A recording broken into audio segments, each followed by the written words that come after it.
This is the Troll Patrol. Live. With Justin Freakin. Lady balls are the best balls. They are so soft. And what was the term? Mouthfeel. Mouthfeel. They have a great mouthfeel. Good evening. Welcome to the Troll Patrol live on a special Friday. This is not a Friday Night Freak Show. We are doing the Arizona 8th Congressional District debate. That is in 2 hours. I actually came on early because a right-wing dipshit who said he was a lot bigger than me, he's not. I'll show you the evidence. It's hilarious. He's got like a video that's got 50,000 views. He's like, yeah, well, if you take out your video that has 5 million views. Oh, gosh. Oh, M Lord. Yeah, I see so many cats that are like solid gray like that. And I'm like, oh my God, it's my Smokey. It looks like Smokey. Just a very common looking cat, aren't you, buddy? You want me to go get him?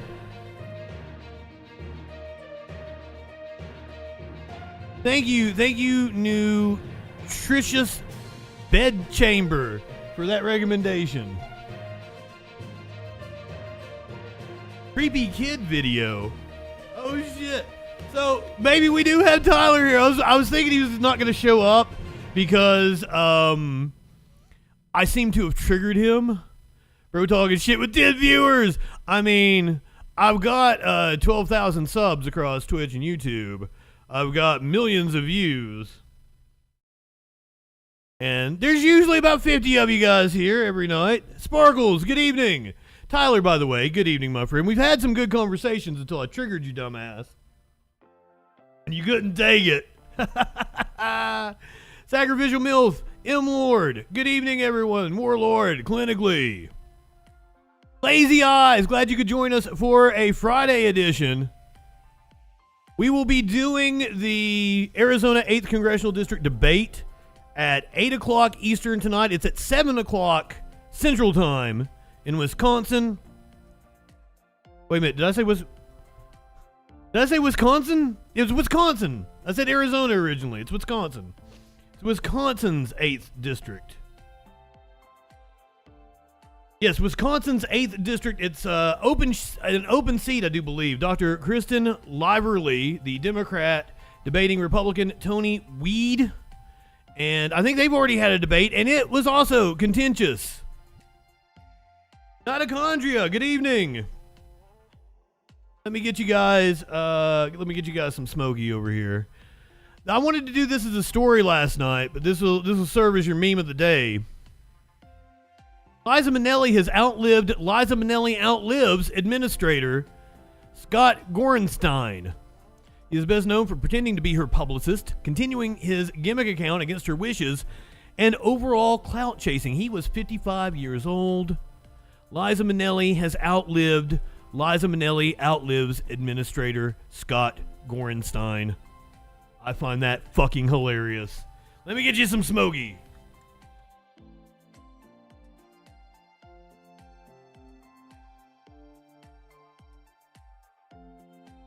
Smokey, baby.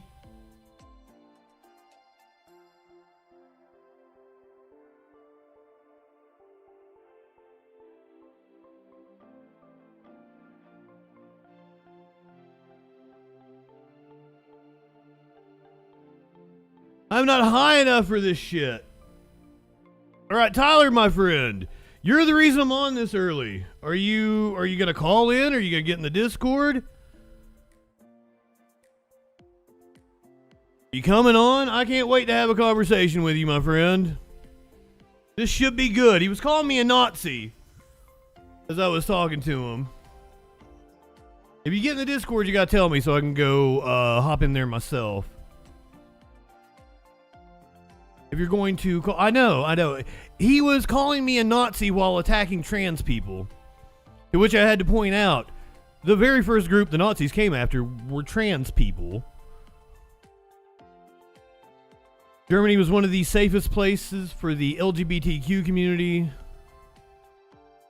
Berlin specifically was one of the safest places for trans and gay people in the world. But of course, this triggered Nazis. Where'd you go to, my friend? I guess I'll get a little high while I'm waiting on you. Because I don't have anything planned other than, brother, did you not see me fucking talk to all the people on Twitch? You dumb motherfucker.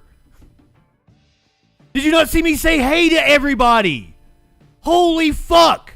Brother, I don't want to call you a dumbass. Stop being a dumbass. Please. Fucking, you can see all the people commenting on the screen. How are people this goddamn dumb? Motherfucker tried to say that he was a bigger podcaster than, first of all, I don't do a podcast. I'm a live streamer. He doesn't even do a podcast. He just posts like fucking reels and shit. I actually have a successful podcast, unlike you, which is wild. Considering, first of all, he is only on Facebook. I don't use Facebook. You can see that JustinFREAKIN's Facebook has 20 more likes, has 200 more followers. You said you wanted 15 people. There are 15 people here right now. There have been 15 people. Comment on the fucking screen, you dumb motherfucker. People don't watch on YouTube because there's a delay and there's not all the fun games that you can play on Twitch. But yeah, he's a bigger podcaster than me. Holy shit. You can watch videos on Facebook? Fuzzy Simba, you've got one video that has 50K. Cool. I've got like 50 videos that have 2 or 3K. Cool. Come on, Tyler. You wanted to talk shit. You have called me a bitch multiple times. Don't bitch out now, motherfucker. He does that thing where right-wingers, when you point out that they're dumb, when you correct them multiple times, they're all like, well, I want to fight you. Brother, I'm not a fighter. Never trained in fighting. Never fought anyone in my life. I talk for a living. Tyler isn't real.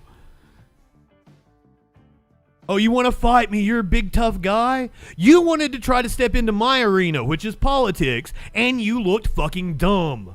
And I will continue to make you look dumb. Where are you, Tyler? Kicking it out like it's a fucking Trump-Harris debate.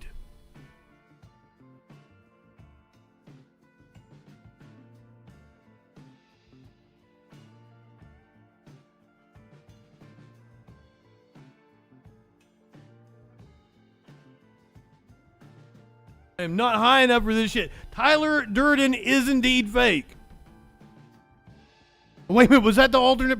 It's been a little bit since I've seen the movie. Was Tyler the alternate persona? Yeah, that was the Brad Pitt character, right? Ah, don't worry. If the motherfucker chickens out, which he probably will, it's not like I don't have a car chase ready to go, right? I'm gonna have to put something up on the screen for you guys because, hold on, I know what I'm gonna put up on the screen. Tyler, did you watch this video? You wanted to talk about all the famous people that you have interacted with. Did you know that Matt Walsh once called me a formidable voice in the culture? JustinFREAKIN is a formidable voice in the culture. Bosch says I have a wicked sick aesthetic. I've been shouted out by the serfs. By Wisecrack. Your video's lowest number are like fucking 15 or 16 views. Okay, quit talking shit and fucking call in like you said you were going to. You little fucking pussy. This is why I call right-wingers morons. I'm gonna go make some coffee. You're gonna watch this video of all the famous people that have talked about me. Go ahead, light one up, tip one back. It's alright to have a little fun before you hit the sack. I'm JustinFREAKIN. All we're establishing is this guy's wicked sick aesthetic. Not high enough for this shit. I guess I gotta thank Matt Walsh for introducing me to Justin Freakin. Hey there, y'all. We're about to get stupid, locked into what that news be doing. Fu Manchu and a slick bandana, colder than ice, smoother than Santana. Audio, video, chat and calls. Right-wing nut jobs haunt the halls. What you wanna watch? Hey, what you think? And there's only one choice. It's Justin Freakin. The guy's, he's a formidable voice in the culture. Light one up and tip one back. It's a right to be high. Let's grab a snack. It's fucking news, clip, panic, attack, and play your cards right and get a titty slap. Jump in Discords, have some fun. The man will talk to everyone. Get high and try to debate. When shit pops off, chat thinks it's great. What do you think you're doing? Join the troll patrol. Wherever discourse is brewing, he gives it that southern drawl. So let's go ahead and bring in Justin. Hey Justin, how's it going, brother? First of all, I want to say you're poser South. I'm in Alabama. I'm the real South. Okay, all right. So why don't you tell us what it takes to be a man? Well, I don't know. I'm in Alabama and I'll fuck a man in a dress. Why won't you fuck a man in a dress? Are you that insecure that you won't fuck a man in a dress? That's fantastic. So you're okay with that, right? Yeah. Why wouldn't I? Good. Right-wingers are morons. Light one it and hit one back. One more click before we hit the set an alert when that shit goes live. Social fucking support and hit subscribe. Light one up and take a hit. He does no harm, but he takes no shit. He's the last one standing when the ship is sinking. Let's take another rip for Justin Freakin. Light one up, tip one back. I'm Justin Freakin. Not high enough for this shit.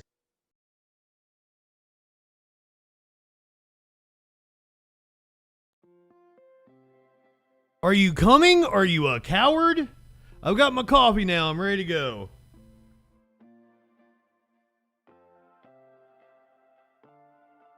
Everyone's telling you, call in, loser. Nobody gives a shit. I wasn't the one that brought up views. You were. You're like, I'm a much bigger podcaster than you. And like, no, you're fucking not, you dipshit. You tried to big dick me, and I'm a lot bigger than you are. And you want to talk, oh, you interview famous fighters. The people that watch you aren't there for you. People are watching me right now, motherfucker. People care what I have to say.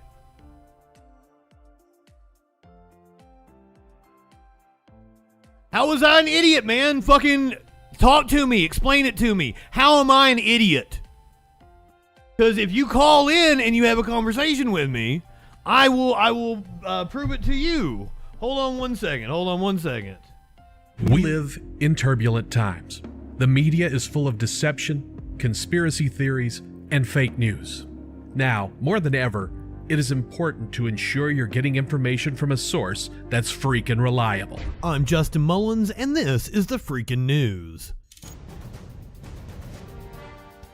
Get a breaking or interesting story with a humorous twist in about a minute weekdays, 8 a.m. Eastern on YouTube, BitChute, Odyssey, and more.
Okay, I'm back. Has he got his balls about him? Socialist aunt. Brother, I sent both links to you. Jesus fucking Christ. How many excuses are you going to make? I'm JustinFREAKIN on everything. You can go fucking find me on Twitch too. This fucking dipshit. Oh my god. Watch this. Watch this. Oh, I don't want to show your fucking personal messages.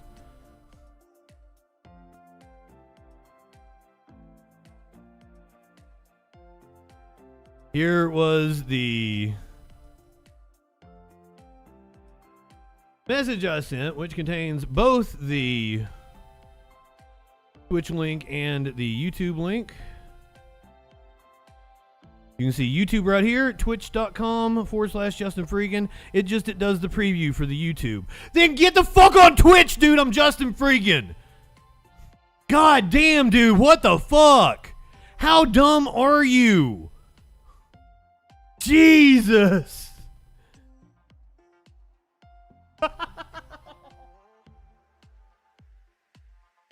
It's easy to find me, man. You want to go to Twitch? Go to Twitch. But that's not you calling in. That's not you getting on the Discord.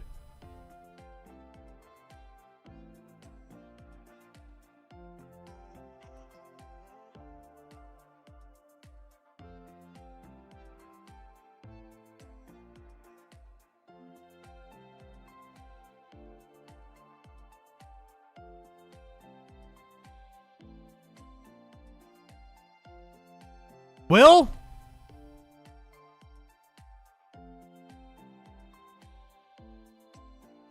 it's this dude. It's this dude right here, Tyler Beniston Daily Thoughts. And he wanted to make sure that I promoted his show for him. And there, Tyler Beniston Daily Thoughts. And if you want the raw video of this, if you want to make content out of it, I'll send it to you, brother. Because I know that if you call in, I'm not going to look dumb. I know for a fact you're going to look dumb. Happy to provide you with the raw video and audio. That's how nice of a guy I am. Let's go watch one of his videos, shall we? Let's see what Big Bad. Remember when Con Man came in here? It was like I'm famous. And he wasn't. I was also a bigger streamer than him, or about the same size.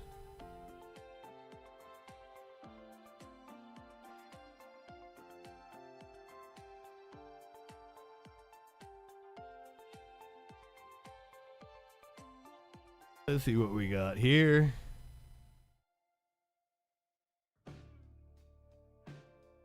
Tyler Beniston's Daily Thoughts. Let's see what's on Tyler Beniston's mind.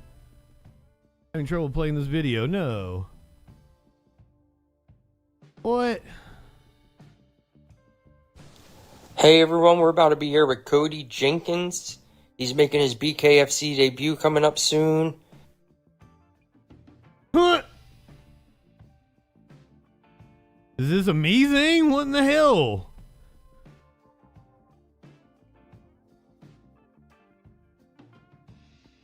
I don't know. Apparently they don't want me to watch your shit, man. Are you coming on or not, man? I'm getting like impatient here. We're gonna have to watch a fucking car chase. I was wanting a debate. I mean, I'm alright with a car chase. You guys all know this. Having trouble playing this video? What in the world is going on here?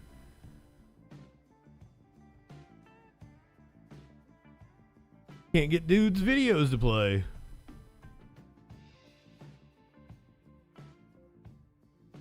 I don't know.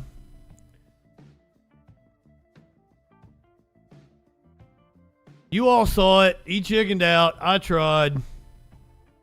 I'm sorry I couldn't bring quality content like a debate to you this afternoon.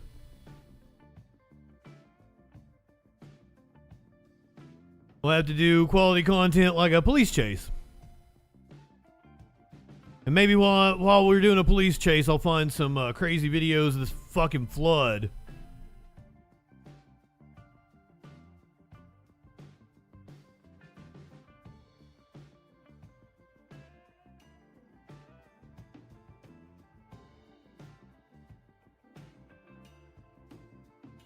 Let's see here. We watched this one before.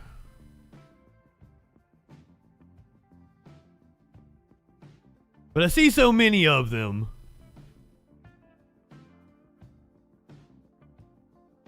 I don't think we watched this one.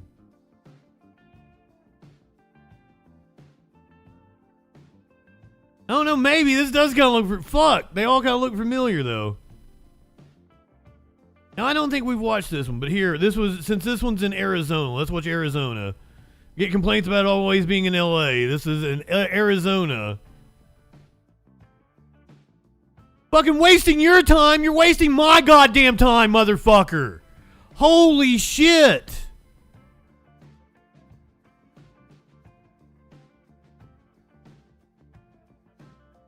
Tadpole, good evening. Anybody else come in that I've missed? Fuzzy Simba.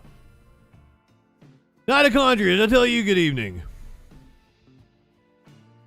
We got a little fucking pussy. He was like calling me a keyboard warrior and a coward, but now look who's the fucking coward. Let's go to Arizona for a police chase. Tadpole. All right, folks, once again, this is live, so just... I don't know who we're chasing yet. Some of the images here may not be suitable for all audiences since... Oh, that's our favorite. Live stream here right now. Anything can possibly happen. You're watching this all unfold live right now on the Fox 10 News Now stream, Facebook Live. Brother, don't talk shit in the comments. Come on. You said you were coming on. Call the fuck in or get in the Discord. If you want to have a conversation with me, I would love to talk to you about Fallon Fox. Please, I would love for you to talk about Fallon Fox. Holiday, good evening. Dorji, good evening. We're just getting started. You haven't missed shit other than Tyler being a little pussy, wanting to talk shit and not come on, even though he said he was going to. This police chase happened a few days ago. Nope, 8 years ago. A few days ago. As well. Police say this bank robbery suspect started out in Avondale. We're working to get you a location here right now in... Yeah, I'm starting to think the chat likes car chases better than debates. Now...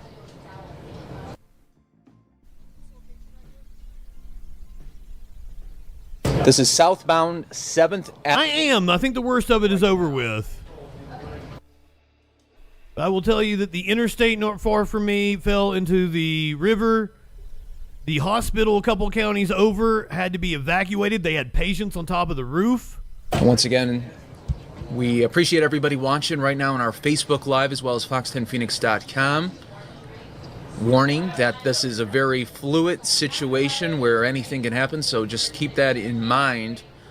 I will have a conversation with you about this. Started out in Avondale.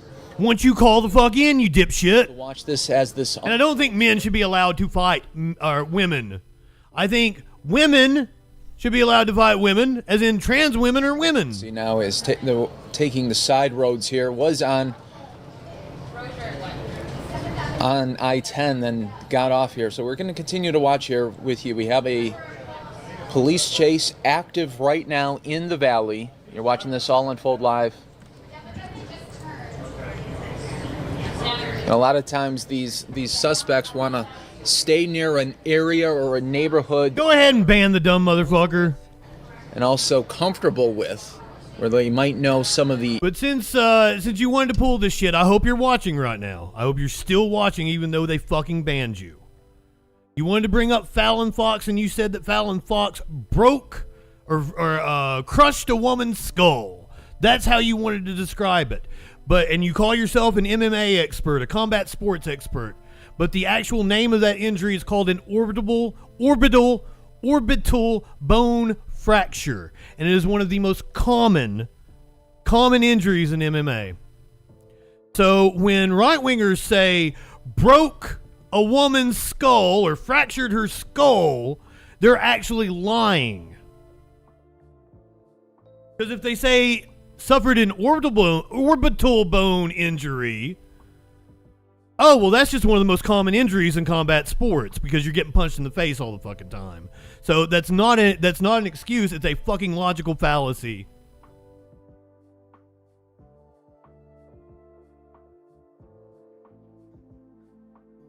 ban the motherfucker. We don't want to hear from you. If you want to call in, go ahead. You're probably going to get on here and fucking throw around F slurs and N slurs.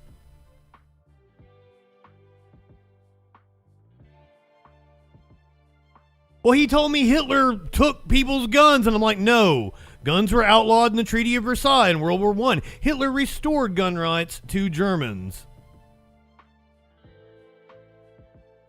Bet I can't name one fighter that's broken orbital bone. Are you fucking serious? It's one of the most common injuries in MMA. He didn't take any Jewish people's guns. Guns were already outlawed in Germany after the Treaty of Versailles. So you are wrong. You are a dumbass. You told me that Walls was the worst VP pick of all time, and then asked me what policy I believed in. I told you about school lunches, and you didn't even know about it. So I asked you, what did you base your opinion on, that Walls was one of the worst VP picks of all time? You don't know what you're talking about. Every single right-winger, all of their positions are based on fucking ignorance. I said something about capitalism, and you're like, what kind of phone do you have? And then I had explained to you, goods exist outside of capitalism. Capitalism means private ownership of the means of production. It means the people with money get to boss you around. I don't like that system. I want to be my own boss. I want to have freedom and autonomy. That's why I believe in something that's not capitalism. And then I had to explain to you, cellular technology was invented by the Soviets. Computing was invented by British intelligence. The internet was invented by the U.S. military and public universities. The satellite that your phone signal is bouncing off of was invented by the Soviets. All public, all communism.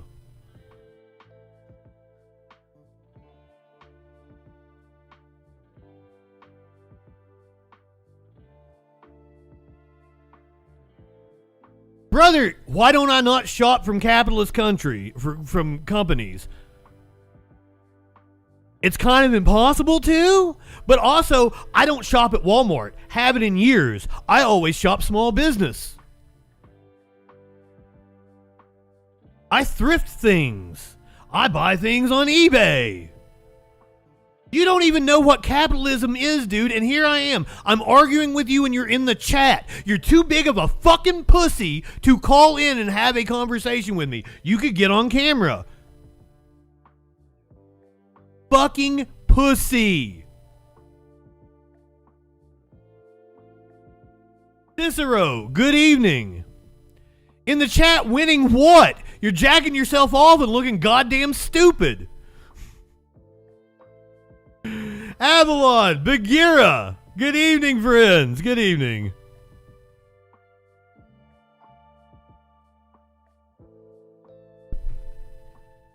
Buddy, just because I buy something, and here's the crazy thing. I am a capitalist. I own my own business. If you have a boss, if you clock in, you're not a capitalist.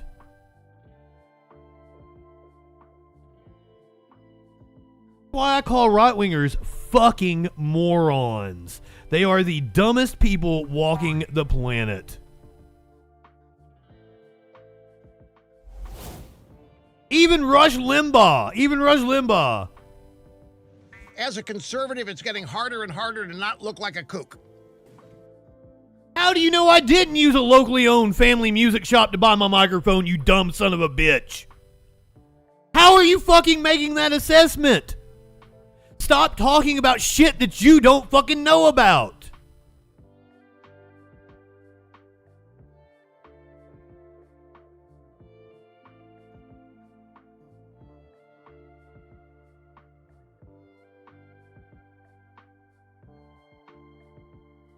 Now come on. Call in, Discord in. We've got almost 30 people here now. Are you a fucking pussy?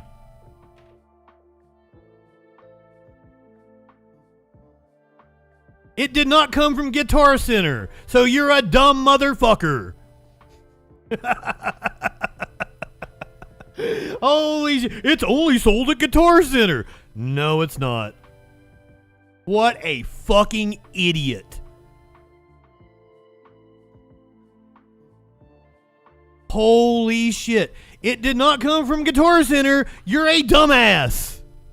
I have no clue where I got it from, but it did not come from Guitar Center.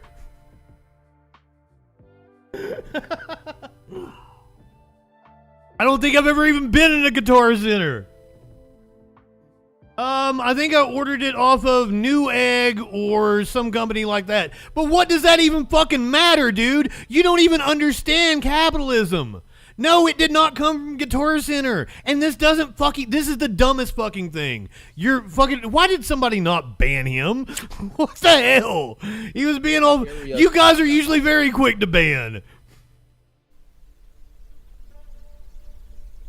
I don't care if you do. I will sit here and talk to him the whole time. Where we are watching this police chase all unfold. We just got the images about 3 minutes ago. Yeah, we'd gotten the word a few minutes earlier, so we scrambled Sky Fox. Is he slowing down? It in front looked of like that he house? was, but Yeah. you know, I was saying earlier, a lot of these times these suspects want to stay in a neighborhood that they're familiar with. That's a good point. You know, sometimes you see these LA chases and they drive. Oh, look at this. What is this, an alley now? Okay, going back through an alley, which easily could just be sort of a getaway tactic on his part. Sure. You know, a lot of these times these suspects also hold on, want to. here we go. Yep, we can have a bailout here. No, I totally bought it new. First thing. What do you want to bet? He saw somebody. Yeah, that was trying to block it out, Yep. but let's see here. Well, hopefully they'll have them blocked on both ends. Look at this lady here. Yeah, see, it's never, you know. Bro, I want them to ban you so I won't keep fucking talking to you the whole time, and you might call in. You're like telling me I'm calling me a commie because I want to silence you. I literally want you to call the fuck in. I want to platform your dumb ass. You think my chat likes you more than me? God damn. Right-wingers really do live in a fucking fantasy world. Holy shit. The scary thing is for Surely. pedestrians, you just don't know what this person is going to do. What? Now it's going forward Okay, again. well now that made no that was sense. an access point for him. That made What absolutely is that wow. lady doing? This is interesting. Wow. Okay. Okay. Have some debris here. Mm-hmm. Yeah, this guy's making no sense. No sense whatsoever. Forward, backwards. I mean, that's tough. It's tough just backing out a car at normal speed, Oh, let yeah. alone the rate of speed this guy's doing it at. Still not quite sure why they don't have him blocked. Do you know where I found this dude? It was in a Sunny in Philadelphia group, and he was bitching that the last few seasons were too woke for him. I told him to go masturbate to Joe Rogan. Walked off on both ends, unless it is possible. Maybe that's what he's seeing. You know, our chopper shot is so tight that we can't see this at that moment. Can't Yeah, be right. sure about that. Sort of seems like he's trying to make up his mind. Very as to what he's gonna interesting. do You know, a lot next. of the times these people would have bailed by now. It's very confusing situation here. Yeah, so in that area around 7th Avenue and Rozier, Oh, he dumped something. Threw out. Oh, okay, that's going to work great. He- Nobody saw that. Nobody saw him throw the evidence out. Oh, look at this. What is that? That's Wait, what? Oh, you know, our chopper shot is so tight that we can't see this at that moment. Yeah, can't be you're right. sure about that. Sort of seems like he's trying to make up his mind. Very as to what he's gonna interesting. do You know, a lot next. of the times these people would have bailed by now. It's very confusing situation here. Yeah, so in that area around 7th Avenue and Rozier, Oh, he dumped something. Threw out. Oh, okay, that's going to work great. He- Nobody saw that. Nobody saw him throw the evidence out. Oh, look at this. What is that? That's the lady now. Oh, you know what that could have been? That could have been Closing the gate. he might have knew the person too. Yes, it kind of looked that way. It did. Although, why did it take him a while to back up, stop? Well, maybe he blew past it, then went back and couldn't. At that Yes. point you don't know. Wow, that was I haven't seen that. No, That that is was interesting. highly unusual. But it did make it look like she was aware of what was going on there. Yes. Because she was getting ready to close that. I mean, we have to assume these guys have cell phones. Oh, don't we? absolutely. So if he's maybe communicating with somebody, it wouldn't be a huge shock. And right now, we are live on Fox10Phoenix.com as well as our Facebook page. So Who has a fucking cell phone? continuing to watch this right now. Okay, here comes a good cross street. Chambers and Montezuma. So he worked his way through some of those South Phoenix. I don't know, MILF. And looks like he may be trying to come up with a new plan now that he apparently got rid of whatever evidence. Could have been weapons. We've not even seen the cops yet. We don't know that they So we'll see how have instigated a pursuit on the street. They're probably following him with a helicopter. unfold live right now. Just a reminder that this is him or her live raw images that we're broadcasting to you, so viewer discretion is advised. This is content warning, fuckers. Montezuma is basically the 3rd Avenue alignment. It's kind of interesting through that part of South Phoenix. Brother, I want you to call in. West over towards 7th Avenue, and when you hit... I don't understand what you don't get about that. Don't fucking talk shit in the chat. At least for a little way. Call the fuck in or get in the Discord. And we were hearing reports that this was a bank Cicero. suspect that started out... To be fair, like me mentioning Stoner Cast or something was what got one of the last ones going. Suspect fleeing right now. That could be the reason why. Now we're waiting to see the next move. Cell phones are probably going to take off. You might want to invest some money in them. Same area that he's been kind of operating in over there at roughly about 7th Avenue and Southern. Rozier would be the halfway street, and we last saw him on Chambers at Montezuma. So pretty much exactly about... about 2 miles south of downtown Phoenix. Some people are wondering, well, why aren't the police right behind them? Well, when they have the chopper up as well, the police have their chopper up. They could watch him from this distance, and really, they don't want to scare the suspect into making a violent crazy move yes, and then, right. Injuring bystanders. Innocent people hurt here. So right. Well, you would surely think that the police would be knocking on the door of the lady who had the back gate open there. Yeah, that's going to be a... after the bank heist, or the alleged bank heist. Well, we've got a bank robbery. This is good old-fashioned bank robbery. Well, it is one of those things as we see him take a turn here, try to determine if he might have worked his way up to Broadway. Could even be a little further north of there. But so we got a good old-fashioned bank heist. You don't put the officers too close behind in order to put, in order to. Brother, Tyler, my content right now is supposed to be you. We have a debate that we're watching at 8 o'clock. You asked me to come on early so you could come on, and now you're not on. So we watch police chases to fill time. I do a fantastic show. But I came on to have a debate with you before the congressional debate that we're watching. Do you understand this? And you have fucked up my content because you're a fucking pussy. Holy shit.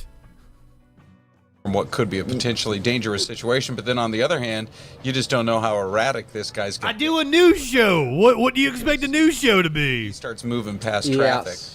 On most of our arterial streets, for those of you who are... Nabil, my man. Somebody give Nabil a shout out for me. Speed limit is 40 or 45 miles an hour on most of these major streets. And when he... Yeah, some people in the chat like the chase better. Presumes going about 45. Oh my God, unban him. He's not doing double that, but he's doing well in excess. He's still not going to come on. I know it. He's a little fucking coward. It looks like he's getting ready to take a left turn. He's just kind of going as the lights go by. I'm so not high enough for this shit.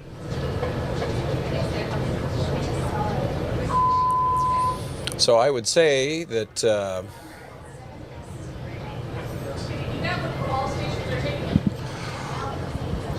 yeah, we're just checking to get you as precise a location as we This can one, my blood pressure is high. on these images so that we don't lose track of the driver in a situation like this. You know, if he comes up on another vehicle, and you know, the passes scary it part by. is for the other drivers, they don't necessarily know this is, they probably just think it's an erratic driver. You know, they don't know this is a suspect that's a good point. You know, so that's Sure. That Think about it, yeah. That's a scary situation because, you know, you're listening to the radio or listening to some music or... I think that's why the LAPD usually rides, or the CHP usually rides about a mile or two back because they want to He's in a hurry somewhere. Yeah. have some, you know, indication that there's something going on, so that drivers will get out of the way. There's a pretty good image right there. Yeah. You know, on the looks like he's got a MAGA hat on. Police chases all around the country, but now we're having it right here in our own backyard. That's a good point. I mean, we have are a lot in LA. You know, we do have a lot in Southern California, and we seem to get by. It's been many months since we've had a real active police chase like this particular. Tyler seems to be pro cannabis. He seems to be pro all drugs, apparently. He's not going in any particular direction. He's just trying to delay. Other than that, he's a pretty typical right-wing chud. A lot of the times with these suspects, they want to really just, they know eventually they're going to get caught, and they just want to really just extend their last moments of freedom. Yes, it's a real good point, Mike. Tyler needs a titty slap. A chopper ahead of, you know, on top of him. Oh, he's all the way over to 24th Street, so he's now south of Sky Harbor Airport. So he worked his way quite a bit to the east. The thing about it is, if you're there at about the 24th Street alignment, he's not too far away. Is that Broadway? It looks like it might be. Looks like it could be. Yeah. Then he's not going to be too far from gaining access to the I-10 freeway. So maybe he thinks that's... You're not pro-regulations on guns. That's but pro-regulations on everything else weird. To know there are choppers inconsistent that are following him. Oh, yes. What'd you say, Melanie? Oh, I'm talking about Steve Kraft. All right. Okay. So he was going to change his mind here. And for those of you watching right now, now would probably be the perfect time to either hit that like button or hit that subscribe button. You heard him. Hit the like button, bitches. Broadcasting breaking news. Hope everybody that went over to YouTube remembered to like it when you were over there. When it happens. Boy, I appreciate everybody want to go bully Tyler. Because sometimes, especially, you know, needing to stay on top of the news, it's perfect when you get the alert right there on your phone. I usually have my ringer down, but I look at the phone and I see, okay, there's something going on. And on an everyday basis, here on our streaming news channel, there's new information, new stories developing, and they come to you uninterrupted. Yeah. So we don't cut into any commercials here at all. We just watch this as half of my state's flooded. Seeing that maybe all of my state. Flash, good evening. Without anybody getting hurt. Yeah. A resident Fed has made it. I heard from our assignment desk that the last intersection. That was that 24th and Baseline, they said. Oh, he was down on Baseline. Okay. Well, then if he's still heading east, which it appeared that he decided not to make that left-hand turn, maybe he's headed, he may head all the way to 44th Street or beyond. There is a good look at him right there. He's on the phone. Right there.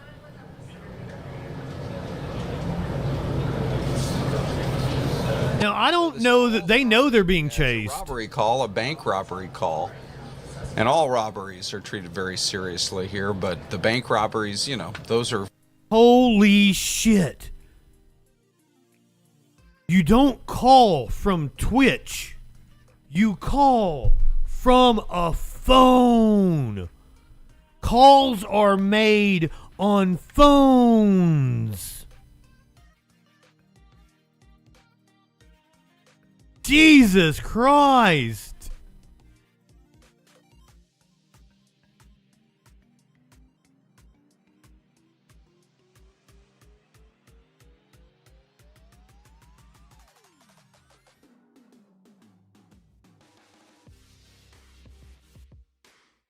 If you want to do video, hop in the Discord.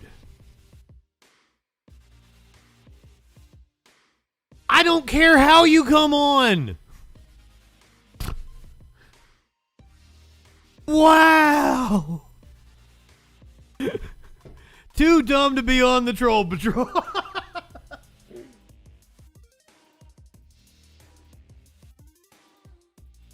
Come on, man.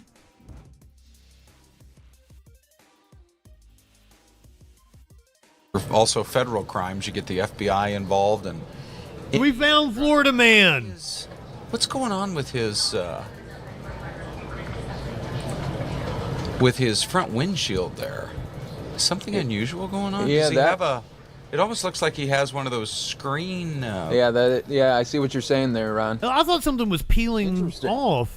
And, you know, when we first started this, about 3 minutes into the stream, we did see him going through that alley and dumping something out of the window and then kept on going. Mm-hmm. Here's a little wider view. He may be getting closer to the I-10 freeway over there as you work your way past 44th Street. He's going to come up on an intersection here and probably blow right through it, and there you are. Yep. Yeah, the scariest part always with these pursuits is when they go through those intersections. Yeah. Yeah, that's for darn sure, because we've all seen those videos. All right, something goes horrible. What kind of life do you have? You've tried to argue with me for days straight now, you dipshit. You in the area of. You fucking bragged to me about how fucking much bigger of a podcaster you were than me. Remember, dipshit? I actually have a successful podcast unlike you. Motherfucker! Yes, motherfucker, come on, man. Like, seriously, I do have a more successful podcast than you. That's Facebook. I don't even use Facebook. Nobody follows me on Facebook. I am banned almost all the time on Facebook, and I have more followers than you. That's not even where I have an audience, on YouTube and Twitch. Buddy, they're checking it out right now. They see the fucking numbers. You look stupid. Your biggest video has what? 100 times less views than mine.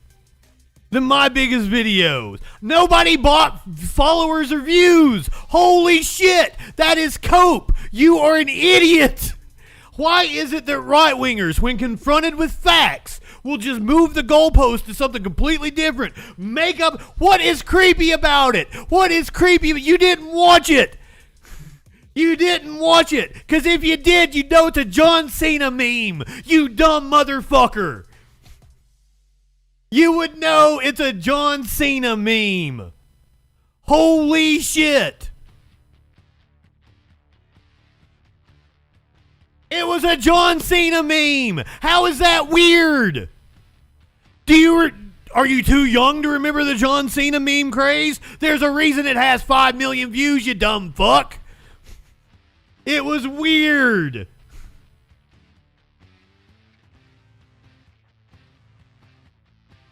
You ain't never made anything that's had anybody have anywhere near as close as many eyeballs as my fucking top video. And you've got the fucking cojones to come in here and act like you're bigger than me when on your main platform, which is Facebook, I've got more followers than you and I don't even use the motherfucker. You are stupid.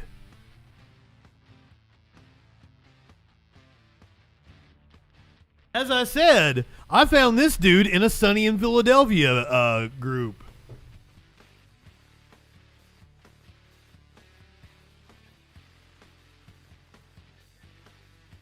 Every other video that has it, man, I've got plenty of videos with tens of thousands of views, couple thousand views.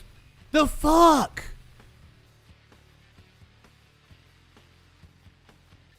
More people are watching me right now than know who you are. You are delusional. You dumb motherfucker. We're almost up to 40, by the way. Jesus. Nobody knows your fucking name, man. I'm big enough that somebody made a goddamn rap song about me. My content is fucking interesting. That's why people fucking watch it.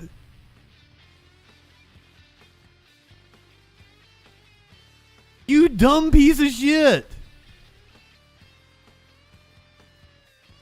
Brother, if you'll come on here, if you will be the fucking man, if you will man the fuck up and have some balls, then I will debate you on policy and I will crush your ass. I will prove that you have no goddamn idea what you're talking about any fucking thing. 917-830-4359. 917-830-4359. 917-830-4359.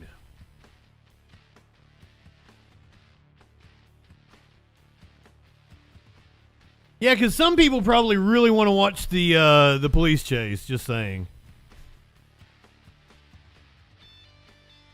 You said you want to have a conversation with me, and now you're a coward. I don't get it, man.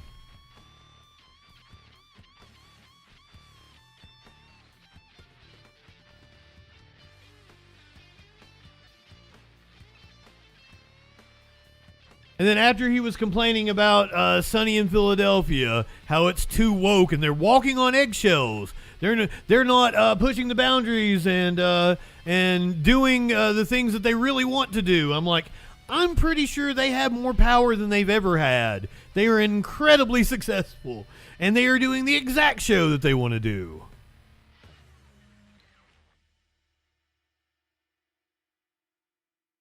He was like, you thought the teeth episode was good? Fuck, that was one of my favorites. The actor that plays Luther, Mac's dad, playing Mac's uncle, and he was so like nice and completely different character than Luther, and Max like not wanting to have anything to do with him, and he's wanting to be a father figure too. I'm like, that's fucking years of payoff. And then they go, the sisters have only been mentioned once ever.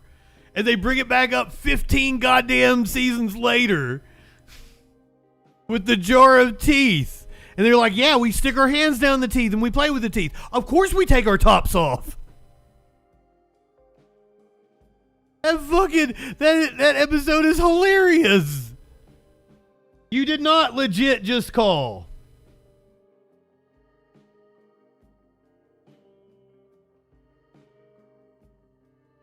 I have no missed call.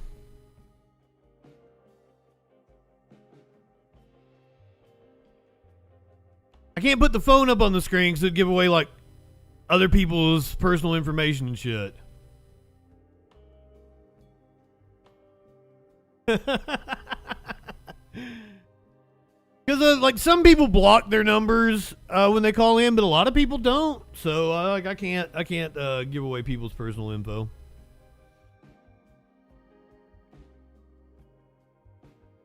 DM me, MILF. What's up? Okay, maybe now we've got a call. Called for a little bit and then hung up, and it's an unknown number, so I can't really call it back. Brother, help me here. Didn't even give me a chance to answer it.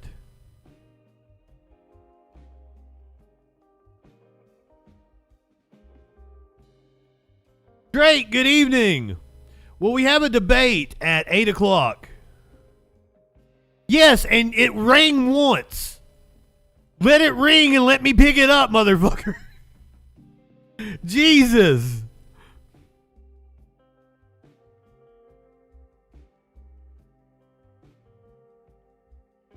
We're an hour away from the 8th Congressional District in Wisconsin. This is a congressional debate. We're watching Dr. Kirsten Liverly, the Democrat debate Republican Tony Weed. Is it 7 p.m. Eastern Wisconsin time, which is 8 p.m. Eastern Eastern time. Brother, it did not ring.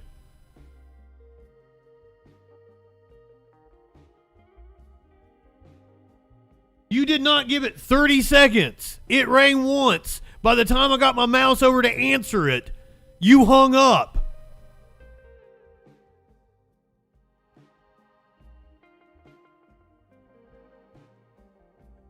I would love to talk to you. Clearly, you're the problem, not me. You don't know how to work a phone. You don't know how to work Twitch. You don't know how to work Discord.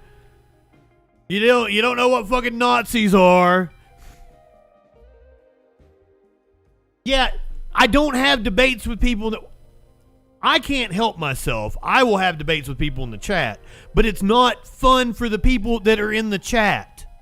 It's more fun if you call in so we can actually talk. You're a fucking coward, clearly. So we're going to go back to a car chase and fucking ignore you. 57th Avenue and Thomas. Avondale police say at this time I can confirm that we are working a bank robbery. Okay. So it looks like somebody possibly in connection is in custody right now, 57th Avenue and Thomas. Yeah, we're quite a ways away from that. Yeah. They're all telling you they want you to call in, you dumb fuck. 4th Street. They're mocking the shit out of you. How do you not realize that? Okay. We haven't been. Okay. But okay.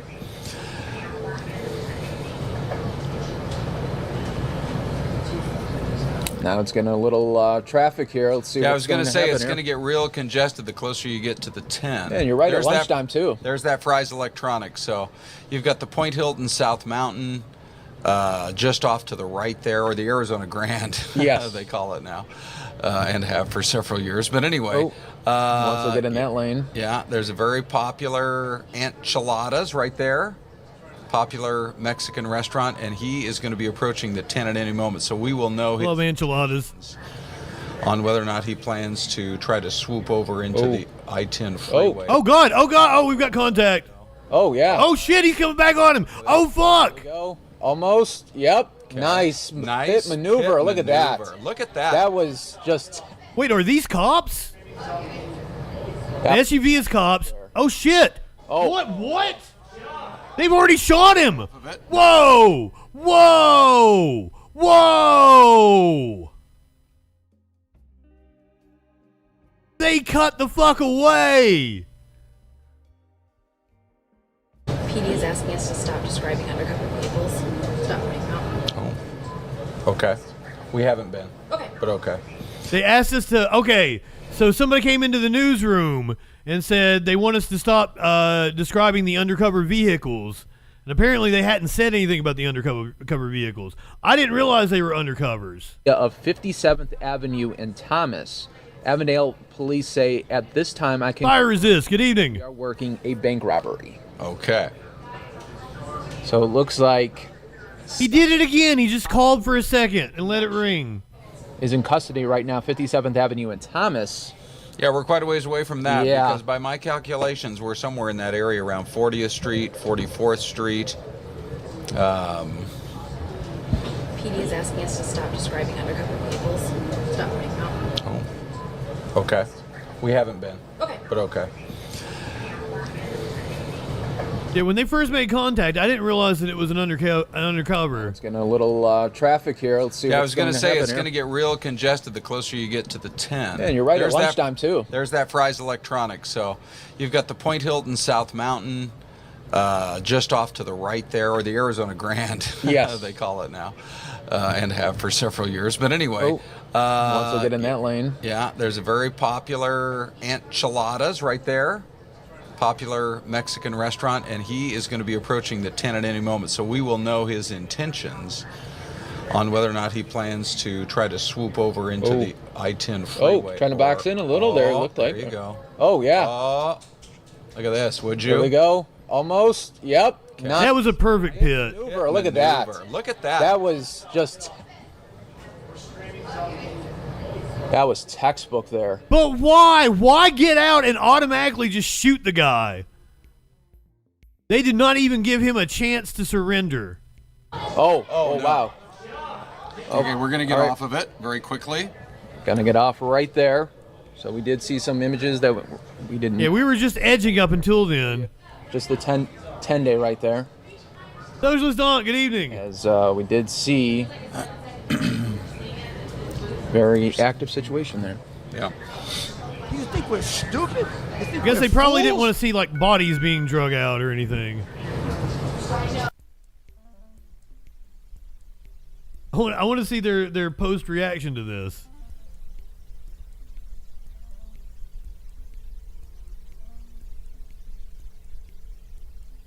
And we're going to continue to monitor this for you right now. We just had to put our slate Stop up resisting. a moment as we did see some images there that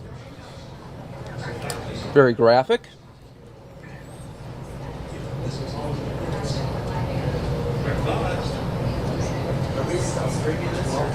Well, Are you talking about a mangled leg in a chase we watched? Am I drawing a blank on this?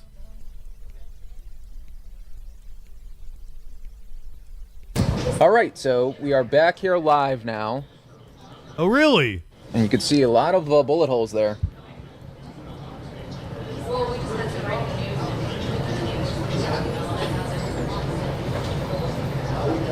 Yeah, I don't remember a chase with a mangled leg. I'm pretty sure that all of that unfolded right at almost at the access point to the I-10 Yes. Are they just staring at a corpse right now? freeway. See, it was this guy then getting access to the 10 that could have gone on for a long time. Yeah, so they did that was a textbook pit. Oh, the dude who threw his dog out. Oh, really? I remember that. Solid job by the police there in those unmarked vehicles.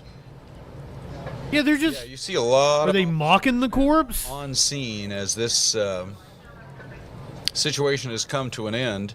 We believe it may very well. This police killing brought to you by Desert Diamond of West Valley. Confirmation that Avondale Police, which is many, many miles away from where this all came to an end, I'd put it a good 50. The chase lasted for about 20 minutes. That they did confirm they were working a bank robbery. Mm-hmm. Yep.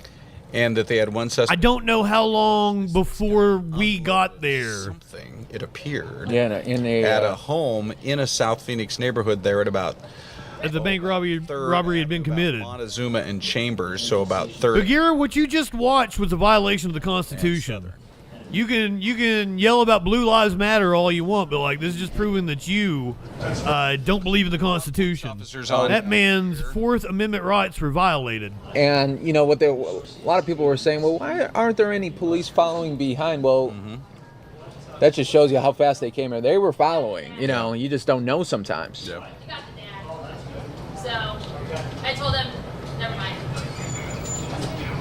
So we picked this up, what, about 12:15, I'd say? Yeah, about 12:15, and we had it once they finally our Sky Fox was able to catch up, and that was a he was just about to get on that 10. Yep, there's that. They didn't give him any orders. You can't just execute somebody in the street. You can't just execute somebody. They didn't give him any orders. They didn't give him a chance to comply. We have no indication that he had a gun or was a threat. Let's see if I can get an update on that story, if we can find out what happened. Once again, this was about 8 years ago in, what was it, Avondale, Arizona?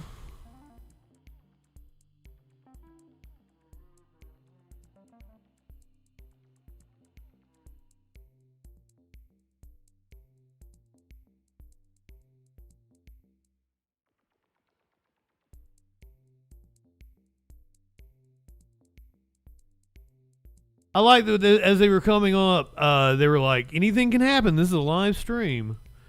Details emerge about credit union robbery in Avondale, fatal Phoenix police chase. This was Stephen Rio, 31, was shot by Phoenix police in Tempe on September 6, 2016. Two of the three men who fled from Avondale police after a credit union robbery were in a Maricopa County jail on Wednesday, and the man fatally shot by officers after a cross-valley chase was identified as an ex-convict who had spent several years in Arizona prisons. Ruben Rodriguez, 31 of Phoenix, and Sergio Escobedo, 21 of Glendale, were ordered held on a $250,000 bond in Maricopa County after their initial appearances. Details of the robbery and the chase were provided in the police and court documents on Wednesday. Rodriguez told police officers he needed money to pay for a drug debt, according to court documents, while at a Pizza Hut near Central Avenue and Von Buren Street in Avondale. He called a friend to pick him up and take him to the Credit Union West branch at 503 West Van Buren Street.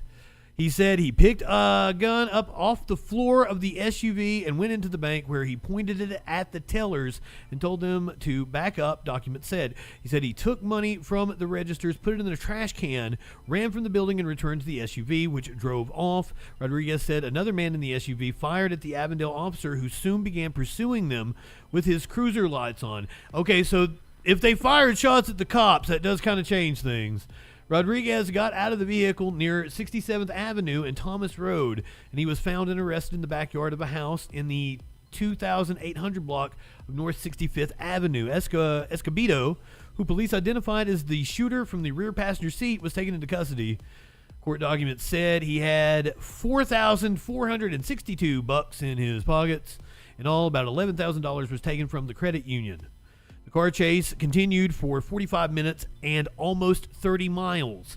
Avondale police followed the vehicle onto Interstate 10 East Phoenix. Police took over the pursuit at 91st Avenue. Police used a combination of undercover surveillance and helicopters to follow the car through Avondale. The driver, identified as Del Rio, continued to flee and discard evidence along the route, according to Sergeant Jonathan Howard. This was the woman that we seen get the bag and close the door. Members of the Phoenix Police Department Special Assignment Unit boxed in the vehicle as Del Rio tried to enter Interstate 10. Howard said in a statement, Del Rio pointed a handgun at 3 officers who responded by shooting Del Rio. If he did point at officers, that is justified force. And had they already shot at them, okay, that changes things. We do not have that information. 3 Phoenix police officers were involved in the shooting of 50-year-old, 42-year-old, 43-year-old. Detectives from multiple jurisdictions were continuing to investigate. Escobedo and Rodriguez were booked on suspicion of armed robbery with a deadly weapon and aggravated assault. Rodriguez, who has a previous felony conviction, also was booked on suspicion of possession of a weapon by a prohibited possessor. Both were scheduled to appear again September 14th. Del Rio had spent several years in Arizona prisons after convictions for armed robbery, aggravated assault, and endangerment. Respectful, good evening. Raven, I saw you sneak in. I don't think I told you good evening. CSW, my friend, glad to see you. Have you watched the Vince documentary yet? I meant to download it last night.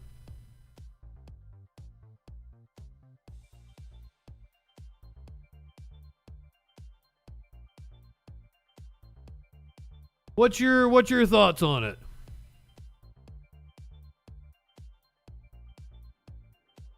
Okay, I didn't get to do this last night. We're going to do this one tonight because I didn't get a chance to do it yet, so I got a few different stories here. You want to do news? You want to do another chase? You want about 40 minutes of news? You want to do another chase? What do you guys say? Hold on, respectful. What are you wanting to ask? News then chase. Well, I don't know. We'll have time for both. We've got the debate in 45 minutes.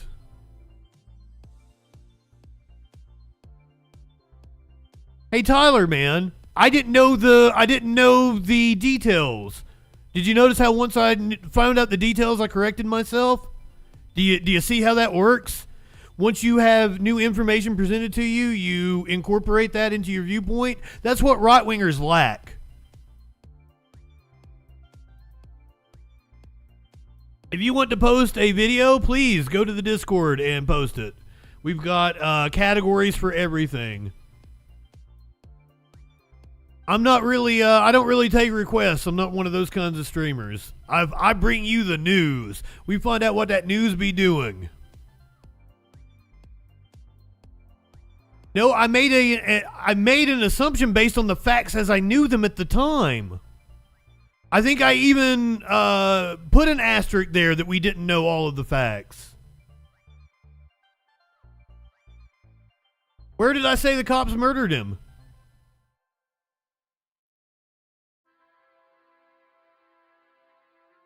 I don't get how right-wingers like, oh, ha, ha, you made a mistake. How did I make a mistake?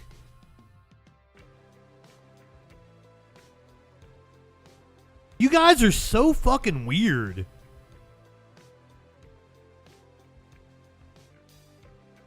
Because as we saw it, that's what it looked like.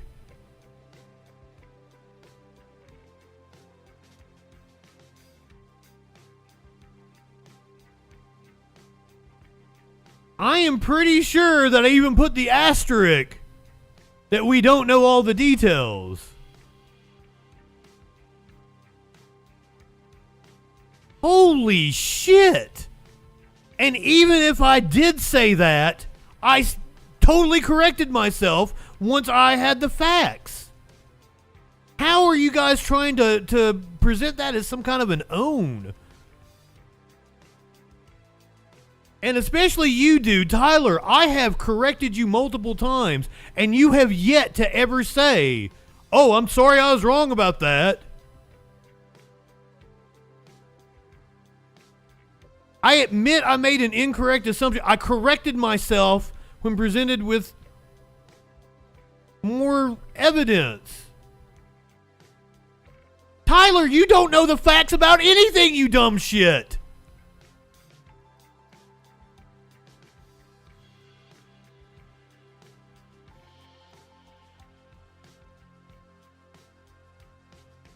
Mitochondria, there could be liberals in here. I bring the conservatives, the liberals, and the leftists together. I have corrected you multiple times, Tyler, like explaining to you that there are people born with no sex organ, both sex organs and everything in between, a host of chromosomal, hormonal, and psychological disorders that would cause men to be able to get pregnant. And you were like, oh, well, that's 1% of the population. And then I was like, 1% of 8 billion people is over 130 million people on the planet. And you just kept on. You fucking said that Fallon Fox crushed some woman's face. It was an orbital bone fracture. You're still fucking going on about that shit. You said that Hitler confiscated guns. I showed you that no, he didn't. He restored gun rights to the German people. You have not corrected yourself once.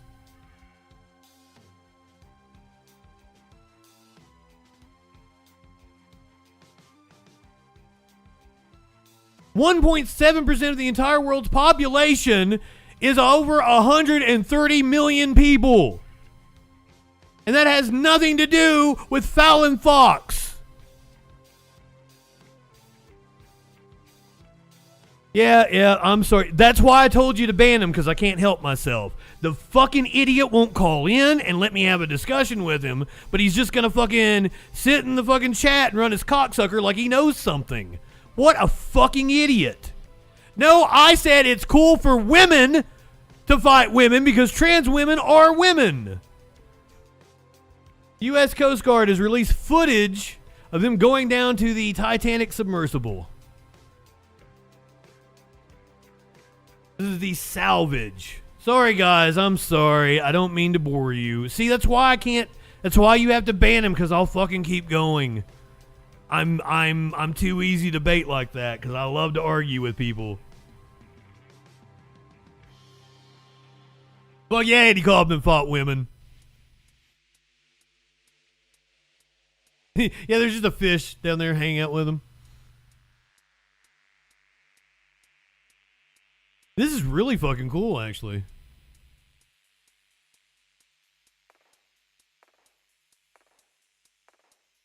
Damn, so that thing exploded and then just stuck itself down into the bottom of the ocean.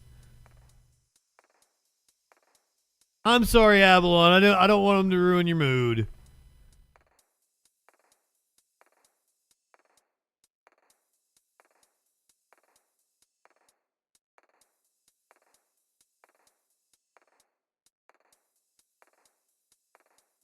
And the incident that they bring up was just an orbital bone fracture. I'm sorry, Cicero. I'm sorry.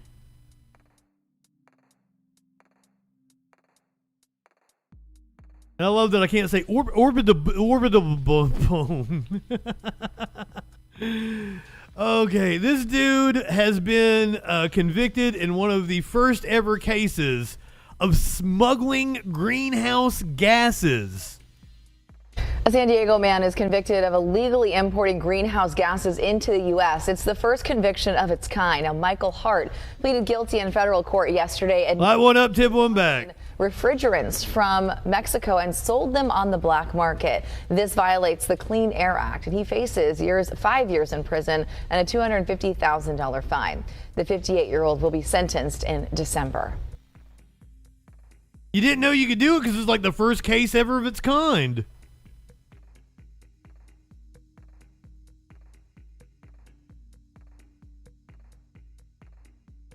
Let me see if I can summarize this headline because it's a little wild here. So this guy's name is Ryan Walters. He is the superintendent of Oklahoma State Public Schools. The Oklahoma State Superintendent has called for $6 million worth of Bibles to be purchased. Evan, just that's right. Superintendent Walters is saying that he just wants to make sure that students learn American history, calling the Bible a historical document, while those against it say that it is clearly an attempt to push the Christian religion on public school children. This is the most cited book in American history. This is a continuation of the superintendent's Christian nationalist crusade. Hey, the second most cited book, second most sold book in history is Letters from Chairman Mao. You guys want to purchase $6 million of Letters from Chairman Mao? T-, thank you for the gift sub. You are doing God's work, keeping this channel afloat, my friend. Also, welcome in. To indoctrinate school children. Once again, Oklahoma Public Schools at the center of a religious battle. On Thursday, Superintendent Ryan Walters called on the legislature to provide $3 million to purchase the Bible for classrooms, specifically the King James Version. That's in addition to the $3 million given. That's the shittiest version. For a total of $6 million worth of Bibles in public schools. I also think that we require things like there's no commentary attached to it. We're not looking for this religious group or that one or this church to say this is how we interpret this. That's not the intent here. But not everyone is taking Walters at his word. For the Oklahoma government to pick and choose a specific religion and This motherfucker is on my Facebook saying my fans turned on me. See, I'm different. The amount of people that hopped on my side over just a simple cop video was crazy, and you want me to call in. Your career would be Don Lemon. Like the sheer delusion of these people. specific version of the Bible to spend taxpayer dollars on is unfair to those millions of Oklahomans who have a different belief or don't believe in anything at all. Democratic State Representative Mickey Dolan says while many Oklahomans identify as Christian, he doesn't believe the majority of them think their religion of choice should be pushed on public school students. He also points out that students can already have Bibles at school. There is nothing prohibiting students from taking their Bibles. Fuck yeah, T-minus. Prohibiting students from taking. Thank you for hooking up, M. Lord. Whatever religion they subscribe to school. He especially disagrees with using state funds for the big purchase. Every student has access to free online versions of the Bible, not only on their school-sponsored devices, but on their phones as well. And we did try to reach out to some Republican lawmakers, even those who have been vocally critical of Ryan Walters in the past. I did not hear back from any of them for a comment on this story. Zach Royale, KOCO 5 News. I'm I'm amazed that there are people that are that goddamn delusional in the world. Like, zero fucking self-awareness.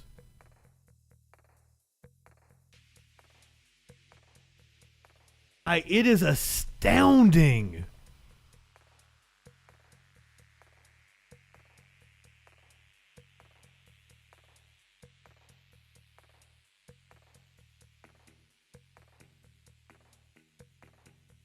Let's get some current news. Let's see what's been doing here in the last little bit.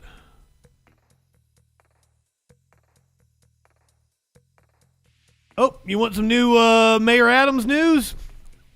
There we go. Just in the last hour. Here's the next chapter of the saga.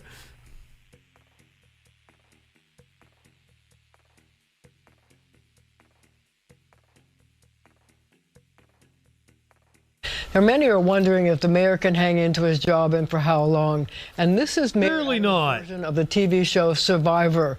Call it Survivor Manhattan Island, where the challenges the mayor will face include swimming in the shark-infested waters of New York City. But it comes as the feds are keeping up the pressure, seizing the phones of his chief advisor, a woman who's been by his side for decades. Ingrid Lewis Martin is often seen by Eric Adams' side. She is his chief advisor and has been with him since he was a Brooklyn state senator. Today she became the latest member of his inner circle to have her phone seized by the feds. They reportedly served her a subpoena as she was returning from a vacation in Japan. Cooperate fully with any... Did she take a Turkish airline to Japan? In all investigations, said her lawyer, adding that she is not the target of any case of which we are aware. This has some questioned how long the mayor could survive the ongoing federal probes. Until we hear from the mayor in terms of his response to the charges in the indictment, I don't think that anybody knows what his survival prospects are. I think we all hope the best for him, for our city. As Eric Adams went about the business of being mayor today, including a visit to a Harlem senior center, there was much speculation about how long he would remain in office and whether Governor Hochul would remove him. And I think the governor, the mayor's decision, the feelings of the business community are, if the city is staying stable while the mayor goes through what he's going through, I think that we're okay. If things fall apart, we got a problem. Governor Hochul, who does have the power. Yeah, that's one of the reasons I made that joke, Drake, was because every time they were wanting to fly to, I think it was Belize in South America, and Adams asked if they could take a Turkish Airlines flight to it. To remove Adams from office, called on the mayor to show the city he can still keep the city safe and deliver services. Sources telling CBS News New York it was a warning shot that the mayor needs to clean house and show he can regain the trust of the people. It comes down to whether you can actually fulfill your job responsibilities. And that's a question the mayor's going to have to answer. But he has to be very reflective about it. He has to say, can I do my job? Teachers Union President Michael Mulgrew voicing a concern shared by many. We're talking only at this point about one investigation. There are still 3 others. So, you know, if you can't fulfill your responsibility, and I'm hoping that he understands that as an elected official, that responsibility comes way before your own self-thoughts. With the list of administration officials having their phones seized growing by the day, the big question may be, who's next? The big question. Who's next? That was the Goldberg catchphrase. Oh, you want an update on Tiffany Henyard, CSW? Brother, we've done that story a million times. You know that, right? That's what I was just getting ready to do, M. Lord. You want to do Hurricane? Before we do, real quick, before we do Hurricane, Adams has pleaded guilty to his charges in federal court. New York City Mayor Eric Adams on Friday pleaded not guilty to federal charges of accepting. Oh, no, you're cool, man. Like, we can, I think she did something on, like, Tuesday we can cover. After entering his plea in a Manhattan federal court, his lawyer, Alex Spiro, told he pleaded not guilty. He would file a motion to dismiss the charges next week. This case isn't even a real case. This is the airline Minty corruption case. Adams was released without having to post any bail on the condition that he not have contact with witnesses or people named in the indictment. The judge said there would be exceptions for staff and family members, but he's not permitted to discuss the details of the indictment with them. Mayor Adams engaged in a long-running conspiracy in which he solicited and knowingly accepted illegal campaign contributions from foreign donors and corporations. In the indictment, unsealed on Thursday, federal prosecutors said Turkish diplomats and business people. It's gonna be amazing if this motherfucker gets on a plane and goes to Turkey, flees the fucking country. Illegally funneled money to Adams' mayoral campaign. They allege Adams was showered with luxury travel perks, including business class airplane tickets, opulent hotels. Yeah, I keep bringing up Turkey, but like there's Israel, there's like Uzbekistan, there's like 8 countries this motherfucker was on the take from. Stays and meals at high-end restaurants. Prosecutors said the mayor took the gifts, and in exchange, Adams in 2021 pressured city officials to allow Turkey's 36-story consulate to open despite safety concerns. A Turkish foreign ministry spokesperson said on Friday its diplomats adhered to the call. There are no emails, text messages, or any corroboration whatsoever that the mayor knew about anything having to do with these campaign donations. The mayor's attorney on Friday said there was no evidence implicating Adams in the alleged bribery. Adams on Thursday said he had no plans to resign.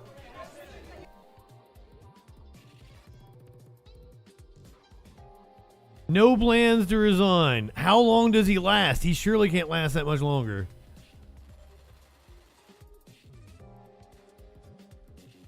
Let's go to the destruction overnight from Hurricane Helene. We'll go to Florida first and wait till you guys see what it's done to Georgia, Tennessee, North Carolina. Crazy rescue having to take place in Unicoi County, Tennessee.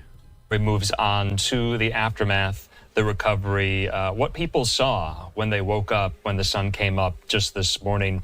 We're going to be speaking to a really, really great organization. This is Gray Bull Rescue Foundation, led by our friend Brian Stern. He's down on the ground there in Florida as well, and he joins me. Brian, thanks so much for being with us. I know you're really, really busy here. What have you seen over the last couple of hours, and who have you helped? What have we seen?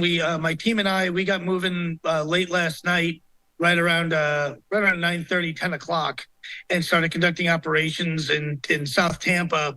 We responded to a very large house fire, and we were able to evacuate a number of families, a number of people, and even some 2 dogs by boat that were trapped, that were cut off from the fire department.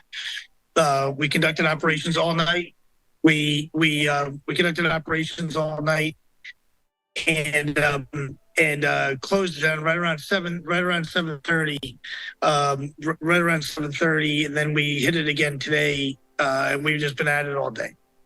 Oh, so you've literally been going all last night into guy's garage. Big surprise. Lithium ion batteries plus salt water equals fire. So the house lit, the garage lit, and that lit the house, and the neighboring houses were then also held at risk. So what you're seeing is us evacuating. T-minus, would that make you happy? Would you like to do that? I will absolutely let you. You can call in if you want to.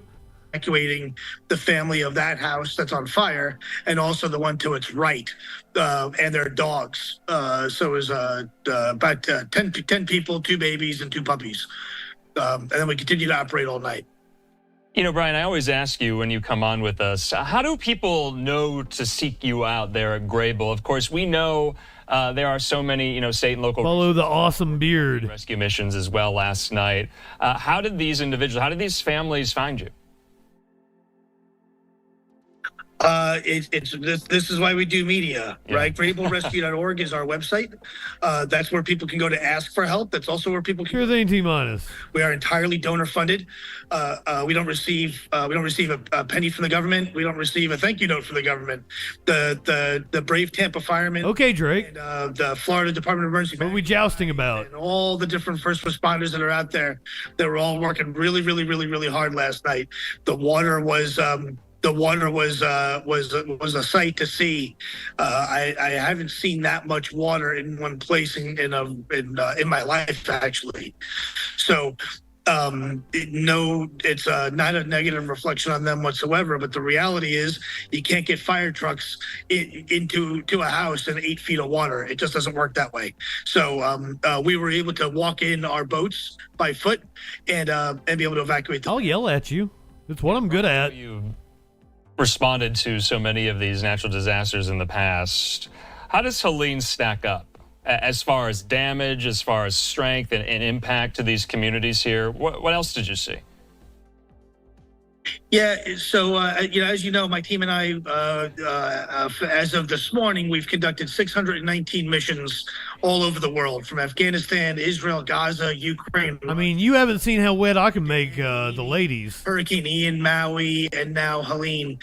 That is not true at all. It turns into over 7,000 lives saved in about 3 years since my team and I have been doing this sort of thing. What I'll say about Helene is that we're from Tampa. Where this fire is on the screen there is about 15 minutes from my house. So this is our community. Yeah, it sucks that it went up the Gulf and hit the other coast and not go straight through Mar-a-Lago. This is our town. My team and I are prepping for another deployment to Lebanon in response to that. That'll be our third one. But that's thousands of miles away. This is 15 minutes away. Last night, we worked all night, and then I went back home and took a shower and went back out on the street again. So the idea that this is our community, this is our house, this is our neighborhoods, all these streets we've been on. There's a great restaurant. One of my favorite restaurants is right there. Flooding? On the video there. Get some paper towels. That's what's remarkable for me about Hurricane Helene. Of course, Brian Stern, can't thank you enough there with Gray Bull Rescue Foundation. We'll definitely be speaking soon. And stay safe out there, Brian. Thanks so much. 11 dead in Georgia. I think I saw 15 dead in Florida. So we're still going to be getting updated death tolls over the next few days. I'd say by Monday we'll have a good picture of exactly how many people passed away from the storm. Breaking news from the southeast as the remnants of Hurricane Helene just keep pounding that area. Catastrophic flooding, wiping out towns and forcing people to seek safety on rooftops. And this is on top of the damage that Helene already left behind for people in Florida. That's reporter Ivan Rodriguez joins us live. And Ivan, what are you seeing there? You're in Keaton Beach. Colleen, Ellen, mass destruction here. What we're seeing, very busy here to my left-hand side is actually the main road in and out of Keaton Beach. Law enforcement has been... Guys, it has destroyed the next town over. The town where Curiouser lives, it has destroyed it. It's not on the map anymore. Curiouser is okay. She lives up on a mountain. It was apparently hard for her to get down.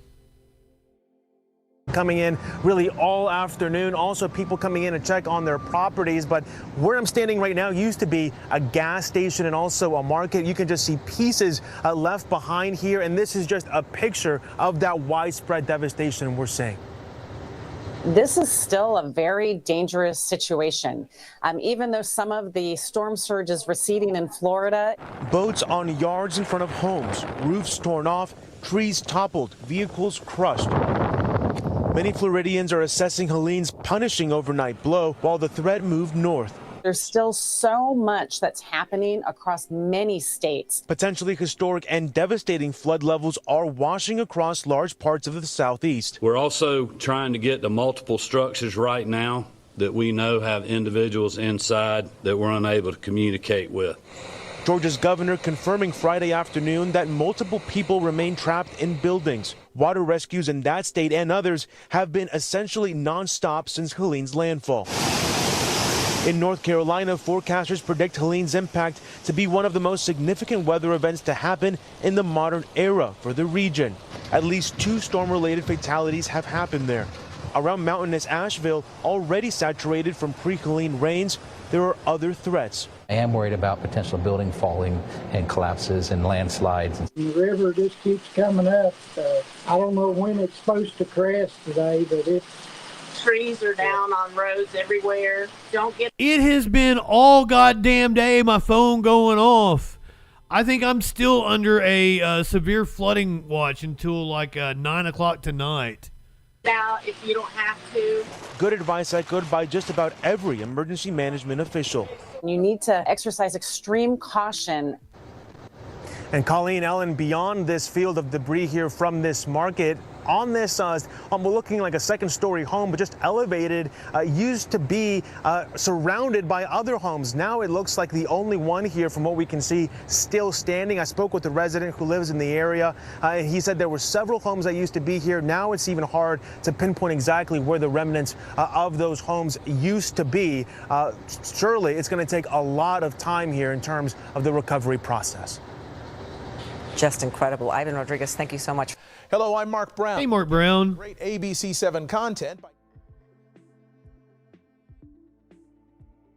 Mark Brown is awesome. Now here to the really, really wild video. Unicoi, Tennessee. Their hospital had to be evacuated.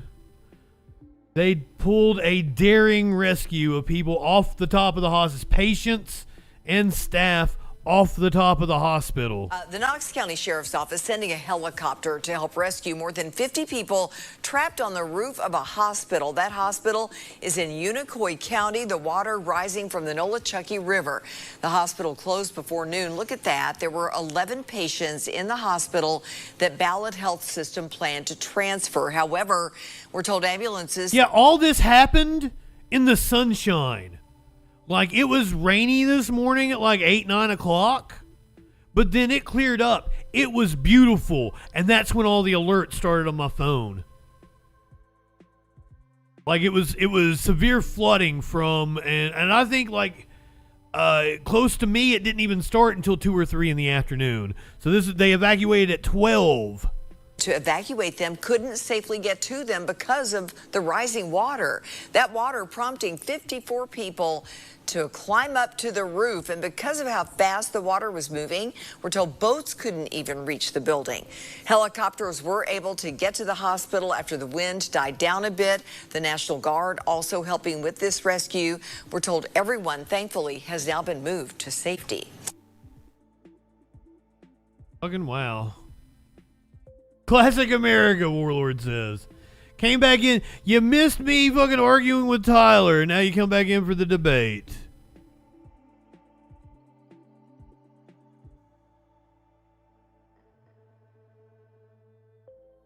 "20 minutes. Get you some. This is not the... Okay, you saw Unicoi County, Tennessee. You are Tyler now. All right, Tyler. This is the next county over from Unicoi.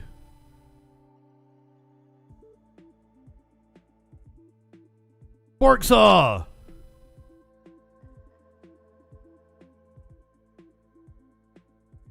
This entire town is gone. Multiple houses have washed away. That's the main street of town. This is Elizabethton, Tennessee.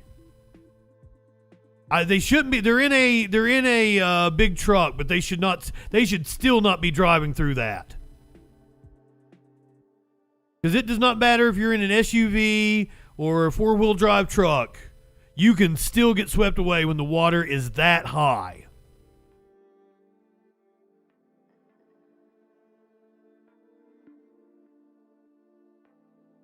Insane. An entire bridge washed away in that town. See if I can get you some more.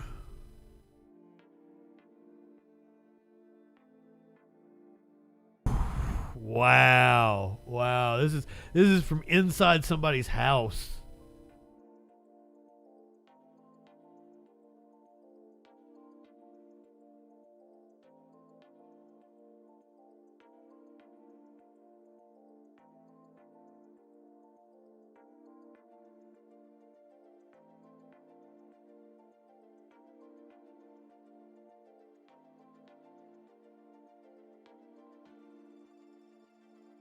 Fucking wow.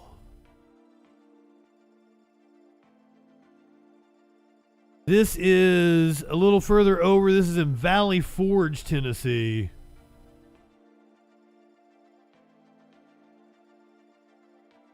You know, just a trailer.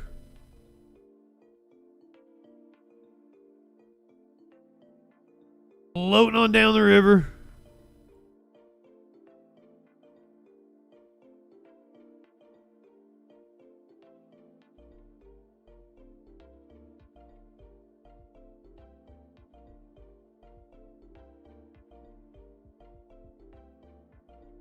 This is one I don't think I have video of this, unfortunately. But just the fact that this alert exists is hilarious to me. Once again, it's still Elizabethton, Tennessee. Leave the area of the covered bridge immediately. There's a sheriff's department police car floating down the river towards the city.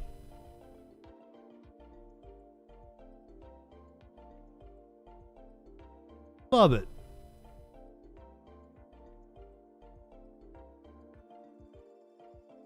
I mean, I don't love that my community is going through this.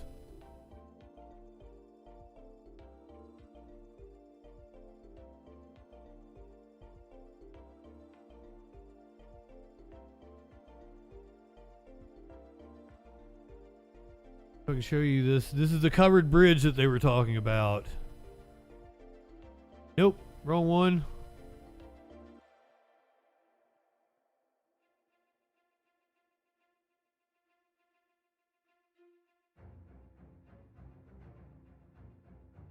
About 13 minutes, we're going to be watching a debate. We got the Wisconsin 8th Congressional District. This is the covered bridge they were just talking about. I think they're afraid the covered bridge is going to fly away. That was 5 hours ago. It might have already.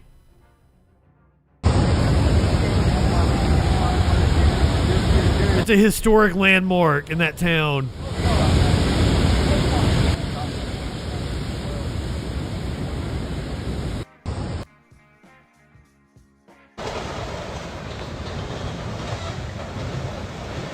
That was the trailer that was by my grandparents, along with the garage, as you can see. Oh, no.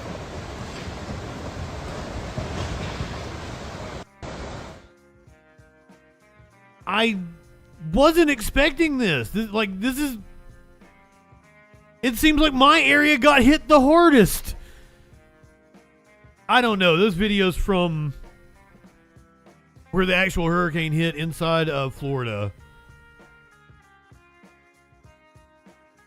Jesus.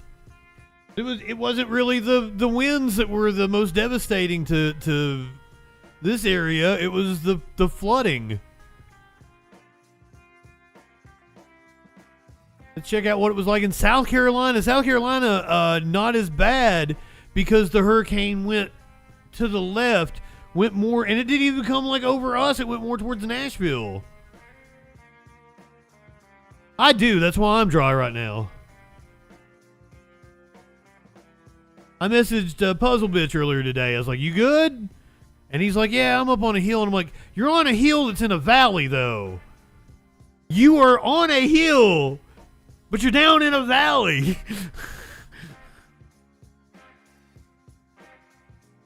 Purgatorus, good evening.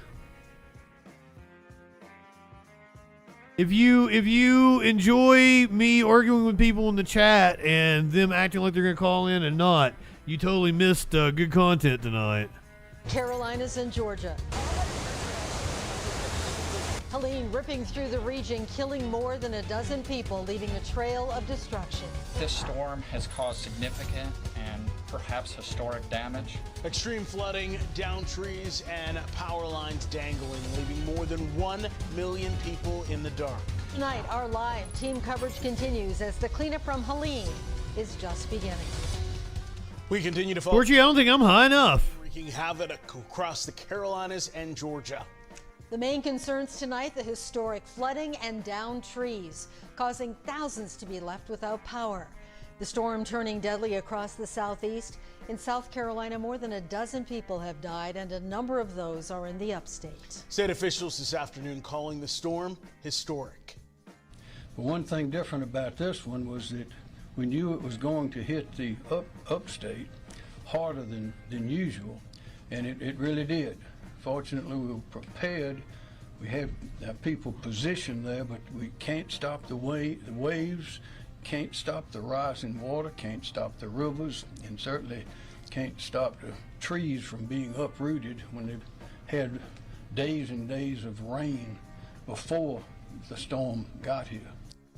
We have live team coverage tonight as cleanup across the... Well, you don't need to be interesting to be effective. Meteorologist Griffin, to be fair. In a few minutes, but first, we start tonight in Spartanburg County with our Rashad Williams.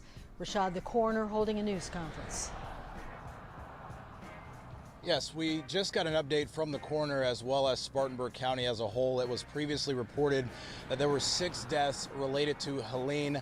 That number has now changed to 5 deaths related to Helene. I want to quickly go through this. We know that 1 victim died in Inman after a tree fell through her home. 3 victims in Landrum. 2 were on a golf cart, another person in a car. All 3 were swept away by floodwaters. 1 person in Chesney, a tree fell on a camper.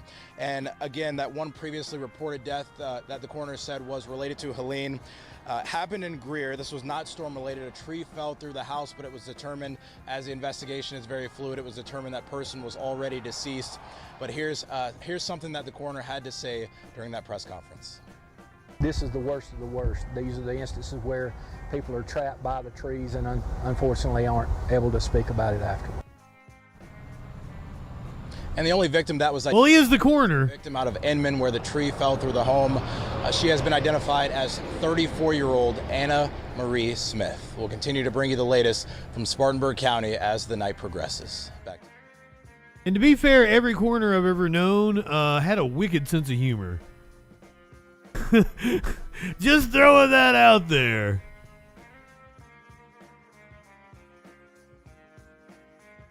Has killed at least 30. Yeah, I'm not getting a good, because there's like, each different locality has, 5 killed in Pinellas County, Florida, 11 killed in Georgia. So yeah, we're gonna, at least 30 people have been killed.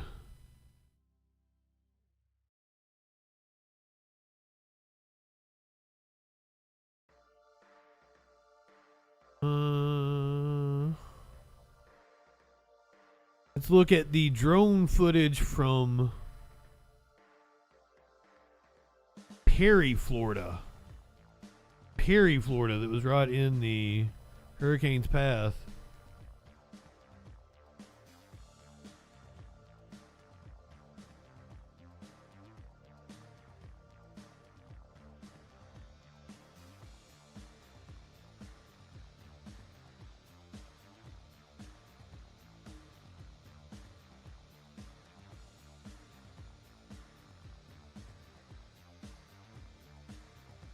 Fucking wow.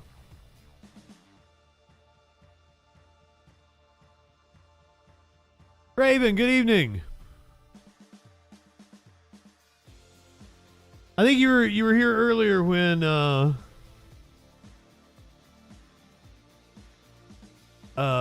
was yelling at dude. And I might have gave you a shout out after you had ducked out. Want to make sure you saw it, though. We're about 5 minutes away from a congressional debate. I'm going to give you a preview here in just a second. But first, these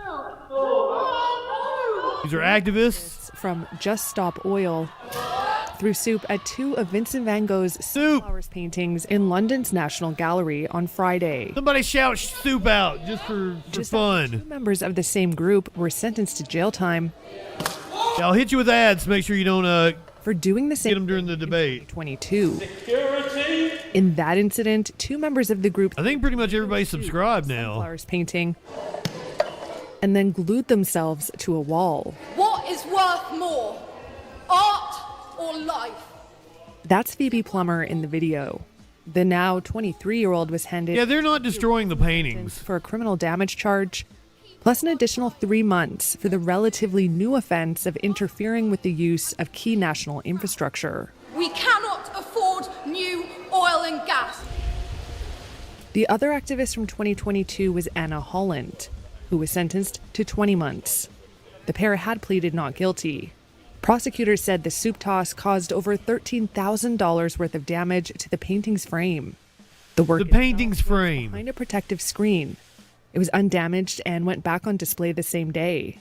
The judge said the pair had no right to do what they did, adding, quote, "Please shout at him when you see him." And I think anybody can shout out, can't they? Strongest condemnation.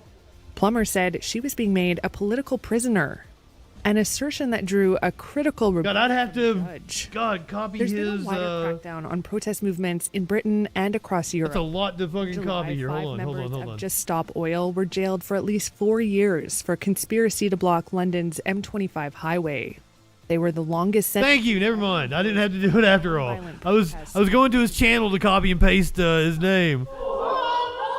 Friday's soup throwers targeted one Van Gogh painting owned by the London Gallery, the same one struck in 2022, and another on loan. The National Gallery said 3 people had been arrested and no damage had been done to the paintings. Yeah, let's give a little lurker love. RE918, thank you for being a lurker. You don't have to say anything. We just want to show some love to people that we might not have seen in the chat. We appreciate you being here. Let's get the preview of the 8th District Congressional debate that we're getting ready to watch here in about 3 minutes. This is the Wisconsin 8th Congressional District. Now to your voice, your vote this morning. Tonight is the first and only debate in the 8th Congressional District race, and it airs right here on WBAY. Republican Tony Weed and Democrat Dr. Kristen Lyerly taking the stage tonight. The two candidates looking to replace Mike Gallagher, who resigned last spring. Kristen Allen joining us live in Green Bay this morning with more on what we can expect. Good morning.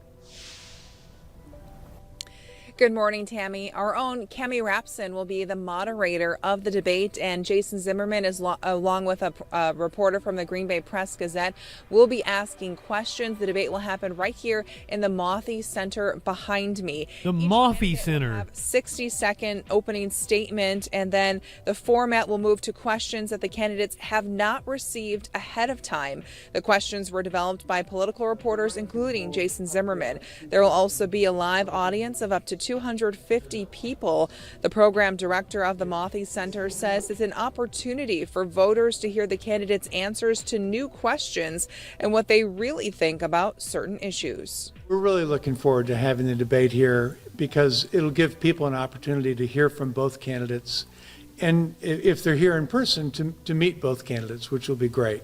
So our expectation is that it will be a fair and frank discussion, that everybody will have opportunity to speak and to answer questions. The debate starts at 7 o'clock right here on WBAY. You can also watch it on our website, WBAY.com. It's scheduled to last for about an hour. Reporting live in Green Bay, Kristen Allen. I think Zimmerman might have been one of the reporters, perhaps.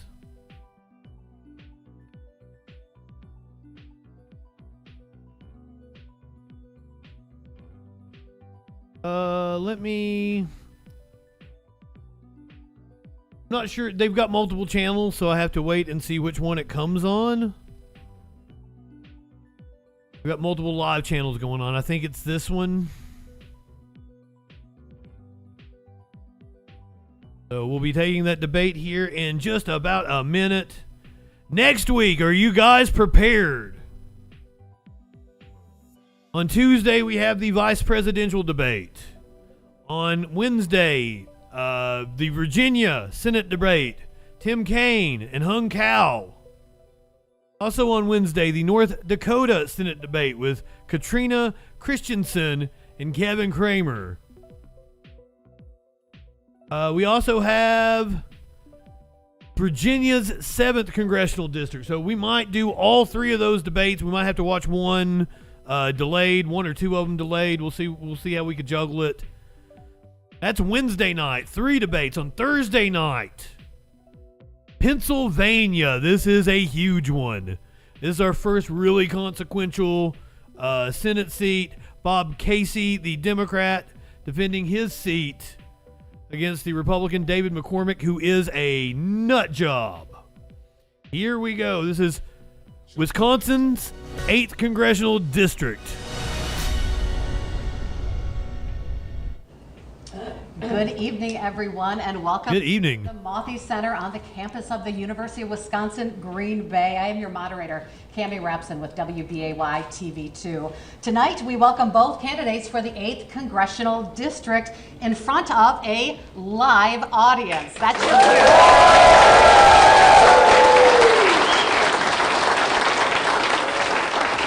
Folks, we have a full crowd here, and so we're really excited to see it. Both candidates will actually appear twice on the ballot this November.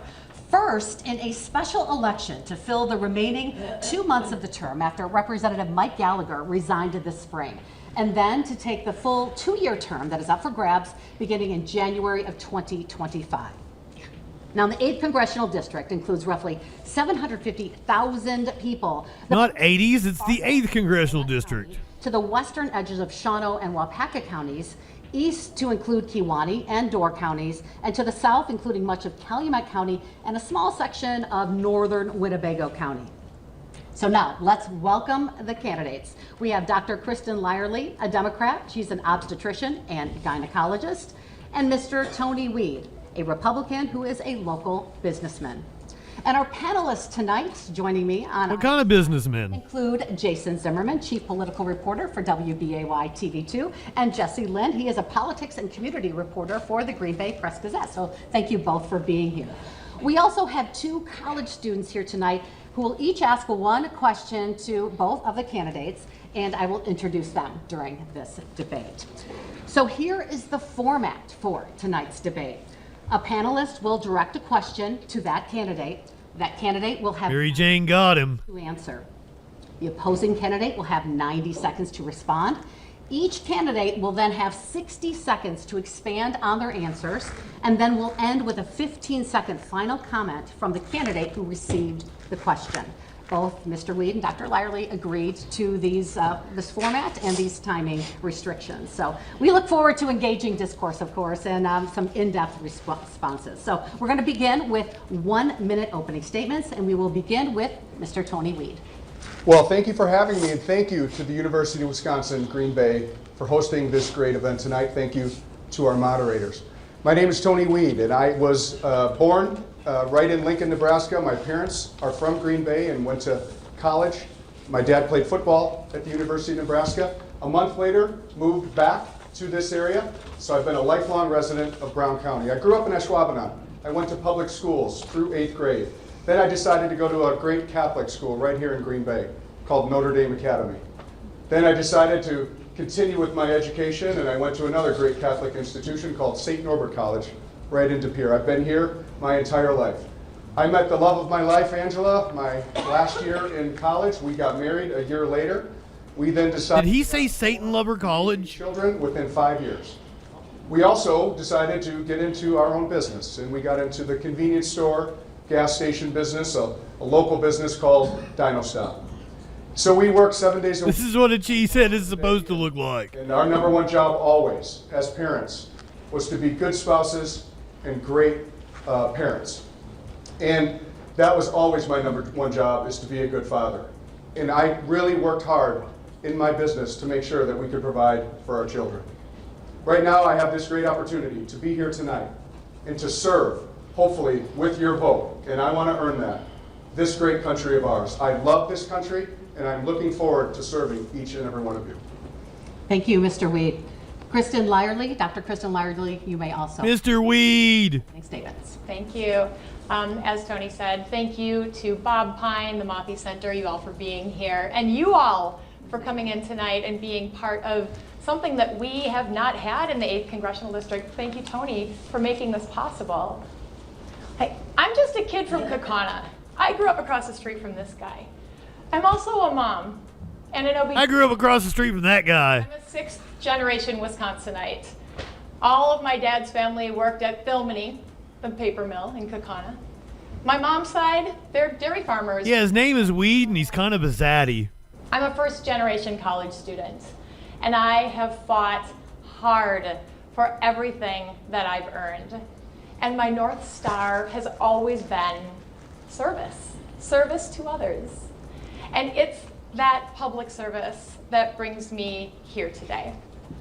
I think what you're going to see tonight is a pretty distinct... Not gonna lie, if the candidates for the 8th Congressional District were a couple looking at me from across the bar, I would. Recently discovered public service this spring when this congressional seat opened up. So I look forward to continuing this conversation and to sharing with you why I will be the best option to serve you here in Northeastern Wisconsin in Congress. Thank you both for your opening statements, and we're going to get right to the questions. And panelist Jason Zimmerman will begin with our first question directed to Mr. Tony Weed. You will have 90 seconds to respond to Jason's question after he asks. Thanks, Camby. I want to start. It's not. I have very low standards. Inflation and specifically the impact it's had on affordable housing. According to Rent.com, Wisconsin is now in the top 10 states in the country for steep rent increases. You might also be familiar with Wisconsin 211. Among people seeking assistance at call centers in Brown County and the Fox cities, housing assistance has now replaced health care as the #1 issue. I feel like this guy looks like he would be like a cop in New York City or some shit. 10,000 calls for assistance. Many who rent are middle to lower income and live paycheck to paycheck. It is a financial hardship. How do you assure voters that this trend will not continue into next year and the year after with continual rent increases as the cost of housing goes up? Mr. Weed, you can go first on this question. Well, we see during this current administration of Joe Biden and Kamala Harris inflation that we haven't seen in 40 years. And unfortunately, inflation is really a tax. Come on, man. And it's a tax that affects the poor and the middle class the most. It really doesn't affect those that have a lot of money. It affects the poor and the middle class. And again, it is a tax. And where does it come from? It comes from the reckless spending that we continue to see in Washington and during this administration. Every single year, we're going further into debt. Nope. In the country. Right now, we're at a debt of $35 trillion. Every 100 days, we're going further into debt, another $1 trillion. Every second, our Federal Reserve is printing $80,000 and inserting it into this economy. And what does that do? That makes our dollars worth less. And again, that comes from the reckless spending in Washington right now. And, you know, I was in the small business and we led teams, you know, in our convenience store businesses. And we worked with folks that were on their second and third chance. And that's what I love to do day in and day out, was mentor and coach folks. And I saw how hard it was for people to live and be able to afford rent and be able to afford those things. And I love seeing people be successful coming into our business. This is a lean Republican district. And then maybe even moving on and moving into another job where they continue to get better with their career. It was a Republican seat. This is a reckless spending issue, and we need to stop it, and I will stop it. Dr. Lyerly, 90 seconds for your response. Thank you. Yeah, there's no question. Inflation has been a giant burden for all of us. 2 years ago, it was at 9%. It was really high, and we all saw the price of everything go up. Housing in particular, it's very tricky to buy a house nowadays. It's very tricky to rent nowadays. When my husband and I bought our first house back in the day, many of you may have had this experience. We really wanted a house. We knew exactly what we wanted. It wasn't that expensive. It was Gallagher resigned. There was no way we could afford it. I don't remember what the scandal was. My mom happened to pass away and leave us a little bit of money, and that's the only way we were able to make a down payment. You shouldn't have to lose a family member in order to buy a house in this country, the wealthiest country on earth. We need programs for first-time home buyers. We need federal incentives for developers and builders so that they will put their time and energy into local projects that will get these renters into homes, because home ownership is a step in upward mobility. It helps people build their families, get an education, live their lives. And another really creative idea Apparently there was no scandal. Federal lands. There's an option in He just resigned. where we can use federal lands for public development. There are many things that we can do as members of Congress that will help to take the pressure off of the housing market and get first-time home buyers into their homes. Jason would like to redirect on this 60 seconds. Yes, I'm just going to redirect slightly. Obviously, Mr. Weed, you have identified that this is a problem. My question to you is, what would you propose to fix it? And my question on your follow-up, Dr. Lyerly, the biggest obstacle to affordable housing for a lot of communities is zoning ordinances. And a lot of these local communities push back against the notion of affordable housing. So how do you create an incentive for them to accept affordable housing, whether it's with grants or other means? Because right now that is an obstacle in many of these communities. Yeah, I think I was saying it wrong. I think I said both their names wrong. Response to my first question. Well, I think it comes down to opportunity and making sure that we give the businesses and the employers and folks that own their own businesses opportunities to continue to thrive. And I believe that through tax cuts and various other measures for everybody, in order to keep more money in your pocket, in order to grow the economy. And quite frankly, I think right now we're a country that we need to continue to look into energy dominance as a country. We have natural resources under the ground right here where we can absolutely explore. We have liquid fuels with gasoline and diesel and biodiesel and things like that that will actually stimulate this economy. So this comes down to a marketplace, and we need to continue to provide opportunities for people to continue to grow. Produce more oil now than any other country in history, ever. Need for a home. Dr. Lyerly, 60 seconds. Hey, I hear you, Jason. I hear this from my neighbors. I've heard it in every place that I've lived. We don't want that kind of housing. We want more expensive houses. We want, I mean, the property taxes are important to your community. You want to pull in wealthier folks who can help to make your community more wealthy. That supports your public schools. That supports so much of the stuff that you can do. But the truth is, there's a way to do this. We've seen this done creatively with mixed-use developments, where people can rent, people can own, people can shop in their own neighborhoods. There are places where there are bike lanes and sidewalks so neighbors can get out and talk to each other. Lots of different options in these creative solutions that put people in homes. But the tricky part is getting leaders locally to buy in. And that's something that, as a member of Congress and someone who is deeply invested in community, again, from this area, I can be influential in helping people understand the necessity and the benefits. And we can also create federal incentives for these kinds of mixed-use communities. Mr. Weed, you have 15 seconds to respond. Final word. Well, exactly. And I've met with various other employers in this area, whether it's in the meatpacking industry and so forth, where they're partnering with local officials like the city of Green Bay in building residential areas for their team members. Mixed use means it's residential and commercial. Continues to be a business type of situation where people are solving it and developing the areas that make sense and providing that affordable housing for people. Okay. Thank you both. Jesse Lynn now has a question addressed to Dr. Kristen Lyerly, and you will have 90 seconds to respond. Dr. Lyerly, you said in previous interviews that you support expanding a federal child tax credit, lowering taxes on the middle class, while raising taxes for more wealthy Americans. These are also core pillars of Vice President Harris's economic plan that she recently expanded to 82 pages.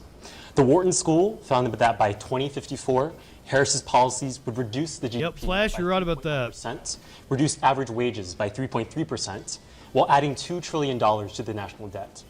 Should Wisconsinites and Americans accept these outcomes in exchange for a modest increase in their incomes, as the analysis finds? That's a great question, Jesse, and thank you for that. You know, that's 2054. That's 30 years into the future.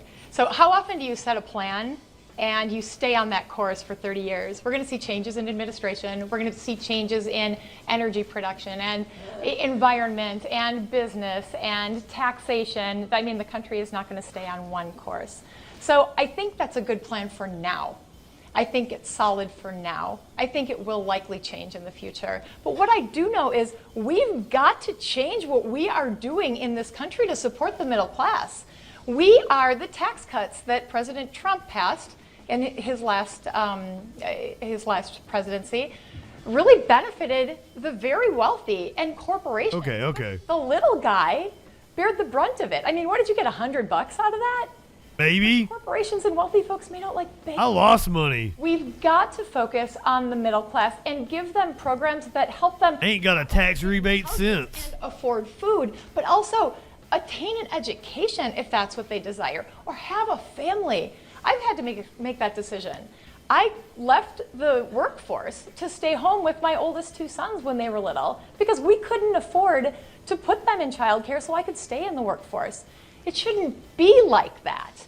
And we don't have child care providers because we're not paying our child care providers. We're not valuing the people who are taking care of our most vulnerable population. We have to take steps to improve the status of the middle class. Mr. Weed, you have 90 seconds. You know, as we continue to look at Mr. Weed to people right now with this economy, it continues to be the new tax right now is inflation. You know, we're at a point right now with President Trump's tax cuts. They were effective. It helped stimulate the economy during his administration. No, they helped cause the inflation you're bitching about. Tax cuts in place, but they're at risk of coming due next year, and I believe we need to extend those tax cuts in order to keep more money in everybody's pocket. But as I continue to look at our economy and talking to folks, whether it's business leaders, teachers, what have you, inflation is really what is the new tax right now. You know, people are, the government's saying that we're paying 20% more in the grocery store, but people are also saying 30, 40, even 50% more for goods that you normally buy. Why not say 100, 200%? Problem right now. Let's just make up numbers. To rise, and it's from the reckless spending that we continue to see in Washington. And we cannot have that. I have been in business, a small family business that my wife and I both ran. And it was very difficult. And we had to go line by line in our budget every single day to make sure that we were watching expenses as they creeped up. And it's no different than each and every one of you in your own households. You have to look at every single budget. And that's what I will bring to Congress. We have to have a balanced budget. We have to move towards less spending, because that is the ultimate tax in what is hurting the poor and the middle class. Dr. Lyerly, 60 seconds. I'm not at all Exactly, Mary Jane. to hear my opponent's support for these tax cuts because he and his friends benefited from them. But I can tell you that I know many of you didn't because I hear you telling me that. They're not helping you. Tanya, good evening. Better. Let's talk about inflation because my opponent keeps coming back to that. 50% of the price rise in inflation is due to corporate greed. Those prices haven't come back down as inflation has eased, but corporations are making record profits. Yep. Not off of my opponent's back, off of your back. I yield. Mr. Weed, 60 seconds. Well, look, I'm not going to attack all of the businesses that are in our district. Our district is full of small businesses, family businesses, and bigger companies that employ each and every one of us. And we get to choose where we want to work. And just remember, a lot of these businesses are farmers or they're manufacturing and the like. But again, the real issue that we continue to have with this economy is the reckless spending. And that is something that we, as a member of Congress, can actually do. Our job in the House of Representatives is one of two things. One is to oversee the agencies that we have in our government, and the other is to present spending bills in the lower House of Representatives. And that is something that we absolutely have to do because, again, that is a tax on the poor. Enjoy those dishes, Avalon. They're not tax cuts. It's leaving money in people's pockets. And we need to continue to find ways to keep more money in your pocket so that you can decide and work and find solutions. Final word from Dr. Lyerly. Yeah, I would say with respect to the biggest job that Congress has, it's to pass a budget. And that's something that Congress has not been able to do. And we just last week were able to get another continuing resolution passed. Unfortunately, my opponent opposes continuing resolutions and would shut down the government. And I look forward to continuing that conversation about how we would have police officers, Border Patrol agents, military working unpaid because of that bad decision. What are you talking about clinically? Now I have a question from Shania Johnson at St. Norbert College. Use a thumb. She will address Mr. Tony Weed for a 90-second response. His name is Weed. Many students are struggling right now with the high cost of a college education. What will you do to make higher learning more affordable? Also, would either of you support student loan relief? And if so, what would that look like? Well, thank you very much for the question. I have 4 children that are currently in college right now, 3 in undergrad and 1 He's sweating. in school. So I see the costs of college and how expensive it is and how difficult it is right now. And I think we need to find a solution. Yeah, he is from Wisconsin. For the cost of college. But that comes down to from a state level and from the college level and finding ways to reduce costs in their operations at the college level. I look at universities like the University of Wisconsin-Green Bay that continue to grow and thrive, being the 3rd largest university here in Wisconsin, and finding ways of going out and getting donations and getting involved with the community and having the business leaders continue to fund the organization here in this university. So again, I think we need to continue to lean into the marketplace. I think we need to continue to have increased competition. And you know, it's very difficult from a student loan perspective. And I don't think that we can just give student loan forgiveness for people that go to college when that wouldn't help those that are going to tech school and going on and learning the trades, which I think we need to open that up more for people to get into the trades as well. This is the Green Bay district. One of the fun things about my opponent and I is that we both have 4 sons. They are all about the same age, which is kind of hilarious. I too have kids in college, they're not quite so close together, but I hear you. College is expensive, and it's a lot more expensive than it was when I went to college. And not only is the tuition more expensive, but the financing is terribly expensive. Yep. It shouldn't cost more to go to college than it does to buy a car. Right? This is your education. This is an investment in your future. College should be something that is available to everyone, and not just four-year colleges, but grad school, trade schools, all of the other options that will educate people so that they can go out into the workforce, go into the trades, contribute to society. So yes, we need better programs, we need lower interest rates, we need more opportunities for students. With regards to student loan forgiveness, I just have to tell you, I'm still paying off my student loans. Most of my student loans actually went to paying for childcare, which is like a double negative right there. Student loans are hard, and we have to do better. We need a way to forgive these student loans that people have accumulated at 7-8% interest. And publicly financed colleges. Value out of that education of the investment that they've put into it. I think I am very interested in pursuing this, not for everybody. I'm willing to pay my loans. I'm happy to do that. But for many students, they deserve better. Mr. Wade, 60 seconds. Well, my sons also have student debt and from loans, and it's very difficult.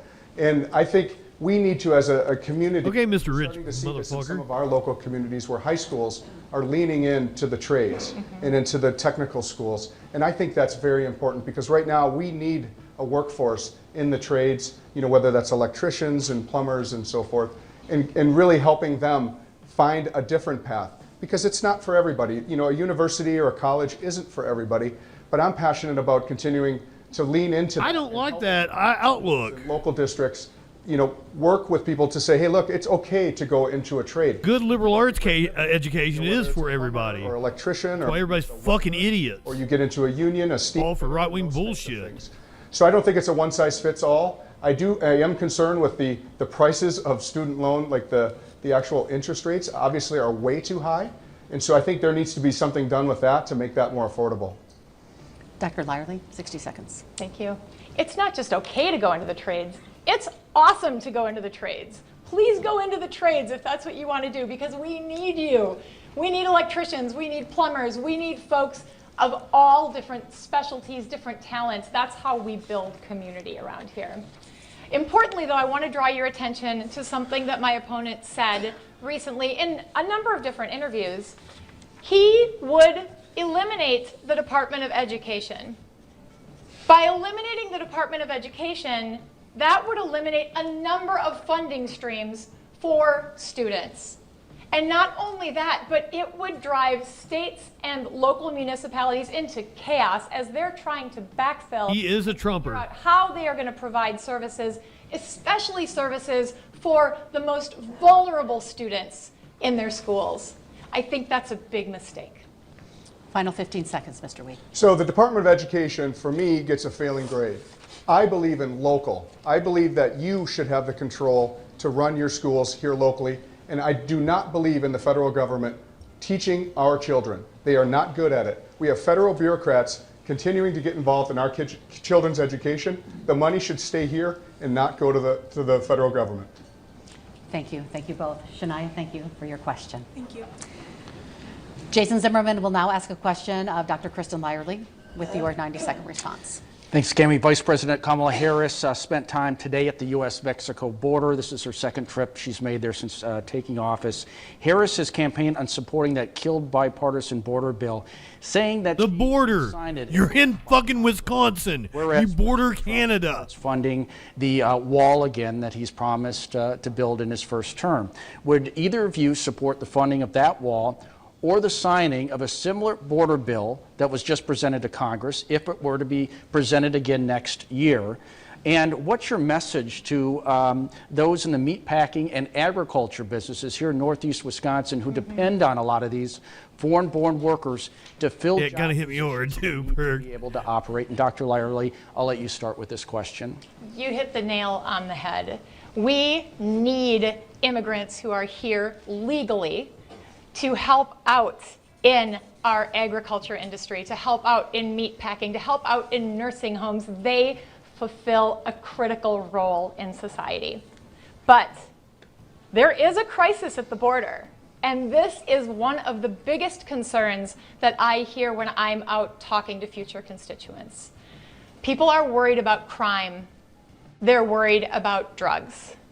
They're worried that this is not going to get solved, and they're worried that government is putting politics over people. I'm worried I don't have enough drugs. Had this bipartisan border bill that was put together by some of the most conservative and some of the most liberal members of the Senate.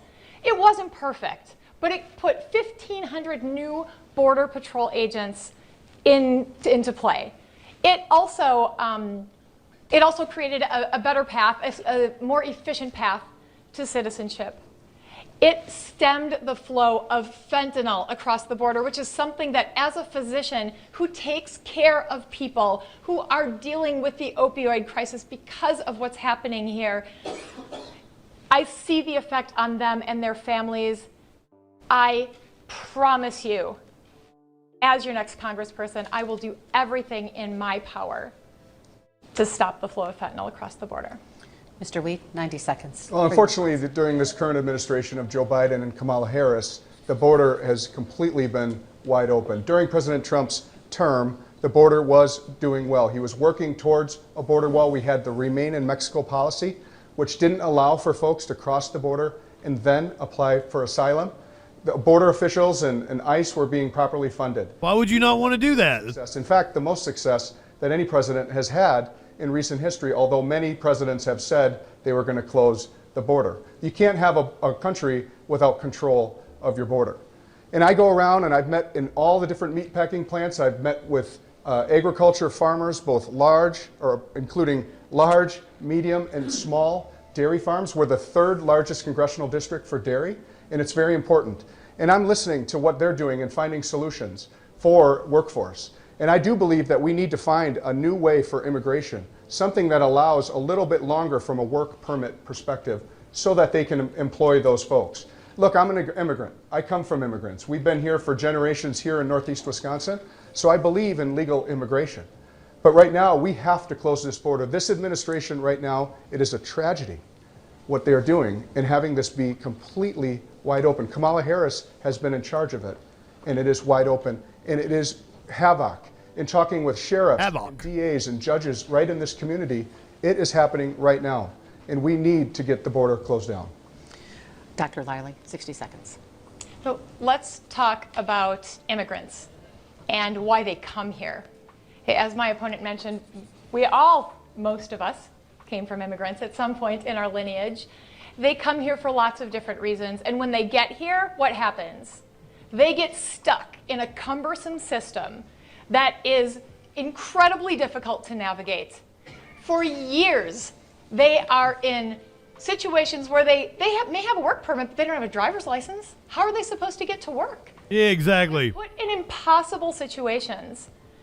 This border bill starts to solve that problem. It helps to heal these issues and get people where they need to go so they can do what they need to do. And I guess the question that I would have for my opponent is, what about the border bill did you not like? You have 60 seconds to respond. The border bill didn't go far enough, like the results we were having during the Trump administration. It was effective. The policies were effective. The Remain in Mexico policy, finishing the border wall, things like funding properly and giving the manpower to border officials and ICE. That was effective. This bill. That's what I was expecting, Flash. We need to close this border down, find an effective immigration policy. 15 seconds for a final word. That effective immigration policy is sitting there just waiting to be signed. But we all know that the people who pull my opponent's strings said no. They said no because they want to use it for politics. They want to use it to induce fear, to divide us, to scare us. And it's effective. And that's why we all need to know what this bill means and what it can do to actually solve this problem. So you had an effective policy for those 4 years, and that was completely undone on day one during this presidency. This is a good place to take a break. We are going to take a 2-minute break. Is Green Bay, does it have a large immigrant population? It's over. We'll take a little break and we'll resume. Because it could have been very purposeful that he didn't say 5,000. Because he's trying to appeal to a certain community, maybe a conservative Mexican community, something like that. There might be something local that we don't know about. You know, they're basically running a supplement MLM salesman.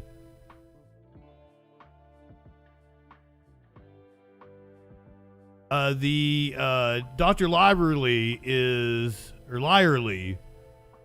obstetrician, I believe. Uncle Jesse. Still looking good, too. Hey, does anybody remember the night we did that Zoom call with the comedians for Kamala?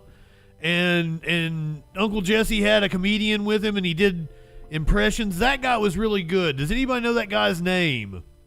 I've meant to look that up.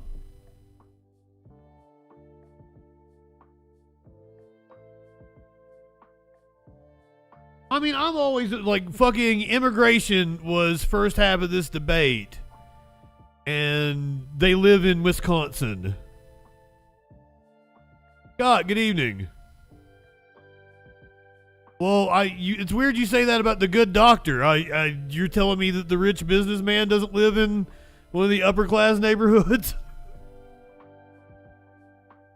It's so weird, the critiques that right-wingers like to level. It's like calling Joe Biden a pet. I'm fucking tongue-tied tonight. It's like calling Joe Biden a pedophile when you're running a dude that's actually been accused of being a pedophile. It's insane. And is on camera talking about how much he loves a pedophile. Yeah, as a leftist, you can't be poor, you won't be taken seriously. You can't be rich, or they'll say you're fake. Absolutely. Debate you're watching on WBAY TV2 on the campus of University of Wisconsin Green Bay at the Mothie Center in front of a live audience. Ah, Daddy. We had a great first half of that debate. On stage, Mr. Tony Weed, the Republican candidate, and Dr. Kristen Lyerly, the Democratic candidate. We're going to go right to the questions, and we'll begin the second half of this debate with panelist Jesse Lynn, political and community reporter with the Green Bay Press-Gazette, directing the question to Mr. Tony Weed with 90 seconds to respond.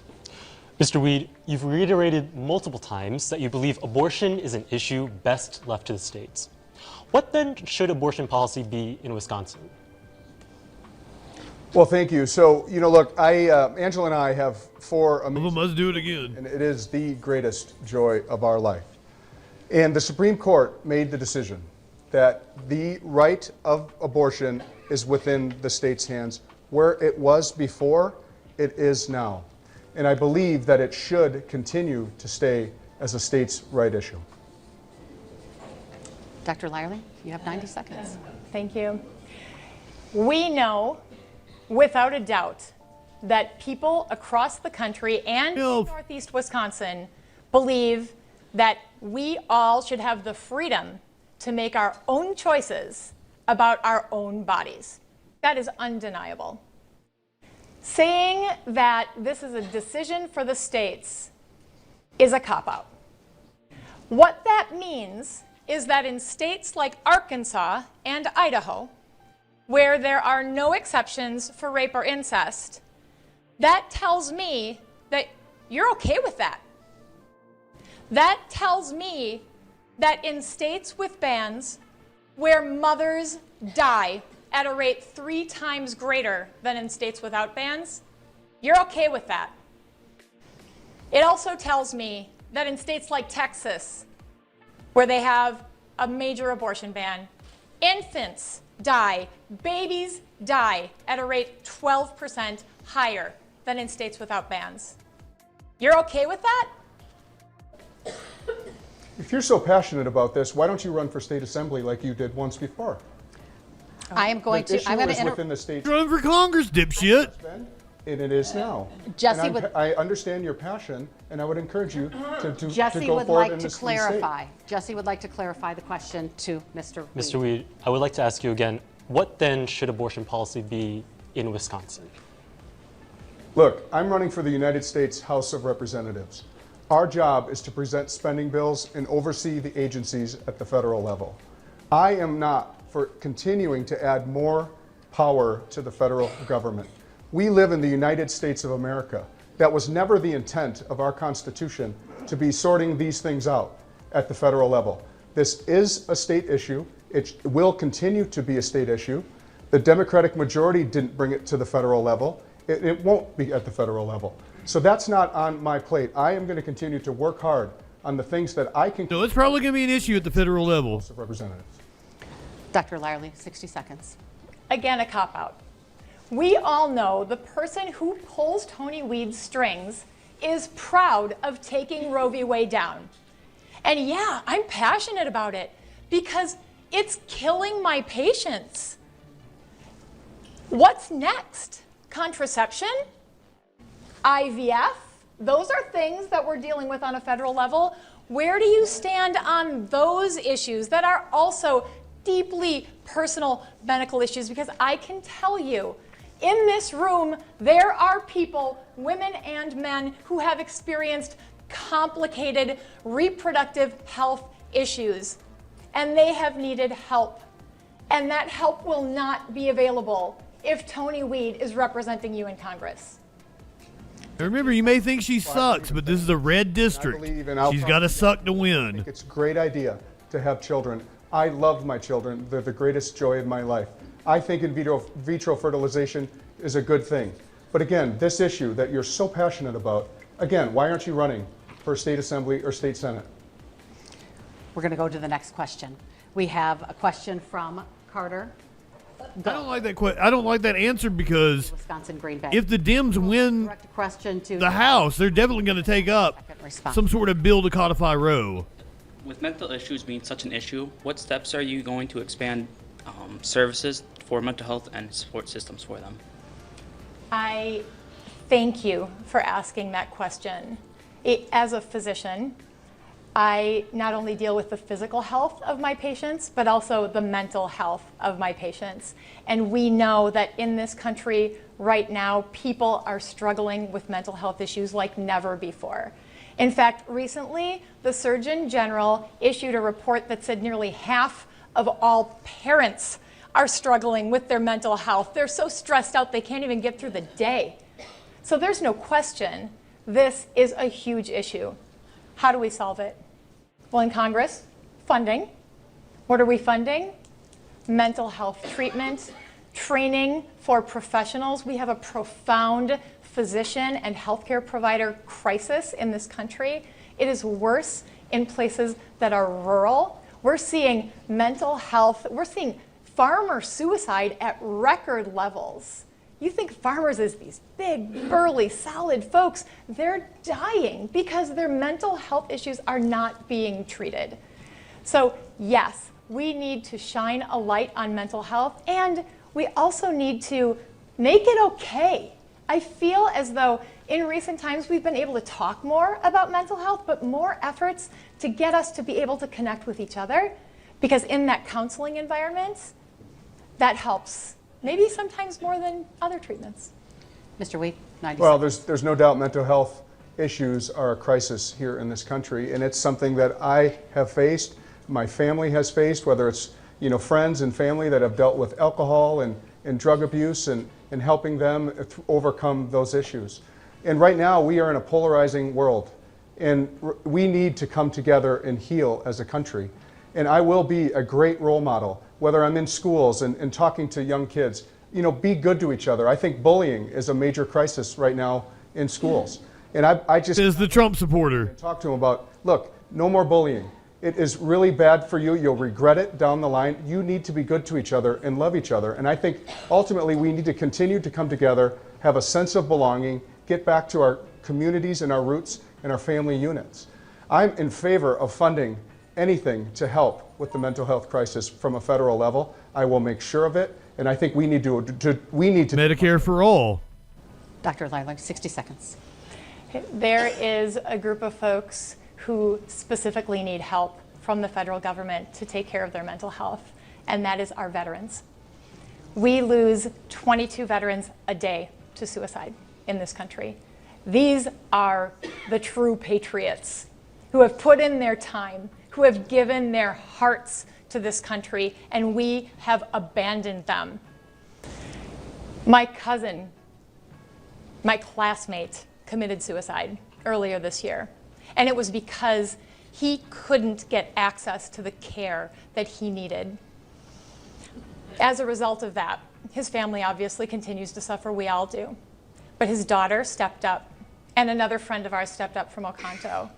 And they asked if they could create a group in support of my campaign, Veterans for Kristen, because they know that as a physician who understands what's happening with our mental health crisis, that I could be part of the solution.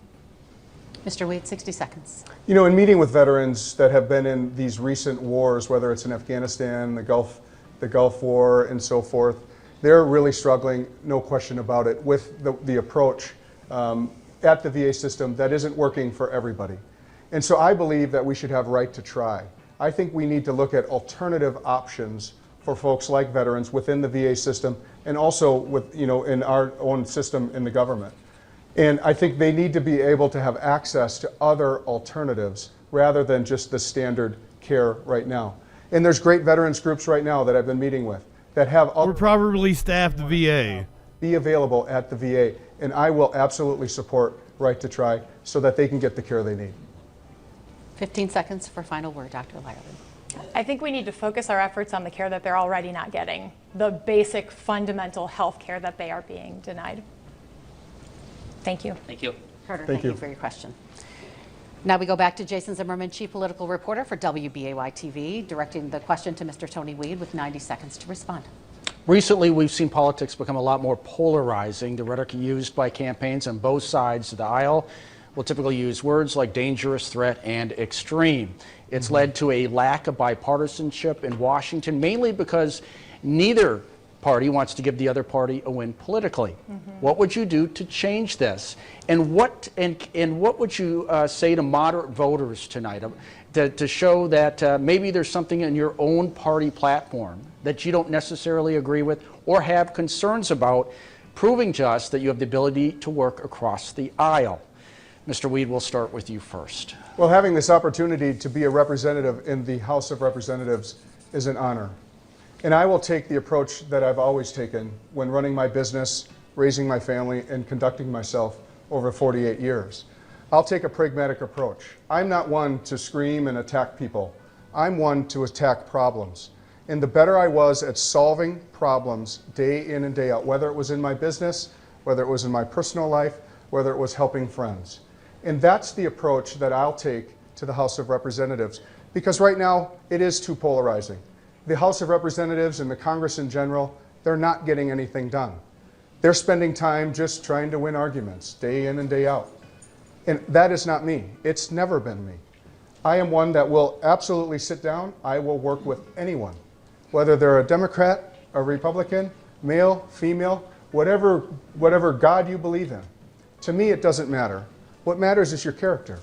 And I did that when I was leading in our business. We worked with folks from all different races and all different economic backgrounds. And we loved each other. And you have to show more love towards each other and actually work together to solve problems, because there's too much at stake right now in this country. You know, we're seeing the potential for a world war in various areas around our world. We're seeing the border be completely overrun, instability everywhere. The political system is polarizing. I will be the exact opposite of that. I will just solve problems and do my job and work for you. Dr. Lyerly, 90 seconds for your response. I agree. Let's show more love, right? Wouldn't you love to see more love? Yeah, but this is a really tough environment. We're at a place right now where Congress is so divided. They are the least effective Congress since the Civil War. And why? Because they've got this take my ball and go home mentality instead of sitting down, having a beer, figuring it out, like the bipartisan border bill. That's a great example of something that could have happened but didn't because of politics, because of this severe division. You know, I grew up here as a Republican, not a card-carrying Republican, but I always voted for Republicans. I never voted for a Democrat until I was probably in my 30s. And I never became a Democrat until right before I ran for office. I'm an independent. I'm an independent thinker. I'm somebody who listens to people, just like I do in the office when I'm talking to a patient. I listen. I hear, what is your problem? We talk about options, and then we figure out what's the best solution for you. It's the same strategy in a community. We share values. We have a common culture, and we're all different. And that's the beauty of a community like this, because we bring our different opinions together and we create magic with it. Lenny, good evening. Well, there's no doubt we're lacking leadership, and we see that right now in the administration with Joe Biden and Kamala Harris, and that causes chaos. We see this with this lack of leadership. We see the chaos in the Middle East and in Eastern Europe. We see the chaos here in this country, whether it's in the border. We see the instability that is going on. And again, I am not somebody that is going to just go and try to win arguments or continue to scream and holler and you know, just try to be somebody that gets attention. I never have been. We've lived our life in a private way. We ran a very small family business that was very difficult to run against very big competitors, but we didn't complain. We just worked hard day in and day out. We're a good employer, and we just solved problems day in and day out so that we could be a good leader and a good employer for our team. And that's what I'll bring to the House of Representatives, because we have way too many problems right now. And I'll bring a good, strong leadership approach and be a good role model for each and every one of you. Dr. Lyerly, 60 seconds. Tammy Baldwin tells a wonderful story about how she got the Respect for Marriage Act passed. Now, I don't know if you remember this, but Dobbs happened, Roe v. Wade fell, and things were dark. At least in my world, they were very, very dark. And Clarence Thomas wrote this opinion where he said, same amendment also is the thing that makes gay marriage legal. And Tammy Baldwin, in this polarizing environment, said, I got to protect gay marriage. And here's how I'm going to do it. I have relationships with this person and that person and this person and that person, and I know these things about them. And I'm going to leverage those relationships. I don't care if they're Republicans, Democrats, Independents. It doesn't matter, because we are looking for common ground so we can do some good on behalf of the American people. And do you remember what happened? She got it done. That's how I will lead when I'm in Congress.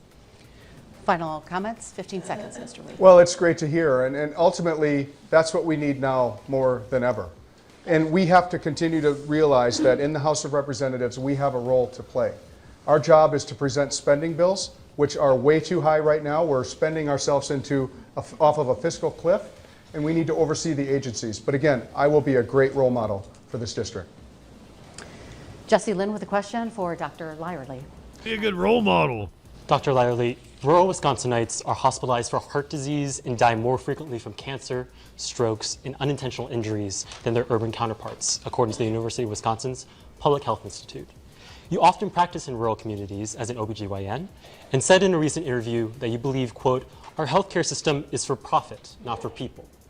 Based on that premise, you said that you, quote, personally would love to see every American have access to quality of Medicare for all? What do you have in mind that would get to that outcome, and do private insurers play a role? We have a complicated healthcare system. And I have to say the data that you used comes from the University of Wisconsin. I am a proud graduate of the University of Wisconsin School of Medicine and Public Health. And I have to emphasize that every time, because it was the first medical school that added public health as an initiative, because the health of the public affects your individual health. And that's what we see in these rural communities. We see people who can't get to the doctor. There is no doctor there. They don't have a car. They don't have the money to pay for their health care. It's a crisis, and it's a huge reason why our outcomes are poorer in rural areas, like the area where I work. So how do we fix it? Do we just wipe the slate clean and start over? I mean, we've been building this healthcare system for over 100 years, and it's gotten this way because of the way it was built. And the way we have to fix it is by working within the system. The ACA was a wonderful step in the right direction, and I support the ACA. I have been very vocal in my support for the ACA. I am on the exchange myself as an independent contractor, which is kind of like being a small business person. That was a step in the right direction. But then we saw Republicans pulling back on provisions of the ACA, making it less available, less affordable. We need to go in the other direction, and that's a good start. Mr. Wade, 90 seconds. Well, there's no question that the cost of health care is rising at a rate that is unsustainable. And I saw too, as a business owner, we had to, we were able to provide health insurance. And the cost for my health insurance was sky high. And the amount that we had to pay to have insurance for our team members was extremely high. It was a very big burden.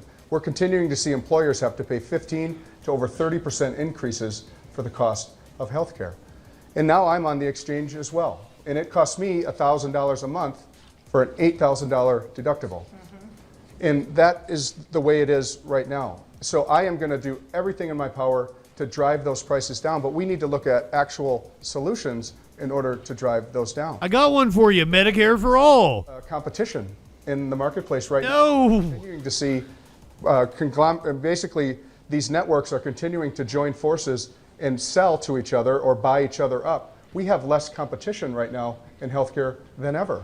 And it's going to continue to get worse and worse. And those are things that we need to do from a congressional level to stop that.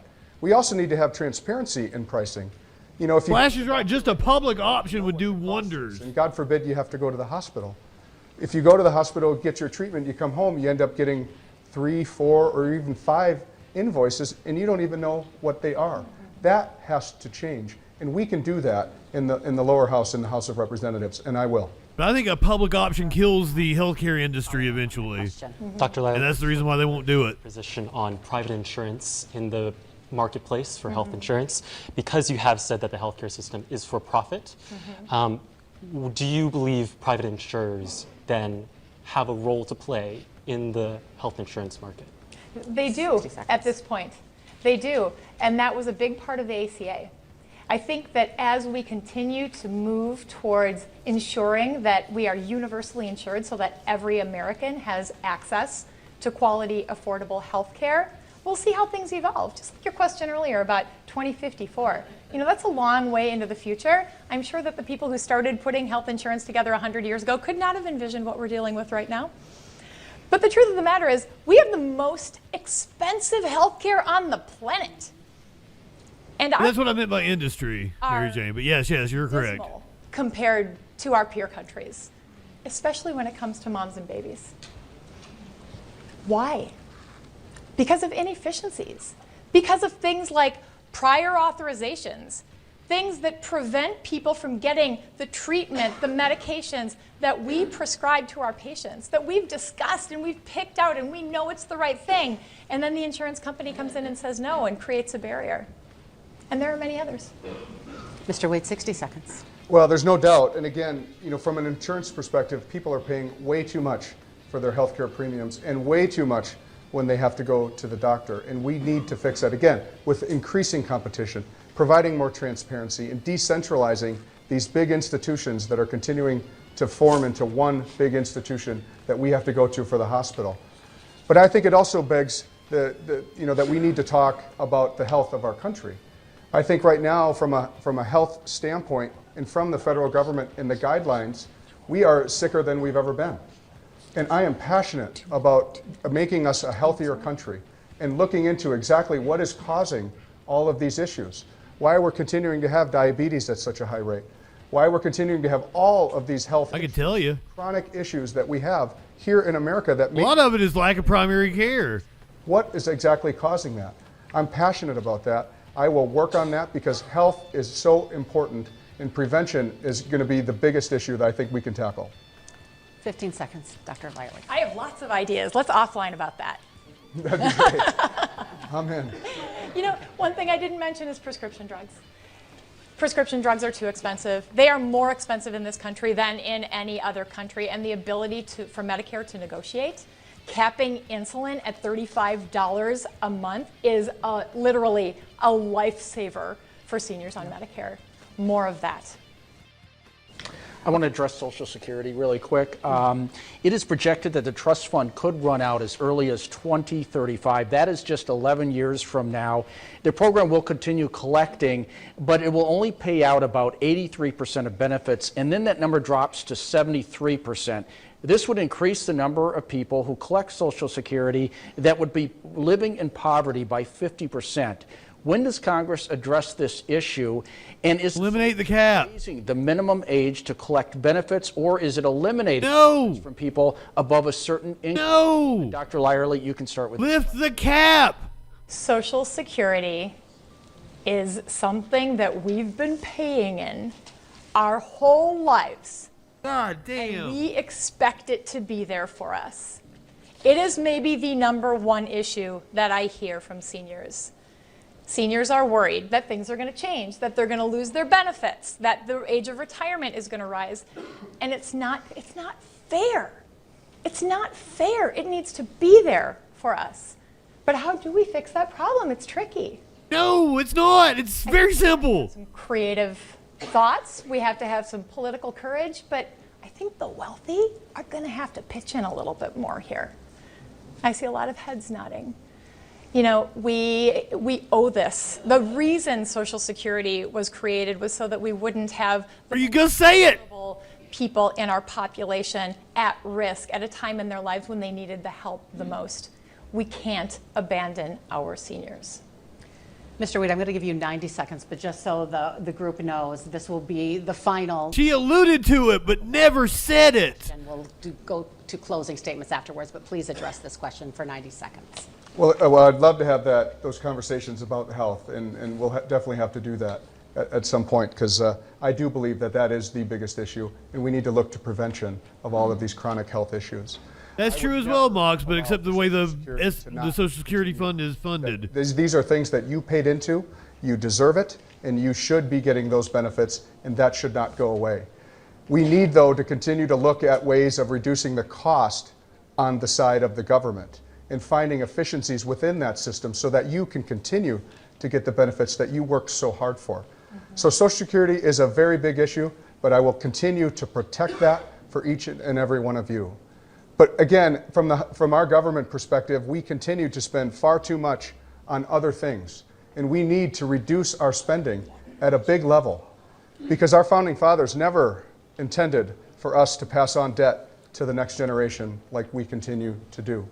Our children are going to be left with $35 trillion, and again, it's growing every 100 days, $1 trillion. So my goal is to do like I've done in my business and in my life, and work through the budgets. And I think we need to have a single subject spending bill amendment in the House of Representatives so that we can actually have dispassionate debate about each spending bill. And then we will bring the spending levels down, which then would offer funds to keep this social. This is the Green Bay district. Again, that you deserve. Well, we thank you both for your answers during this 8th congressional debate. We very much appreciate it. We do want to wrap up the program. The hour went very quickly. It sure We will did. give you each a minute for closing statements. We will begin with Dr. Kristen Lyerly. Thank you, Cami. As I said when we opened, I'm from this area deep.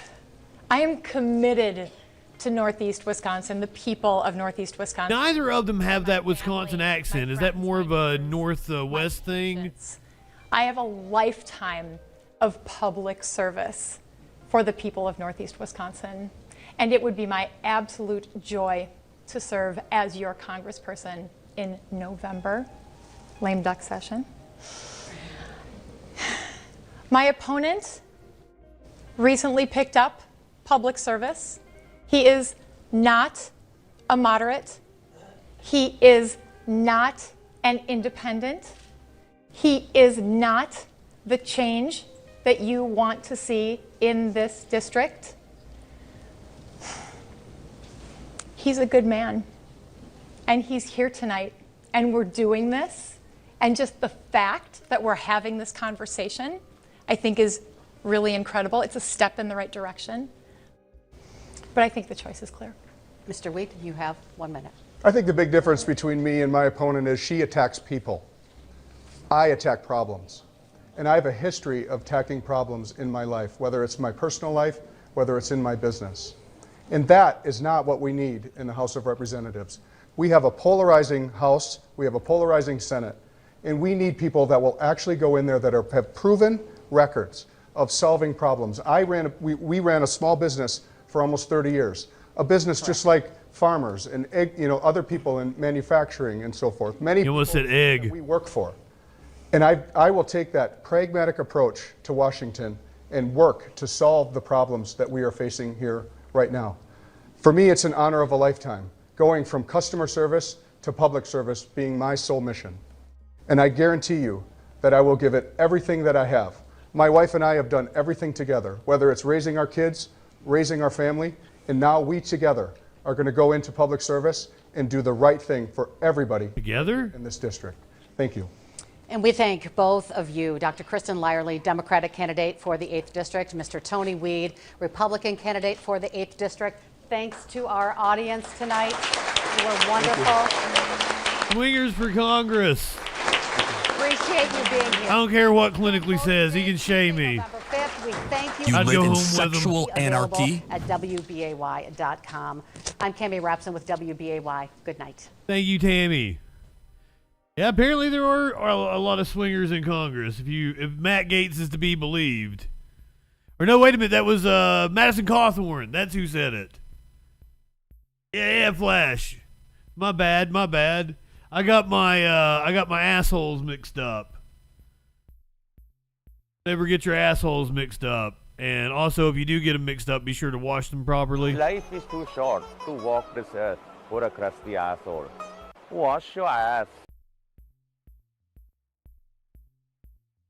I don't have any content, but I'm not ready to get off. What you music or chase? You want to hang out and do music, or you want to watch a police chase? Another police chase? I'll entertain you. When we do music, we gotta say goodbye to YouTube and all that jazz. We gotta end the show proper.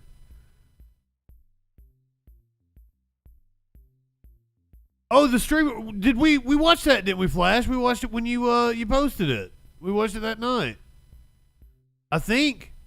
Did we not? Give me the link to it again. It was only a couple minutes.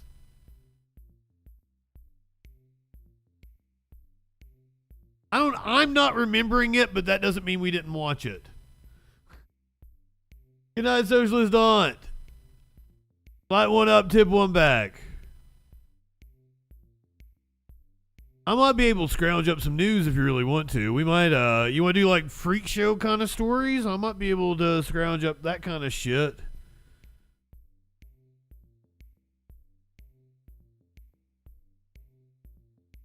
I don't know. I don't know what I'm feeling. I also believe just a programming note, especially as we're going into like with the debates next week. I think what I'm going to do, I try to shout everybody out when I see you guys, but with a lot of new people coming in and I might be clipping content, I think what I'm going to start doing is I shout people out at the beginning, shout people out when we do like commercial breaks and shit. We'll do lurker love and all that good stuff. So if I don't give you some love when I first see you, I apologize.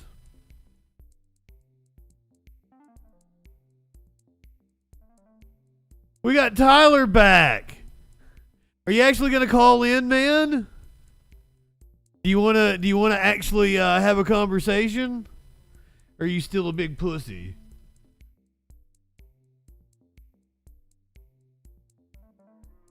This dude live streaming on Kick. This is most valid. Live streaming on Kick.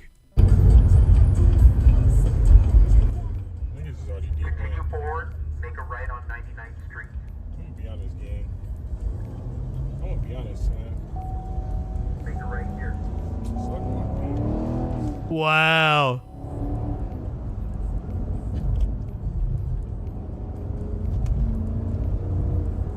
I don't know. We might have watched this from the other angle. This is Callie, isn't it?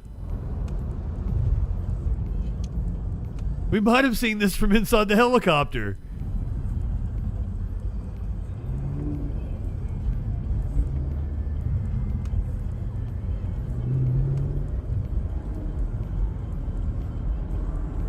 Wait a minute, didn't we do one where the dude, we found out he was streaming? Why'd you have to turn that shit up, motherfucker?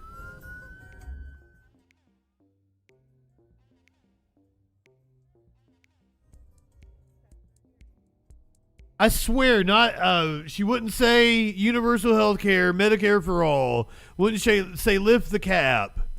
You lift the cap, you could expand benefits. You could lower the retirement age.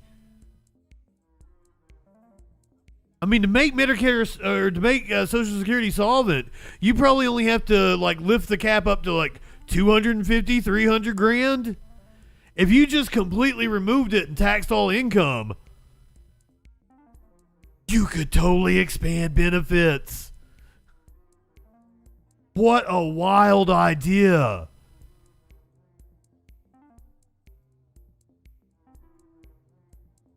Ooh, damn. So what kind of Flash, do you... Oh, is that all we get?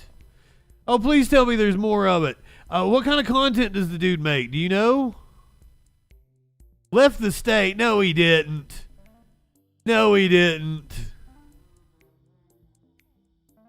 Let's see if we can get the rest of this.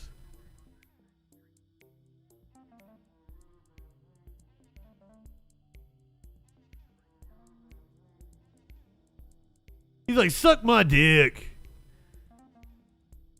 Yes, we totally did this because apparently it's already been highlighted.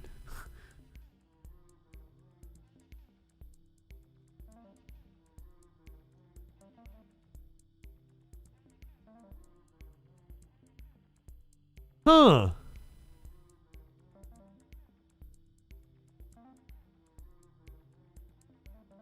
Apparently only fucking Sportskeeda has it. Abattoir, good evening. How much cheese is too much cheese? There's never too much cheese. Kick streamer Shuvi and friends arrested by police after a helicopter chase. Oh, is this a different one or is this the same one? Shuvi and friends. This is a completely different chase. Kick's hands-off approach compared to Twitch has attracted high-profile creators like Aiden Ross and XQC. However, the leniency has led to various incidents where streamers have pushed the boundaries of acceptable content.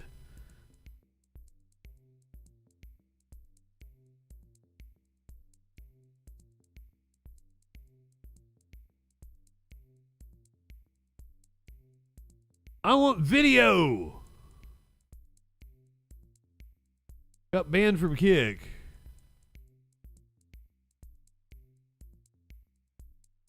That's the same one.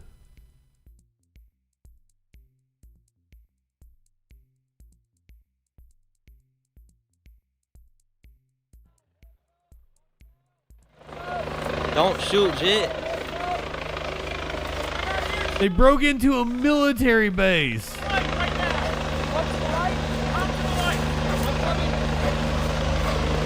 Don't shoot us, cuz.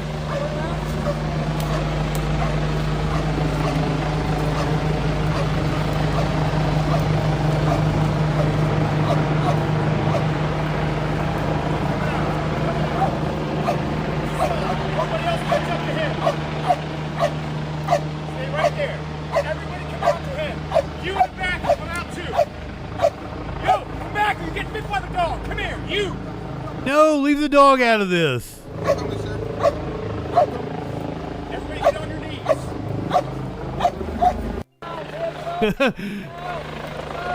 Seriously, being a guard is usually fucking boring as shit.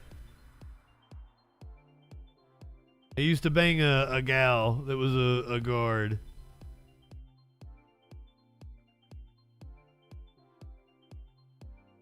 Like outside, like a coal plant. Okay, yeah, this is the same video. Oh, that's all we got.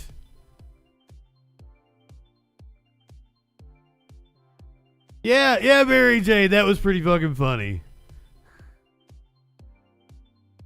Our good friend Tyler here wanted to make sure that I promoted the show, so I want to go ahead and give our buddy another shout out here. He told me that Mary Jane might have seen it in the Discord. I actually have a successful podcast, unlike you. Is he actually on Twitch? He's a Facebook guy. Like, I think he created a Twitch just to talk to us. I don't think he's on Twitch as a streamer, but hey, cool. It's good to shout him out. You probably got some followers, my man. My chat's cool.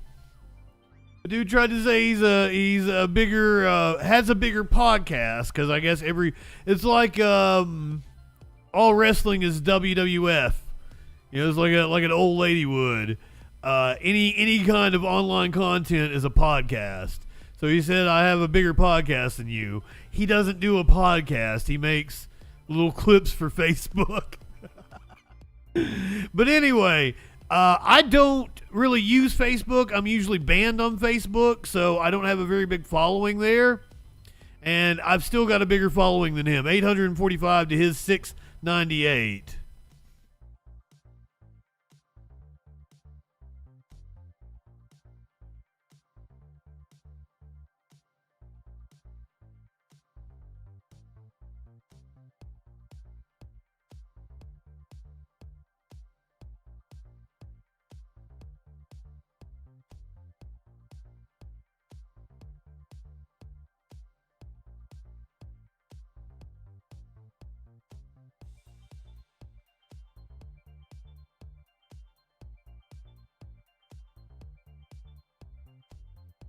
Tyler's daily thoughts that he hasn't posted since 2023.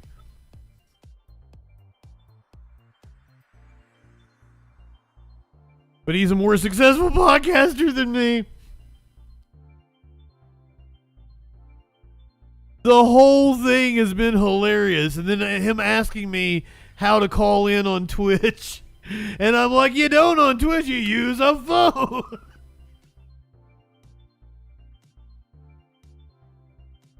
Jesus.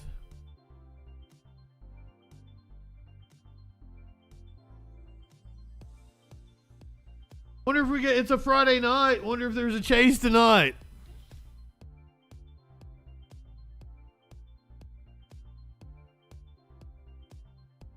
Nope, 6 hours ago though.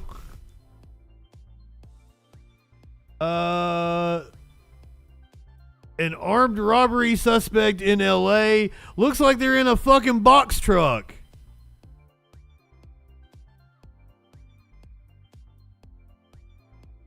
Our good friend, I believe this is Chris Christie. Los Angeles area. Big box truck. That's called a bobtail, by the way. That's what they really are called, bobtail trucks. But you can see it. Too early? Oh, Lenny, I'm not usually on Friday nights. Stop sticks. I always call them spike strips, but whatever you call them, definitely working today, and that truck definitely running them over. You've got 2 flat tires in the front, and one of them gone. Look at that. I mean, gone. It is gone. Holy shit. This is one of those ones where you got to worry about the performance of that big, heavy truck. He has been in traffic. We have actually been watching as he's been making a way around vehicles, not trying to hit anybody. Really, truly making a huge effort to be, I'm doing the air quotes, safe or as safe in a pursuit. LAPD, there's a number of vehicles behind him, and that number probably has a finite number, but you can see that. It almost looks like a movie set down there. What? A lot of LAPD on the ground, the LAPD helicopter above it. And this is what I'm talking about. Came to a stop again at a red light. This is what kind of odd, to say the least. No, we've seen it before. It's probably going to be the heat from the rim running on that asphalt. We've been trying to get a peek at the driver the best we can. That's going to be the best shot we had. I don't know if this is a carjacking or if this is a crime of opportunity, like somebody just got up in there. But this guy looks like he's, pardon me, 211 suspect. So that's a burglary suspect. But this guy actually looks like, okay, I got to go to work, everybody. What? You're following a pursuit. You're taking a look at the vehicle that deputy. I don't think this is Chris Christie, is it? And they want to stop that driver. That's ABC 7. LA. Let's go up to Stu and Skyfox for the very latest on this. Stu, what's happening? Did he have to? Just thank you guys for joining us. Yeah, this is Stu. Of this box truck out here, and you can tell it is pretty big and pretty. Oh, they were going to the actual TV station. Assignment desk. This is a 211 suspect. 211 translate to a burglary suspect or a robbery suspect, but it does definitely look like the driver looks like he belongs in a truck. When I say that, he's like a driver. So I've got a lot of questions, but I can give you guys a lot of information. Oh, that's the first time we saw something like that. Oh. And that's Oh shit. Bumping around. This might be coming to an end right now. That vehicle hit that wheel came completely off. Earlier on. They're calling them stop sticks now. We used to call them spike strips, but it ran over a number of them, at least 2 that we saw. Now the driver just jumping out. It looks like he's complying, like he's done this before. Just gets out of the vehicle and is doing the dance, hands up, and just, I'm sure they're not even calling anything out yet, but very upset about the situation. And again, it's one of those ones, you can't call me wrong. It looks like he is a worker, like a driver for that vehicle. Anyway, he's out. It looks like he's complying. I'm going to kind of stay a little bit wider because that kind of aggravated stance. They might shoot him. But this pursuit coming to an end. For a few minutes out here in the South Los Angeles area, but it does look like it finally coming to an end out here on Normandy near the Cross of Vernon. And you have to wonder what's inside that box truck to begin with, if it was in fact. He didn't seem chill, Lenny. Hopefully, if there was any merchandise or anything taken from any victims out there, that they'll get them back. Definitely, and you know, it just kind of wondered what was going on. I mean, that's a huge vehicle. We don't know. Burglary suspect. That kind of just really threw me for a loop. Officers from LAPD doing their approach. They're going to go ahead. They're going to have to clear that vehicle and also cuff that suspect. It does look like he is definitely complying. Officers have to clear the. Well, now. Even though we're pretty sure that it was just the driver in there, and of course, you know, usually we see him pop open those trunks and we want to see what's in there. Usually it's just a bunch of dirty laundry, but this time there might be something a little bit different. We're going to see if we can get Skyfox maybe to do an orbit or move a little bit to the, I believe, to the north so we can see what's in the back. But this is, again, coming to an end in a very dangerous situation indeed. That big, heavy truck could have caused a lot of damage, but that driver seemed to be concerned or at least cared about the vehicles around him. Yeah, definitely a good ending to this. Thankfully, nobody was hurt in all this, but again, taking police on a wild ride for at least 10 minutes here in this pursuit for this burglary suspect, all coming to a peaceful end as deputies, in fact, clear that box truck and look in the back as well. And of course, their investigation is just beginning. All right, thank you for joining us on this. Now let's go back to Sherry in progress. Why are we canceling? Why are we canceling Justin this time? Oh, hold on. They go to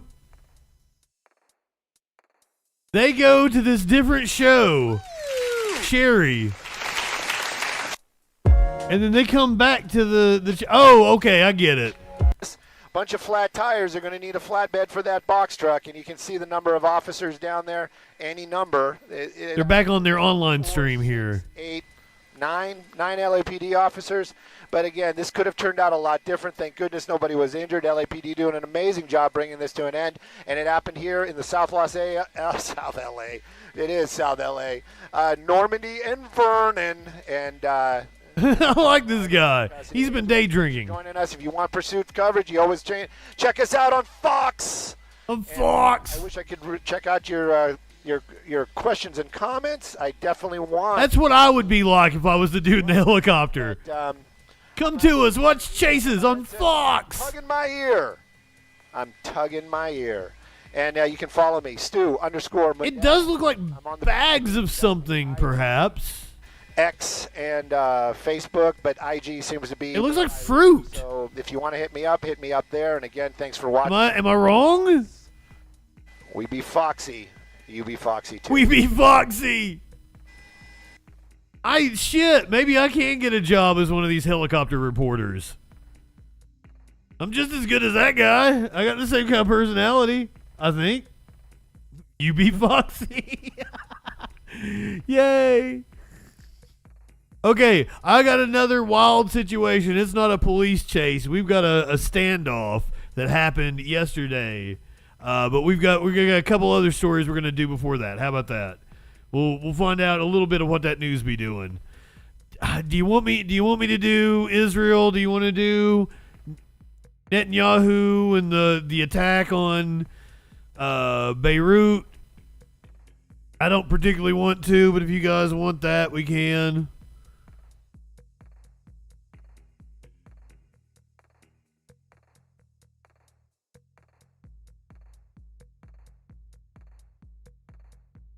Oh, God damn it.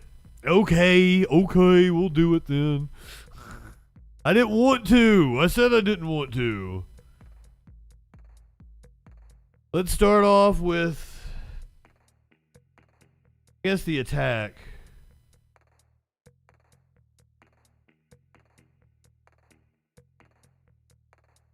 Get back up here, too. I'd pretty much resigned myself to not doing it.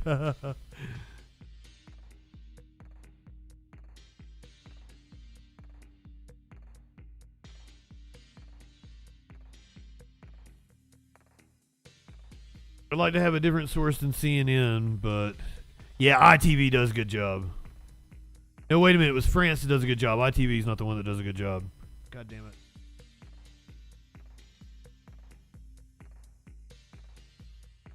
I'll do CNN then. But CNN International, they do a pretty good job.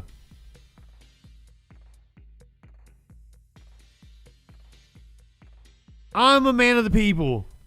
Blast in the capital of Lebanon, in Beirut. I want to go to my colleague, Jumana Karache, who has been following this story for us. Jumana, it was your initial reporting and your... I like to please my partners. CNN that caught our attention over an hour ago now when you were reporting massive blasts. Tell us now what we know. 6 buildings leveled. The casualty numbers are just coming in. What are you seeing and hearing? Well, as you mentioned, Biana, we've just heard from the Ministry of Health that at least 2 people were killed, 76 were injured in those massive blasts that targeted Beirut's southern suburbs. As we understand, of course, from the Israeli military, the target of those strikes was the leader. They say it was a command center, but what we understand from my colleague Jeremy Diamond, according to a security official, a senior Israeli official, that the target was the leader of Hezbollah, Hassan Nasrallah, and that is the big question right now. What if Nasrallah was there, if Nasrallah survived? We understand from the senior Israeli official that the Israeli military is working to verify that. You would have a post-strike assessment, and that is still not clear. Nothing official from Hezbollah yet, nothing from Lebanese. And this was posted about 3 hours ago, so relatively fresh reporting. The Lebanese government, but a senior security official telling my colleague Tamara Qiblawi, when asked about Hassan Nasrallah and his status right now, he says, we wait. And the whole country right now is on edge as it waits for news whether the leader of Hezbollah, Hassan Nasrallah, was indeed in that location, in that densely populated part of Beirut in the southern suburbs, if he survived, if he was injured. All these questions right now putting this entire country on edge. A dangerous escalation. Biana doesn't begin to describe the situation right now. Yeah, as we've been seeing things escalate quite quickly, even prior to this targeted assassination of Hassan Nasrallah by the Israelis. We've seen hundreds of those killed in Lebanon over the past week and a half. Hezbollah launching a ballistic missile that was successfully thwarted at Israel. Again, everyone really on knife's edge here. And as many of our guests have already said, many red lines have already been crossed here. Jumana Karachi, thank you so much. Keep us posted on any developments you hear. Let's go to Israel, and our Nick Robertson is in Tel Aviv. And Nick, the United States response looking very red. We're not involved in any way, shape, or form in this targeted assassination of Hassan Nasrallah, and that they were given a heads up or notification. The defense minister telling his counterpart here in the United States, Defense Secretary Austin, as this operation was underway. Any new information that you're hearing now from the IDF over the course of the last hour since we heard from Rear Admiral Hagari? No, what we know is that the defense minister has been sitting in one of the command centers with other commanders around him, analyzing what's happening in Beirut, analyzing all the information streams that they have access to try to figure out precisely what has happened. And while we're talking about this, I'm reminded of a conversation I had with an official earlier this week about the possibility, as all these different Hezbollah commanders were being assassinated in the suburbs of Beirut. I asked the sort of obvious question, well, would Hassan Nasrallah be on that target list? And I was sort of given the impression that that may or may not be the case. It wasn't clear. But the impression I took away from the conversation that I was having was, well, what happens if you remove Hassan Nasrallah? Who do you get in his place? Who picks up? Is it somebody more radical? And remembering that Hassan Nasrallah is not a military commander per se. He has all those military commanders underneath of him. He's more of a sort of a figurehead, a leader, absolutely in command, absolutely the top of, the top person within Hezbollah, no doubt about his authority. But when he says, I want this done, I want this done, I want this done, it's the commanders, the military commanders underneath of him who realize that. So therefore the question becomes, what happens if you remove him? It's not going to stop the organization functioning, although clearly the organization is absolutely on the back foot. It's been decimated in many ways. Command and control, leaders removed, the pager attacks, I got more fun stuff for you, Natacondria, don't worry. All of that has really put Hezbollah on the back foot. And this if Hassan Nasrallah is dead, it puts them even further on the back foot. But the question does become, what sort of person inherits the leadership of Hezbollah? What sort of decisions would they take? Will they become more aggressive in their position towards Israel, where Nasrallah has been cautious in the past about not escalating, about sort of keeping the movement and the organization of Hezbollah together, not drawing Israel, not allowing Israel to draw it into a greater fight, if you will, by not responding to previous escalations with their own overwhelming escalation towards Israel, staying out of that.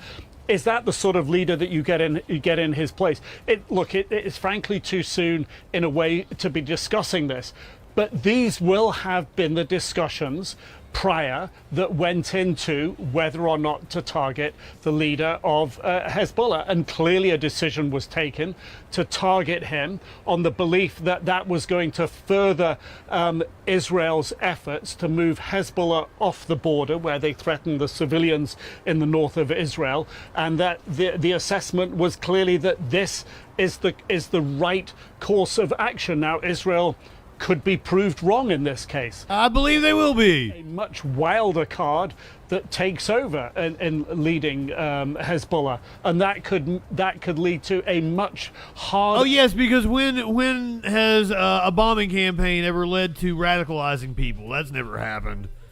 To predict type of escalation and fight. Nevertheless, that is where we are at the moment, and of course, if Hassan Nasrallah has survived, then what decision set is he going to take now based on this? How will he respond to an attempt to take his life? Will it be personal? Will it escalate, or will he not? Prior to this attempted assassination, we had heard from the IDF Chief of Staff, Herzi Halevi, earlier this week say that they are prepared when that call is made for a potential land invasion into southern Lebanon there. And we're also hearing and reporting now that Prime Minister Netanyahu has cut short his trip to the United States and is on his way back to Israel right now upon news of this massive strike, the target being Hassan Nasrallah himself. Nick Robertson, thank you. I want to go to Nabi Bolos, who is the Middle East bureau chief for the Los Angeles Times. He just visited the site of that explosion in Beirut. He joins us by phone. So yeah, that dude was reporting from Israel on the Israeli part of it. This is CNN International. They actually do a pretty good job, and Christiane Amanpour herself. This isn't her. This is like a fill-in guest host. But this is the Amanpour show. She's been really good on Gaza. Nabi, thank you so much for taking the time to call us. Tell us what you saw there. Well, I mean, it was just a huge site. Just the attack site was really, I think it's about 6 buildings is what I've heard. But, I mean, we only saw a part of it, to be honest with you. And it was basically just overturned. You had no sense that there were buildings there. It was mostly just dirt had sort of flipped around as if the ground itself. And look how gorgeous that city is. And on one side of it, you could see almost like a crevice in the ground where a tree had fallen. And the sort of they call it the Paris of the Middle East. This is Beirut. Had been torn off. It really, the scale of the destruction is just really hard to describe because it was so much. And right now, they're just digging through. We're hearing initial reports of 76 wounded, but of course, I'm sure that's going to be much more because, they're still digging through the rubble, and they will almost certainly have many people. I should be clear, this is a very, very populated area. Yeah. Yes, look at that. It's a major city. And everyone there was just leaving en masse. I saw a big exodus from that refugee camp with people just escaping and taking all their stuff and finding anywhere else to go. Were you able to get close to the buildings themselves, this targeted site? As we know, 6 buildings we've reported have been leveled by this. How close to the area of destruction were you able to get? We were at the very edge of it. We were led... it's possible Americans died in this. ...in to see the area, and we were let into the very edge of it where rescue crews were working. And you could see excavators digging in the site, people going through it. Of course, there was still a fire going on.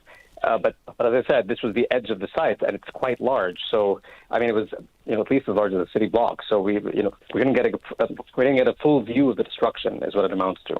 Did you feel the blast yourself? No, but I heard it certainly. I mean, I was home and I just heard a successive, like a number of successive booms, and they really shook the apartment. In fact, my cats ran away, of course, and you could hear all the glass shaking in the house. It really was. It was quite different from other attacks that we've heard in Beirut. This one seems to have been the big one. What is the Lebanese media there, especially in Beirut? What are they reporting at this point? What are you hearing and seeing on their news broadcasts in the aftermath? Again, this is just an hour and a half ago. Israel, come the fuck on. You don't think this galvanizes the Lebanese population to be in support of Hezbollah, you stupid fucks? Or so. I mean, right now, most of what's being said is trying to figure out the damage and who was killed, of course. Now, we've heard various things about, about Nasrallah still being alive. We've heard various reports. I've actually yet to see any kind of official statement from Hezbollah myself, but at the same time, we're talking about, it's very confusing right now. Everyone is still trying to figure out the scale of the destruction. Meanwhile, you heard the anger. Israel attacked Beirut, the capital of Lebanon. They think they have taken out the head of Hezbollah. We don't know if he is alive at this moment. I mean, fair enough, Mary Jane, but I've got to preach.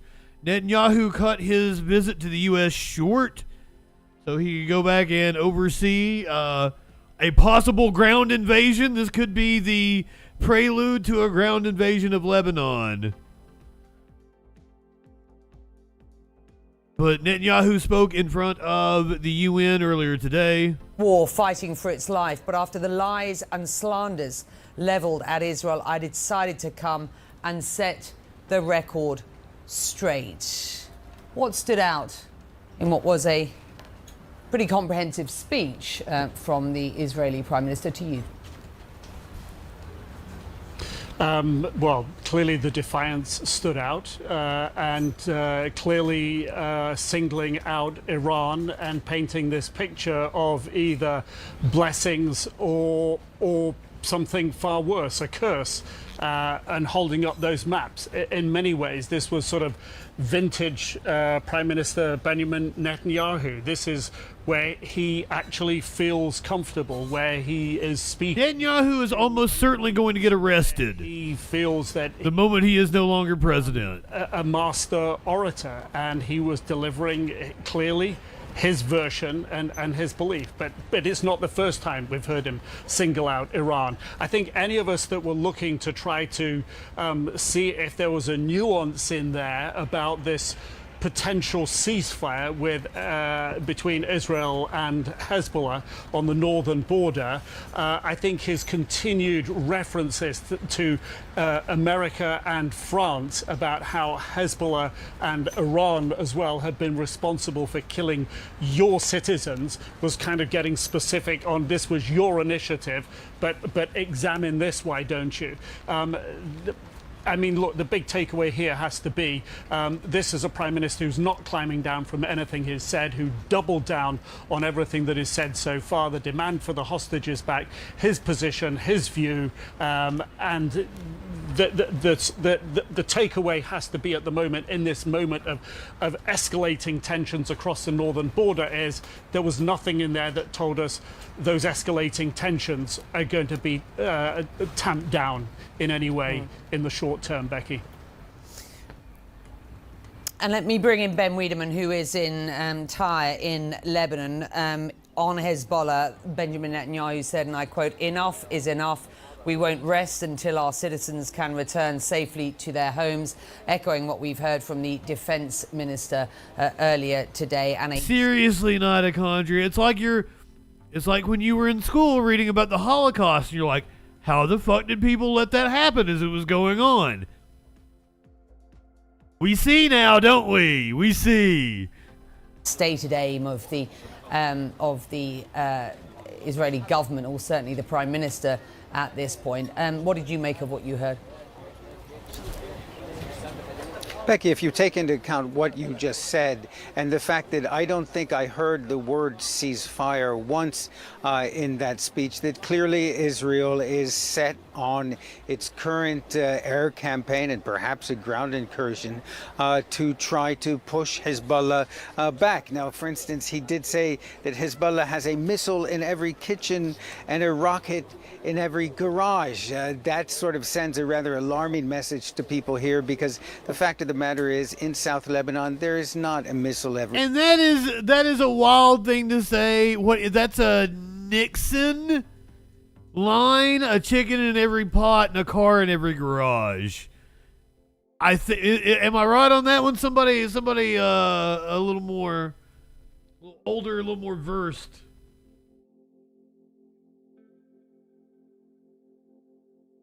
It was Huey Long. I'm sorry. No, Hoover. In his campaign against Huey Long.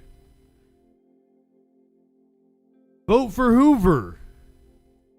In every kitchen. Good night, Lenny. In every garage, but this seems to indicate that Israel considers every house, every kitchen, every garage to be a legitimate target. But broadly speaking, this was classic Netanyahu, in which he divides the world into black and white, good and evil. He talks about the curse, and of course we're in Lebanon, which is part of that curse. I think people would scratch their heads curse? Because the fact of the matter is the Middle East is an area of grays. There's no black and white.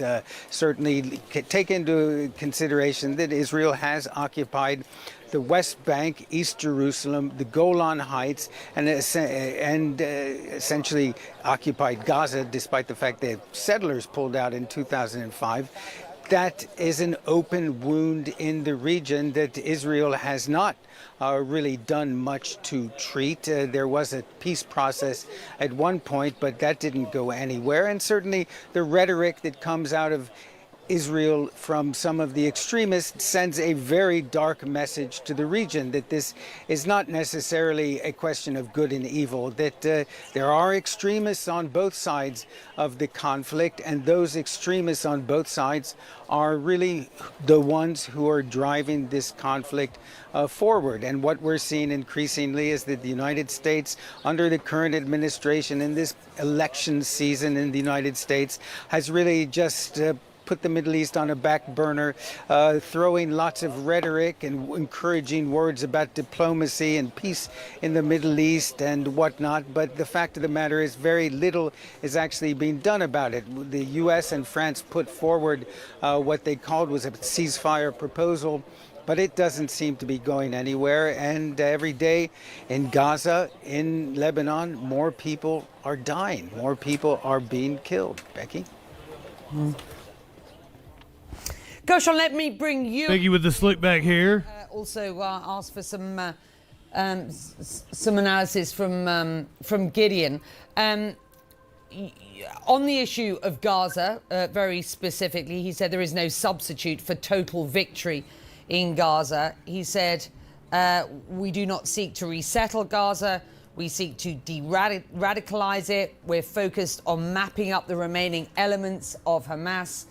And let them go, he said of the hostages. Those who are alive must be returned alive, and the remains of those who are dead must be returned. There is no substitute, and I repeat this, for total victory in Gaza. So we're just sort of describing some of what, or reliving, as it were, some of what a very defiant Benjamin Netanyahu has just said at the UN in New York. On the issue of Gaza, what do you take out of what you've just heard?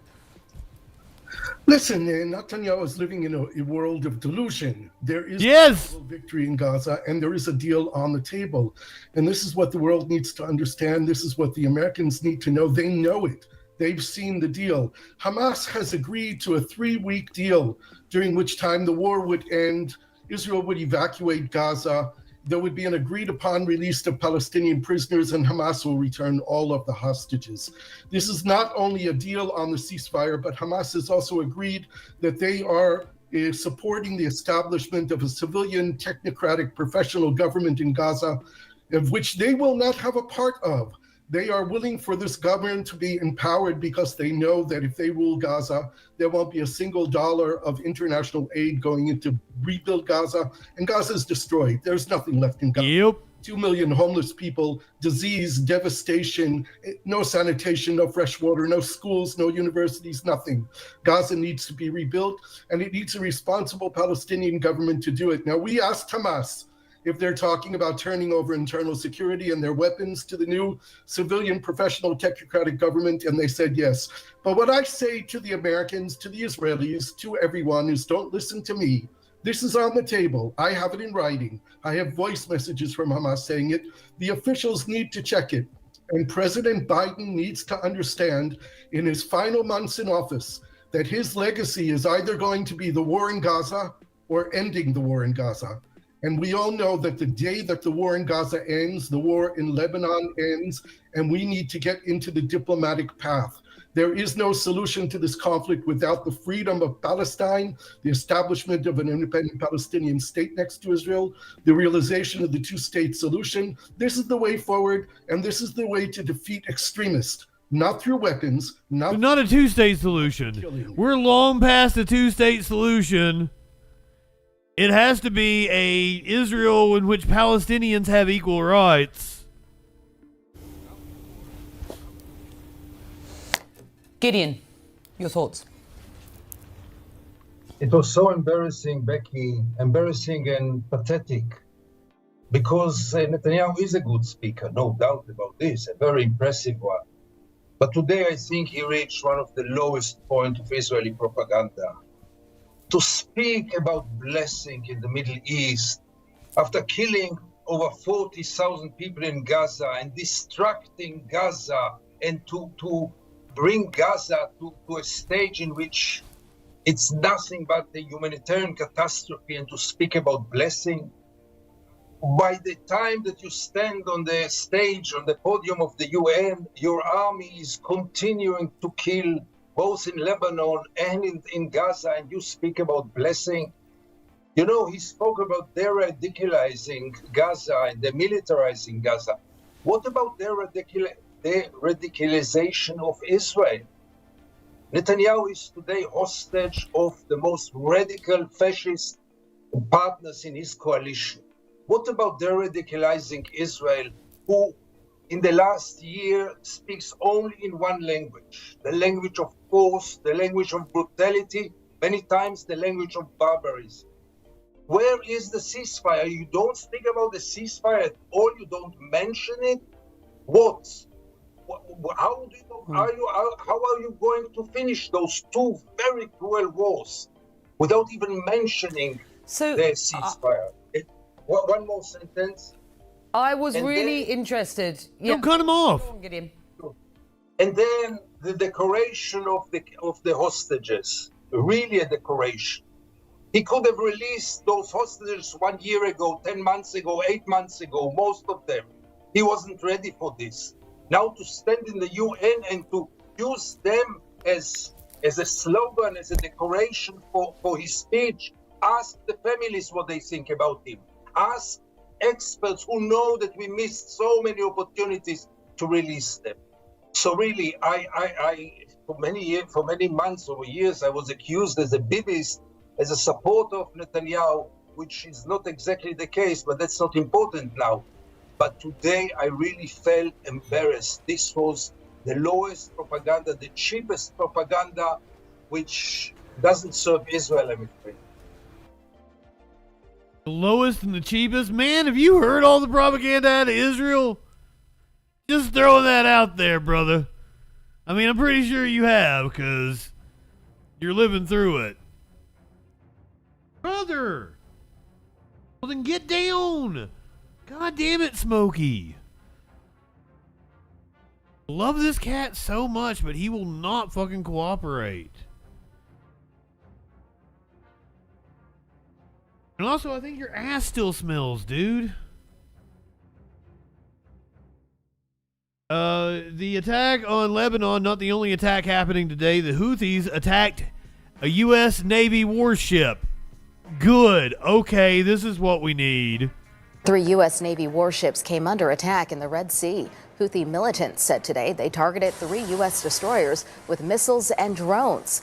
The Houthis' Navy, Air Force, and Missile Force reportedly launched 23 projectiles. The Pentagon's deputy press secretary said there was no damage to any of the 3 American vessels or personnel in the area. We did see a complex attack launch from the Houthis that ranged from, cruise missiles and UAVs. My understanding is that those were either engaged and shot down or failed, but at no time did, any hit a U.S. ship. Pentagon spokeswoman Sabrina Singh added, "We did what we had to do to protect our forces." I believe this sect of Houthis is based out of Yemen, if I understand correctly, and it's the Strait of Hormuz? Is that the name of that fucking strait? It's one of the most traveled shipping routes, and the Houthis fucking attack ships and take people hostage and shit.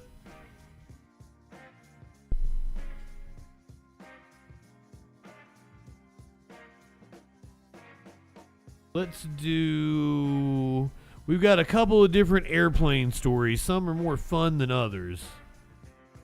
This first one, we'll go in the order of horrificness. This one is a small plane crash in Utah. Somehow I just ended up doing the news. I am the news gimp. Good afternoon. We are following the latest developments after a small airplane crashed into Utah Lake. 2 men were on that plane, and search and rescue crews are still looking for their bodies. News specialist Alex Cabrera is at Utah Lake State Park in Provo for us tonight. All right, Alex, you've been there all day. What's the latest? No, Ashley, I can tell you that the park here is still closed. They've been turning around quite a few people who've been coming here to try to get into water simply because this is where search and rescue teams are basing their operations out of. Now, at this point, we're told dive teams are still trying to recover the pilot of that plane and a passenger who was on board, and a barge boat has been called in to help remove the wreckage of that plane. This is video from Chopper 5 of that operation. 911 received calls just after 10 o'clock this morning of that plane that went into the water. Witnesses told investigators the plane hit the water hard. Several pieces of that plane have been recovered, but again, the bodies of the 2 men are still missing. The Utah County Sheriff's Office said the plane was cleared for landing at the Provo airport when something went wrong, and it went into the lake just outside of the Provo boat harbor. Ever since, the park has been closed to visitors, no one in the water because of what happened. Just due to the water, because we when stuff gets in water, debris especially will start floating, and I know they're trying to secure that. There could be a fuel leak too, so that's something they got to look at, and then rescuing anybody that was on board. The Utah County Sheriff's Office says they have made notifications to the immediate families of the 2 men, but they are not releasing names at this point to give families time to call other family members. The Sheriff's Office also didn't say yet if the 2 men are from the immediate area or even where they were coming from. We will stay here and bring you the latest with any updates as we get them from the Sheriff's Office. For now, the Utah Lake State Park, Alex Cabrera, KSL 5 News. Sacrificial MILF is like the coolest fucking name. And it seems like it'd be like a gothic art piece or something. The Sacrificial MILF.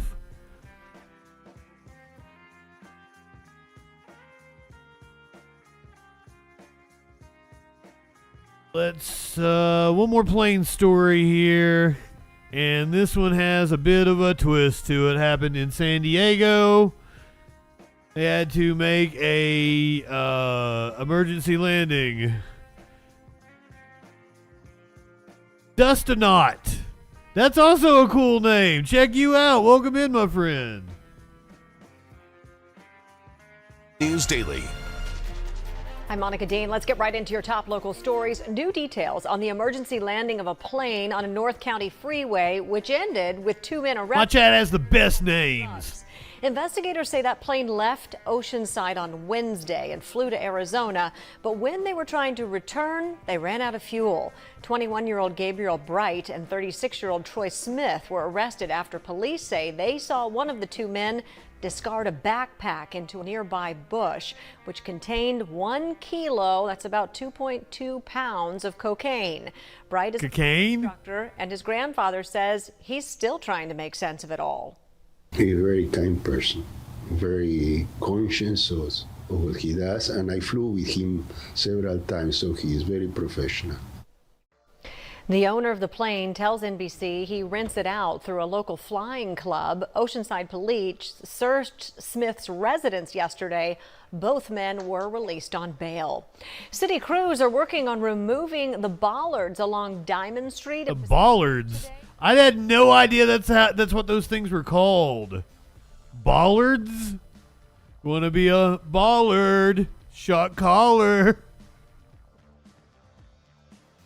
Oh God, I'm horrible. Don't let me do that.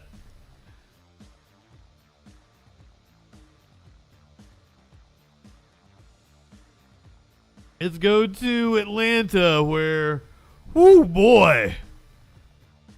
This one looks horrid. Multi-car accident in Atlanta. Which also I bet was facing insanely heavy rains.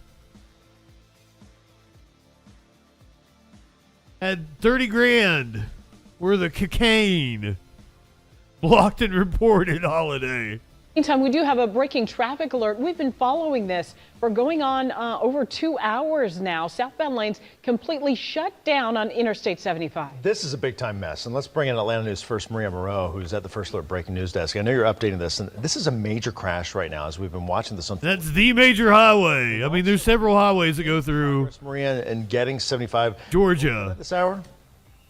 Yeah, this has been really all hands on deck. That's the main one right down the center. Responding to these for these investigators. I just do want to show folks right now we can see some of the scene up close, and one of the vehicles involved in this crash looks like it has been loaded up onto some sort of trailer to be taken away and out of that area. Again, the big concern right now is how to safely move those vehicles out of the way, clear that debris, and get those drivers. As if Atlanta traffic wasn't horrible enough. Mind you, all of the lanes on southbound I-75 are closed at this time, and they are not going to reopen until emergency crews and officials are able to determine that it's safe enough to reopen the roads. But there you go. Talk about how significant this. Oh, I will say, as somebody who was a news reporter, when they tell you the street value of drugs, what they're doing is they're telling you, like, they're taking the number, like say you paid 20 a gram for pot, right? They're doing like $20 each gram. That's how they're coming up with their figure, because they don't understand price breaks and everything. They don't understand you're getting a fucking giant break at a quarter pound. That's what that 20 a gram is what it was when I first started smoking in college, when you were getting hydroponic. First time I ever found hydroponic, it was 20 a gram. As you have multiple vehicles involved, many of them are turned over, some of them are underneath each other. This is a significant crash, and when you're talking about cars, we're also talking about drivers and the conditions of these drivers. That's the big thing that was anybody killed? Is who all was involved and whether they are okay.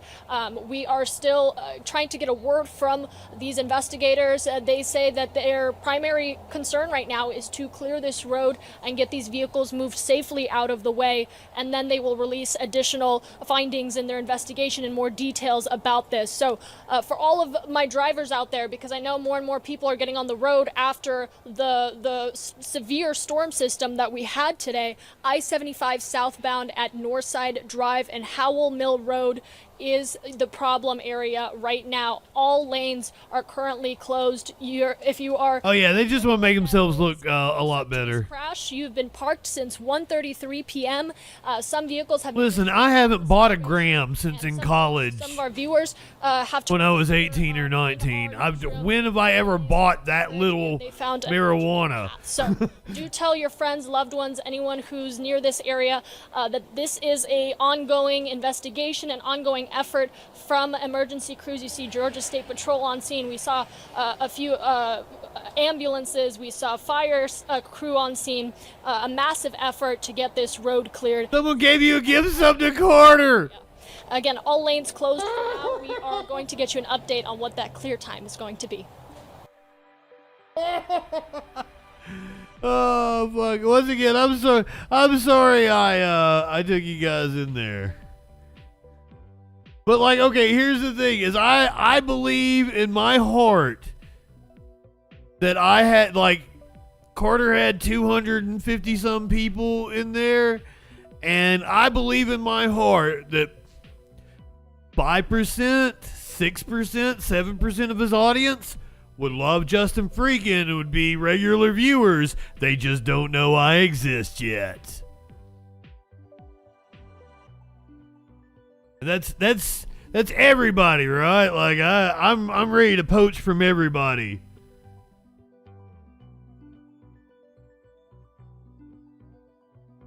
What was that other dude I had? The Xander Hall.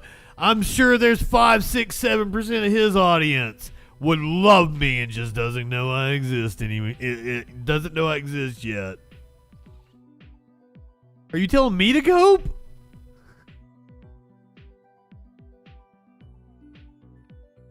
I'm sorry I took you in there though. That was really weird. That was a really weird vibe. So let's do the update of the story we did yesterday. Remember the truck overturned with, but I'm not a random streamer though. He's been on my stream. He came on, we had a whole discussion.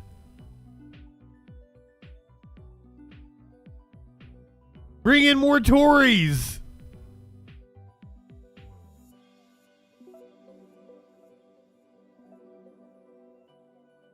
The editor's the dude I had the problem with. Zan and I didn't have a problem. It was the editor that I had the fucking issue with. Like, and Zan totally didn't seem that fucking, like, I feel like I'd get along with Zan. But his editor was a fucking dickwad, and apparently there was some drama. Yeah, Prometheus, I wasn't some random streamer. Oh, I'm coping for taking chatters. Fair enough. I'm coping. Okay. But that was my plan, though. I saw, like, he's got 200 and something people. He shouts me out. I can snag some of his viewers, because I guarantee some of them would rather watch me than him. He's not very good. If you guys... I had this whole... The way I found him was having a fucking argument with him on Twitter. I didn't know the entire time I was having an argument with him on Twitter, he was streaming. He was just watching somebody else's content, arguing with me on Twitter, and making bank because he had like hundreds of people watching him. Like, what the fuck? Why would you watch somebody who's not even paying attention to you? So yeah, that was my thought process. Oh, thank you, but you don't have to lie to make friends. You got Hassan to smack talk? I'd rather Hassan smack talk me. I would rather him smack talk me than endorse me. Is that weird? I mean, I don't mind Hassan.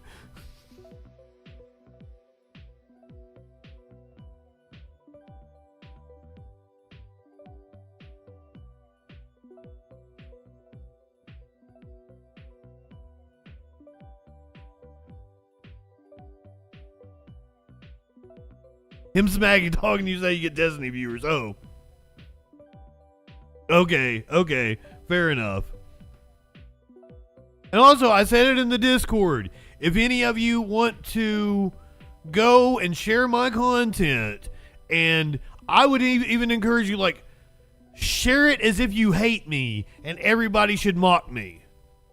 You will get me so many more followers that way. Don't ever say like, oh, hey, you should check this dude out. No, say this dude's a dumb fuck. Laugh at him. He's the dude that told Destiny he's on speed. Post my shit on Reddit. If you guys got Reddit, please go post my shit on like Reddit fails. Be like, make fun of this dumbass.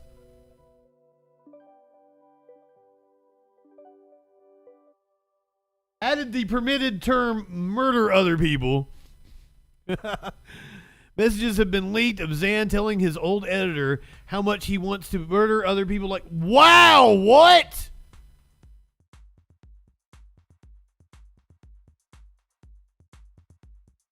Everybody from Appalachia knows what meth jaw looks like.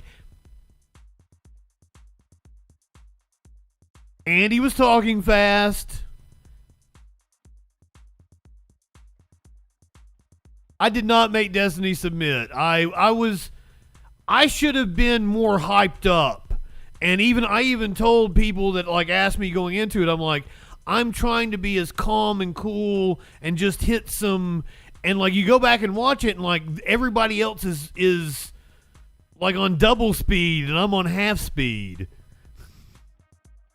So I should have been more this guy as opposed to like, I don't even know what was wrong with me that night.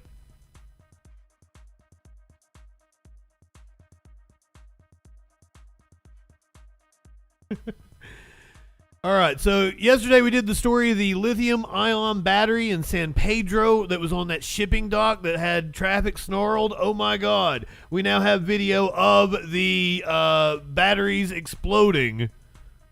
We begin tonight with that breaking news as we learned the Vincent Thomas Bridge could be closed for at least another 24 to 48 hours. This after a semi-truck carrying a load of lithium-ion batteries overturned and caught on fire. What a situation. That fire has now been burning for more than 6 hours. Take a look at this new drone video and watch as the drone moves closer and then the trailer explodes.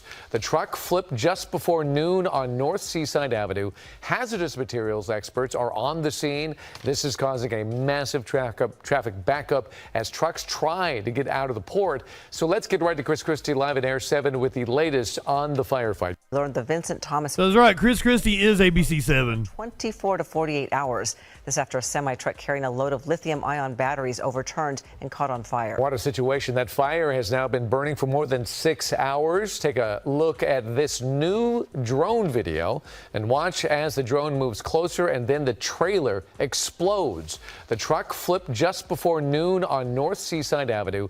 Hazardous materials experts are on the scene. This is causing a massive traffic backup as trucks try to get out of the port. So let's get right to Chris Christie live at Air 7 with the latest on the fire. Not the former governor of New Jersey. That's right, David. And thankfully, those trucks have been allowed to leave Terminal Island. There is now a 1,000-foot buffer zone around this fire because of the concern of combustibility. Those lithium-ion batteries are very flammable, and that container there. Give me your pillows. I'll give you a titty slap. Position now. Even the fire trucks are keeping their distance. They are using drone technology to keep an eye on what is actually burning in there and how it's actually behaving inside of that container. But it's not the is there a reason they didn't drop sand or something on it? Or foam, as we're used to seeing. Kitty litter, something like that? Nonetheless, are standing by in case this spreads. But right now, they really are treating this as a wait and see to let this fire basically. A dirty pillow slap. As you mentioned, could take up to 24 hours. And in the meantime, this entire stretch of the Harbor Freeway remains shut down. Reporting live. Well, that was the reason why they couldn't use water on it. Eyewitness News. Yeah, quite a mess, Chris. Thank you. I think we might have another update on that. That was yesterday when we got the video. Let's go to the update within the last couple of hours. It looks like the bridge is going to be closed all weekend while they clean this up. They are removing the truck. News out of San Pedro at 5 o'clock. Crews, this is a live picture. They're working right now to move an overturned big rig that has been smoldering for more than 24 hours. This is a dangerous operation because it's cargo, it's lithium-ion batteries. They could ignite again. We'll say hello to you officially. Joey, good evening. The Fox 11 News at 5 o'clock on Fox 11 Plus.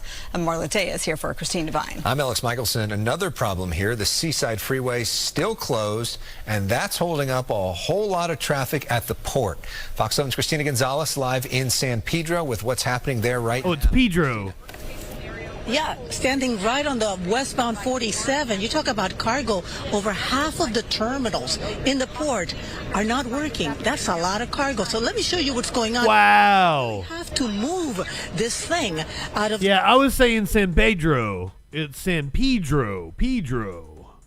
the way, and you might it's white people pronunciation. Wearing breathing apparatus as they attempt to move that tanker trailer very slowly without, they don't want to set another one of those large vote for San Pedro on fire or release any more toxic fumes when it shifts. So here's how they're doing it.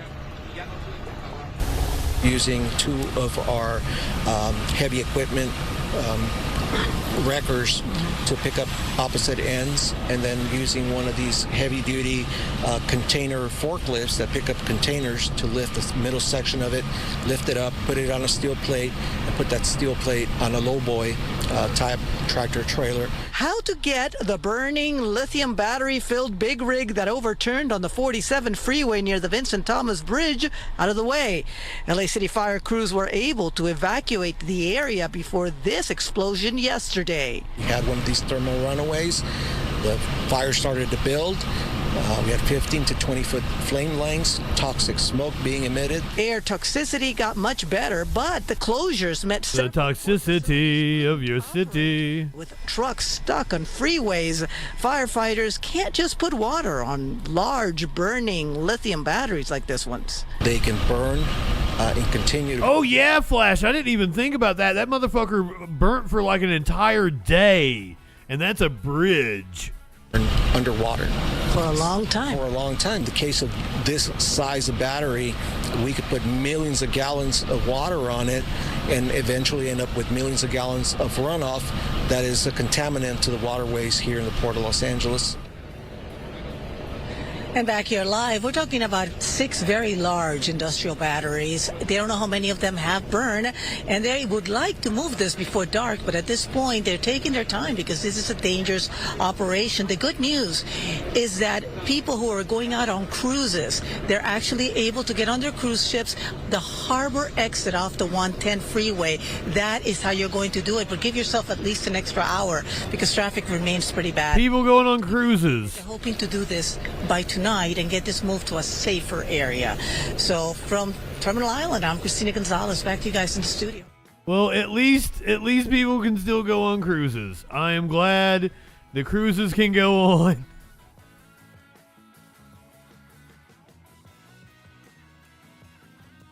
Let's do an update. We did the box truck chase earlier. Let's find out exactly what happened in that box truck chase that we watched. This is the update. Apparently a man was hospitalized, one in custody. A wild chase unfolds on the streets of South LA with police in pursuit of a carjacking suspect in a stolen box truck. Now, officials say this 50-year-old man was hit by the truck as the crime was unfolding. Angelique Cockaday, live in South LA. She's got more. Cockaday? Angelique.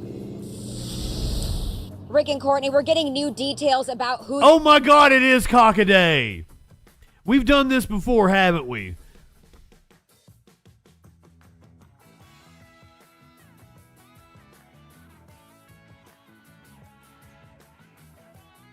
I've had this very same reaction to this reporter. I can't wait to have your cock in my mouth. I'm going to give you the blowjob of your life. Then I want you inside of me. Sorry, ma'am. I'm sure you're an excellent reporter. I get hung up on people's names. This man he was a driver for the company and logistics. I spoke with the manager earlier today. She said he is an honest man who was really just in the wrong place at the wrong time. 2 scenes. One man is in the hospital, another in custody, accused of stealing this white box truck and leading police on a 20-minute long chase through South LA on Friday. To me, that's normal because, I mean, it's a really bad area, right? Yes, I'll act surprised at a car chase that I've watched before. I've told you, I have a horrible memory. It's kind of a blessing and a curse because I can know, like, I know I really like No Country for Old Men, but I haven't watched it in years. Don't remember shit about it. So when I watch it, I'm going to enjoy the shit out of that motherfucker all over again. Because I can't even tell you what the plot is. I just know the dude had the gun with the boom boom, the cattle thing. That's all I fucking remember. I'm not high enough to remember this shit. Sparkles is convinced that I am born again every day as a new person. According to police, the first call came in just before noon near the area of Vernon and Denker Avenues on reports of a stolen box truck with the victim hanging on to its back. Shortly after, police located the truck and initiated a pursuit, positioning multiple spike strips and flattening 2 tires. Finally, that's actually the plot to the movie. Dude has a cattle thingy. Miles from where the Los Angeles Fire Department says the victim, who had been hanging on to the truck as it swerved through streets, was hit by a vehicle. Oh no! You're saying it's actually the plot to the. You're saying it's Memento. You're saying I live in Memento. Remember Danny remember Sammy Jenkins? No, wrong one. I'm sorry. It is kind of like Memento, though. Or Groundhog's Day. I really like Memento. That's what got me into Christopher Nolan, but I've kind of fallen out of love with Christopher Nolan lately. Hanging on to its back. Shortly after, police located the truck and initiated a pursuit, positioning multiple spike strips and flattening 2 tires, finally leading to the suspect's arrest near Normandy and Vernon, 4 miles from where the Los Angeles Fire Department says the victim, who had been hanging on to the truck as it swerved through I get it tattooed on my arm. At the intersection of 76th and Broadway. The police station is right there, so there's always cops coming out really fast. We like the pink Mentos. All kinds of pursuits. Although police have yet to confirm if he was hit by the truck or another vehicle, people who work in the area say the accident is not entirely surprising. Right here, there's an intersection. There's been a few accidents right here, so I mean, it's nothing out of the ordinary. Now, at this point, we know the victim, who has yet to be ID'd by police, is still in serious condition. For now, reporting live here in South Los Angeles, Angelique Cockadale, send it back to you over in Hollywood. All right, Angelique, He says it really fast. I should probably have my name and shit tattooed on myself. I've always said this. It's like, here's the thing, guys. If I end up getting like dementia or something, don't feel sorry for me because I'm kind of into it. Like, being aware is a burden. I'm scared to fucking death of my own mortality. So if in my last couple of years of life, if I lose it, I'm kind of into that. I'd like to go through life blissfully unaware. I know I would be a fucking burden on somebody or some system or a nursing home or something. You look kind of like teardrops. Fair enough.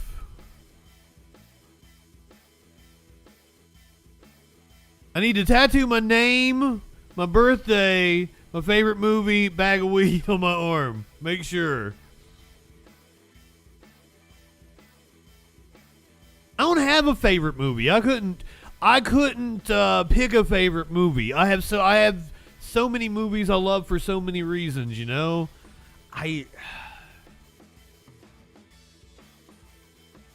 If you had to press me, I might say Doctor Strangelove. That might be my favorite movie.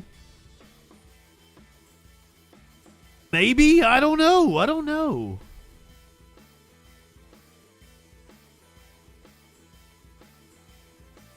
I'm a real big fan of Django, but I don't know if that'd be my favorite movie. I love Kill Bill. Kill Bill might be my favorite movie. See, I'm going to sit here and be like, no, this is my favorite movie. I love Desperate Measures. Who has seen Desperate Measures? Raise your hand if you've seen Desperate Measures. Michael Keaton as a off-the-charts IQ a supervillain. He's a murderer, and they have to keep him like a supermax prison and shit. And he's pulled daring escapes because he's so fucking intelligent. Or ends up being some kind of cop that has a dying kid or something. Count one hand, my hand. The cop has like a dying kid, and the only match for the kidney or some shit is Michael Keaton's character. See, I don't read fiction, so I couldn't tell you a favorite book series. I read philosophy. I read shit like, I loved like George Carlin's musings and biographies and shit. I read a lot of history books. So that would be a tough one. I read The Hobbit and I hated it when I was in 8th grade. Smokey, Jesus, stop. Let's do a couple of these kinds of stories. We've got a Houston teen. Apparently, they bring him into the. I'm not even going to introduce it. I think we've just got the video here. I'm just going to let you guys watch it. News, we've just learned an HISD student accused of stabbing a Sterling High School classmate is now accused of trying to grab a bailiff's gun at the courthouse today. That's according to the Harris County Sheriff's Office and the Oh, do we not have video of him trying to grab it? Say 17-year-old Pablo Castaneda had just appeared before a judge for a bond hearing in that stabbing case, and that when he was led back to a holding cell in the courthouse, he allegedly went for a deputy's gun. The Sheriff's Office saying other bailiffs wrestled him to the ground. Fortunately, no one was hurt, but the DA's office says it will be filing new charges against Castaneda for that incident. I mean, what do you think he was going to do exactly? I don't know. What are you going to do with that gun, son? He wasn't thinking. People like that aren't rational.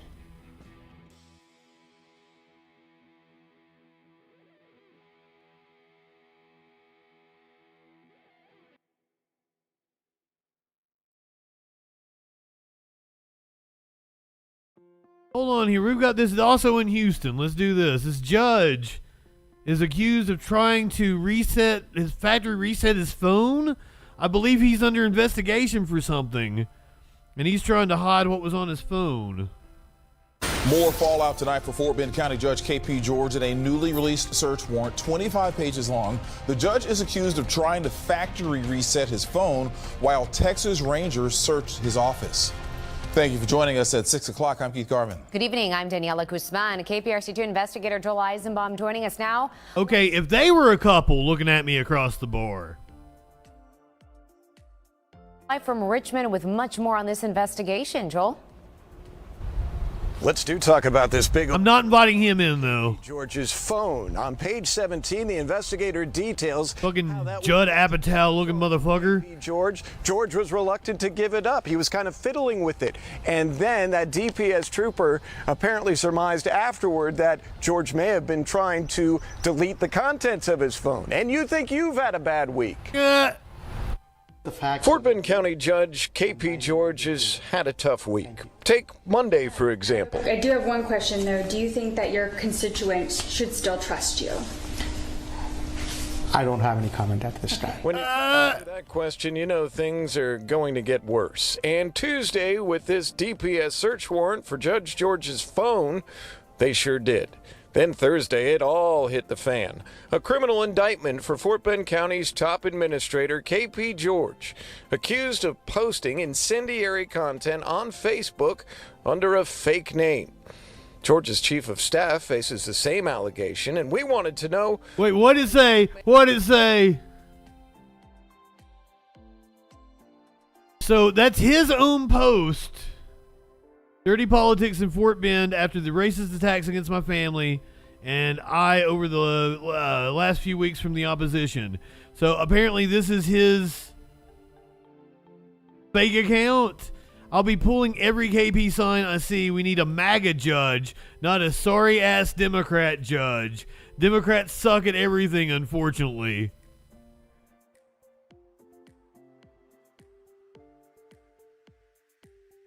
Wait. This dude is Antonio Scallywag.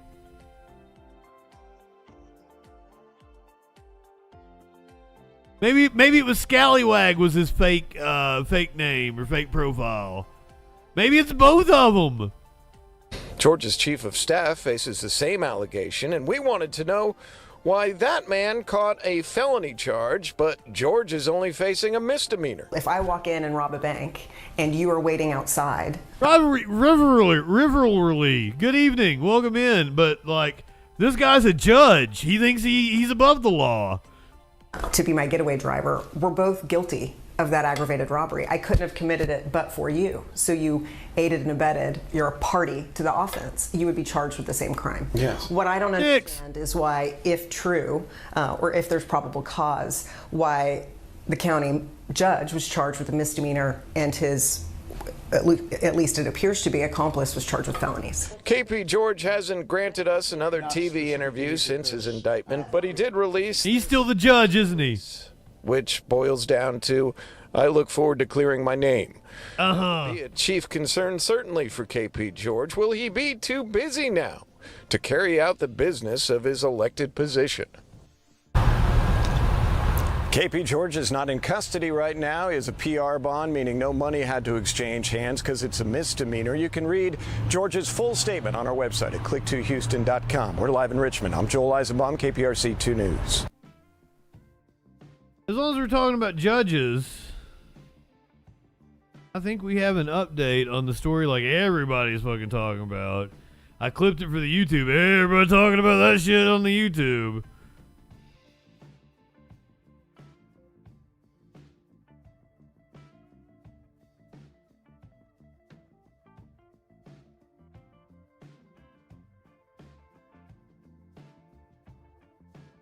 Wait, what? Do we have audio of the shoot? What? No fucking way.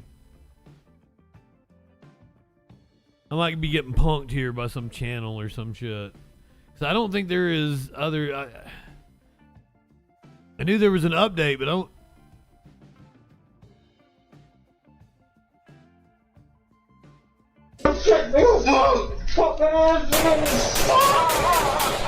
You're charged with murder, a capital offense here in Kentucky. I don't know that was the actual audio. 25 years to life without the possibility of parole and the possibility of the death penalty, punishable by... No, I don't know what this shit is. I think somebody's making some shit up here.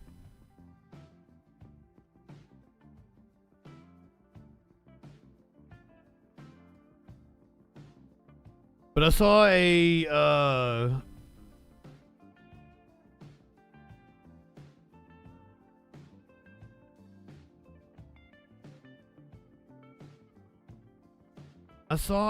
update. I thought he had new details.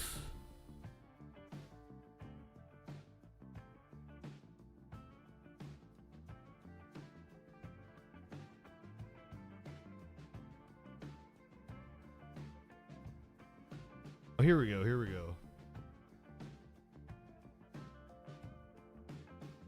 This was what I was wanting.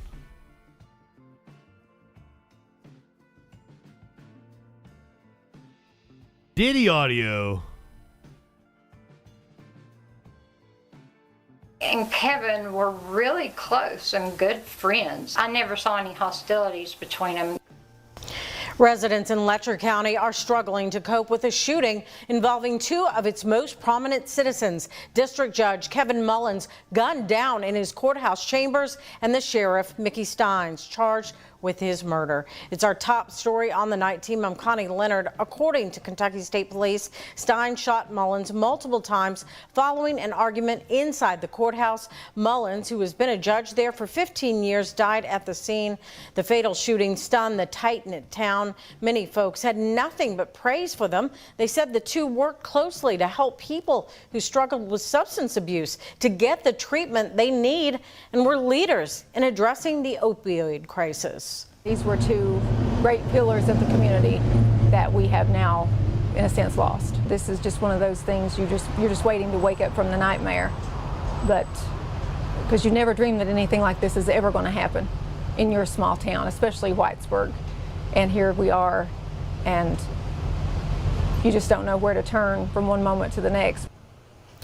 Many in the community still want an answer for why this shooting happened. According to the Letcher County Circuit Court Clerk, Mullins and Steins were together shortly before noon on Thursday. The clerk said the two seemed to be having an ordinary interaction and were planning on getting lunch together. Steins is currently being held in Leslie County.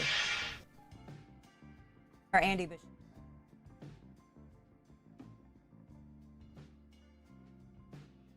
Cavalry, I'm not sure what you're talking about.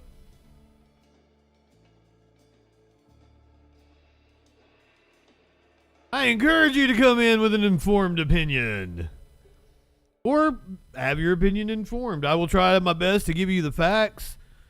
Everybody is biased, but I try to be upfront about my biases and try to help everybody critically think through things.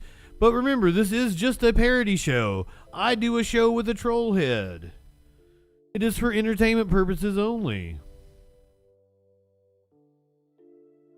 Don't take anything I say with more than a grain of salt.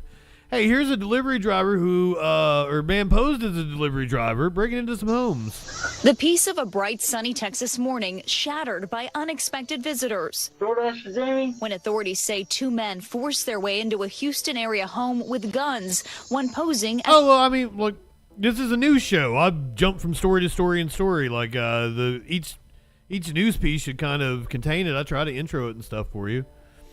That was and if you ever need a rundown, if you come in like mid-debate or something, you know what's going on, or we're just, I don't know what you mean by open. I do news rundowns. We do the most absurd news, politics, and current events on the internet. I'm just freeballing tonight. I'm not even usually on Fridays, but we were doing a congressional debate from Wisconsin. And everybody was having fun, so I was just sticking around having fun with everybody. 8 p.m. Sunday through Thursday, but we come on for big events. I'll come on anytime there's a debate, when elections are going on. We do special coverage. Yes, I'm blaming it on all of you. The peace of a bright, sunny Texas morning shattered by unexpected visitors. When authorities say two men forced their way into a Houston area home with guns, one posing as a food delivery worker. Ben Bates owns the home but was away. It was his daughter who answered the door to tell them they had the wrong house. 8 p.m. Eastern Standard Time. With a DoorDash bag and knocked on the door. And that's when my daughter answered, and then as soon as she opened, he forced his way in. Bates says the suspects zip-tied his daughter's wrists. Her 1- and 3-year-old sons were also there. Your daughter? God damn! Kids, how are they doing right now? Have you talked to your daughter? I have. What did she say? She's terrorized, but she's okay. A quick-thinking neighbor realized what was happening and called 911. I got a message from my neighbor who said, you need to get home because... the police are there and there's gunshots. Bates quickly pulling up the video from his Ring doorbell camera to see what had happened. I can see the guys when they entered, and I hear my daughter scream in terror, and it's kind of the worst thing a father can ever experience. 2,000 hours, is that what it is? Her, threatening to kill her. It was just the worst thing.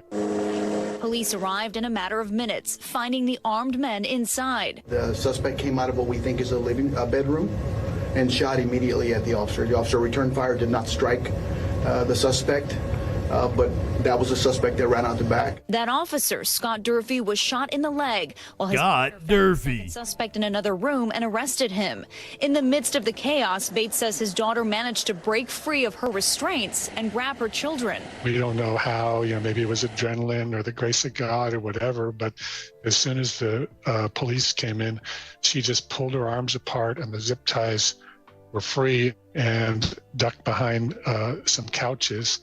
before the gunfire started. The suspect who ran off after divine intervention was taken into custody nearby in another neighbor's yard. I mean, to look out your kitchen window and see 3 police officers with guns drawn, telling him not to move, it scared the hell out of me. Police later is that Phil Collins? Of a third man believed to be a getaway driver of this white Toyota Camry, seen leaving the scene on this neighbor's doorbell camera. All 3 men charged with aggravated robbery. The officer who was shot later released from the hospital the same day. Bates's daughter and grandchildren left physically unharmed, which he credits to that neighbor and Houston police officers who didn't hesitate to enter a dangerous situation. Our neighbor and those 2 officers that came in are true heroes. They protected our family. And Valerie Castro joins us now in studio. What else do we know about those suspects now in custody? So all 3 are set to make their first court appearance tomorrow, and the district attorney says 2 of the 3 were actually out on bond for charges related to another criminal case. As for that DoorDash ruse, we reached out to the company, and they say that one of the 3 men used to work for them as a delivery driver, but he hasn't made a delivery or worked for DoorDash since 2023. Listening to the father there, you just feel for him and the whole family. I mean, this is everybody's worst nightmare. What else did he have to say? He says the lesson learned in all of this, he says the family had gotten complacent about opening their door. And he says even though they had that Ring doorbell camera, they never used the feature where you can look to see who's at your door or talk to the person at your door without actually opening the door. Really? I fucking don't ever open the door unless I've looked outside and seen who it is. And usually I ain't gonna fucking open the door. If you have not confirmed with me that you are coming over, don't knock on my door. I ain't fucking answering. Or he says they will now be using that feature in the future. Valerie Castro, thank you. When we come back, a dangerous scene. Now, it may seem like there's a lot of stories like this. However, you got to keep in mind that crime is at historically low levels. I specifically scour the internet to bring you all these fucking horrendous stories. Yeah. Text 20 minutes before you come over at least. Okay, so here is our main event now. Oh, no, we're going to do one more. We're going to do one more here before we do the standoff. I've got this is from the Pierce County Sheriff's Department. I think this is body cam footage. Raw body cam footage. They've got a dude, apparently he is in custody for a felony, or has already been convicted of a felony. This happened just a couple of days ago, released in the last couple of hours. You got 2 more seconds. Hands behind your back. You don't have to do it. At 8:40 p.m. on Tuesday, September 24th, our deputies were working This is Pierce County, Washington. Walmart in Spanaway when loss prevention contacted them to tell them about a person who was possibly shoplifting. Deputies saw that the man was removing tags from clothing, and the loss prevention officer asked them to trespass the man from the store. That's a pretty man. The man and asked him to come to the loss prevention office with them so they could talk about his suspicious behavior. We're going to go over to the loss prevention office. E-, thank you for the resub. We got you on camera doing some, you're acting suspicious, so let's go over here and talk about it. So I got it. What?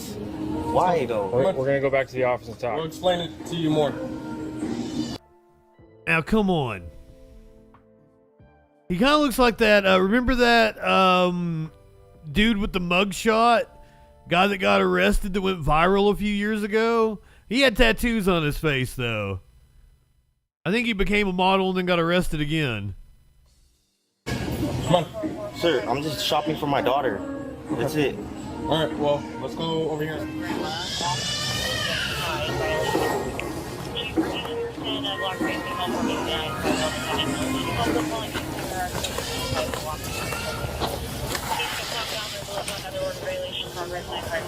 Hey, don't be reaching for anything in your bag right now, man. All right. Put it on your back. I'm gonna put it back. Don't reach for nothing. Okay. Sir, can hey, all right. Am I under arrest? You're detained about to right be. now. Why though? We're gonna explain it over here. But when you go reaching T-minus, thank you for giving Joey the gift sub. your issue. Okay, I'm sorry. You guys didn't say nothing when I pulled it to the front. That's all. I'm sorry. I'm sorry. I'm sorry. I'm sorry. You're done. Okay. Hands behind your back right now. Hands behind your back. You got 2 more seconds. Hands behind your back. You don't have to do this. All right. I'm putting my hands behind my back. I'm putting my hands behind my back. Sir! Sir! Okay. It's behind. It's behind. Hey, cab motherfuckers. Except for that pretty cop at the beginning. Audio and video recorded. I can fix him. So what is this all for, though? I'm not doing nothing.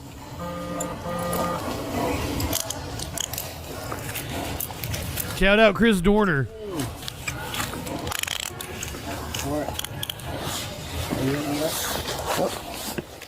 After handcuffing the man, they walked him to the loss prevention office. T-minus, thank you so much. That's definitely gonna get you hurt. You reaching for a gun in here? I wasn't reaching for no gun, sir. Okay, well there's a big gun in here. There's a big fucking gun. Okay, but it was on you. So. Inside the main compartment of the bag was a Ruger PC Charger pistol, which is similar to a carbine, with a red dot sight on top and extended 31-round magazine. Wow! A records check of the man showed he was a convicted felon who had a Department of Corrections warrant for assault in the 2nd degree. The man was now also charged with unlawful possession of a firearm in the 1st degree. Knowing that there was a gun in... I love that the cop is like, that's a big fucking gun. Hurt. You reaching for a gun in here? I wasn't reaching for no gun, sir. Okay, well there's a big gun in here. That's not my bag, I told you. Okay, but it was on you. So. Inside the main compartment of the bag was a Ruger PC Charger pistol, which is similar to a carbine, with a red dot sight on top and extended 31-round magazine. Oh, I thought it was carbine. A records check of... I've been saying it wrong all this time. ...who had a Department of Corrections warrant for assault in the 2nd degree. Carbine. Is now also charged with unlawful possession of a firearm in the 1st degree. Knowing that there was a gun in the bag, knowing that this person is a convicted felon in possession of that gun, that he has an active warrant and he's out on DOC, I want you to watch again what he decided to do when our deputies were just trying to escort him to the front of the store where they were simply going to trespass him.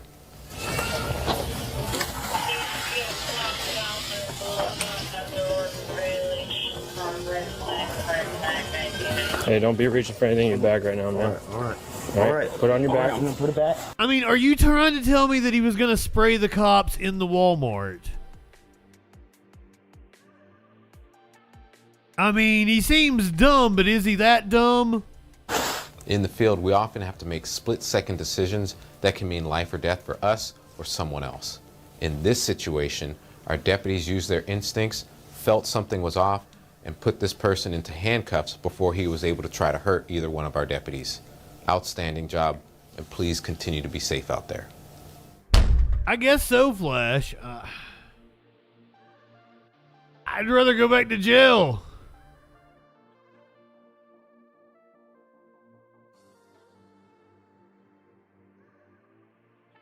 Just seems like more fun than not being alive anymore. But that's just me. All right, let's do one more before we get to the main event, which is a standoff. A woman was arrested at Disneyland, apparently went viral for it. She's now speaking out. What you got to say, Karen? The mother, arrested at Disney California Adventure with her 2 young daughters earlier this week, is speaking out.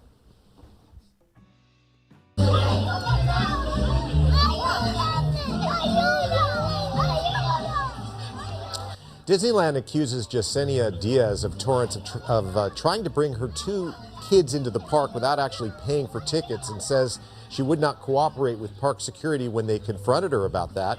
Anaheim police say Diaz was arrested for obstructing a peace officer because she refused to provide identification. But whenever I feel like it. A woman claiming to be Diaz says that everything... We got no rules over here. ...is, quote, full of lies. She says she will share her side of the story soon, and she threatened to sue Disney. Oh, I thought we were going to actually hear from her. I mean... I'm usually not on the cop side, but If you got a story, ma'am, I'm willing to hear it.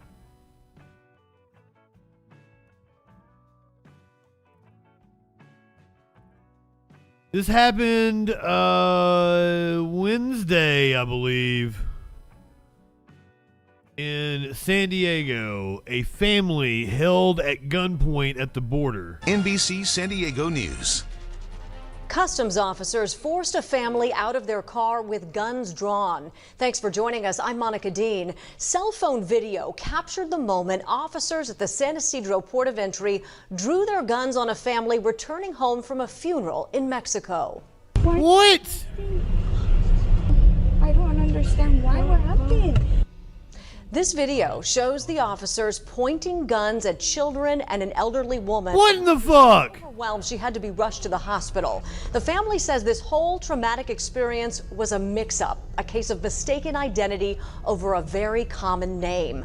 Customs and Border Protection has not responded to our repeated questions about this incident.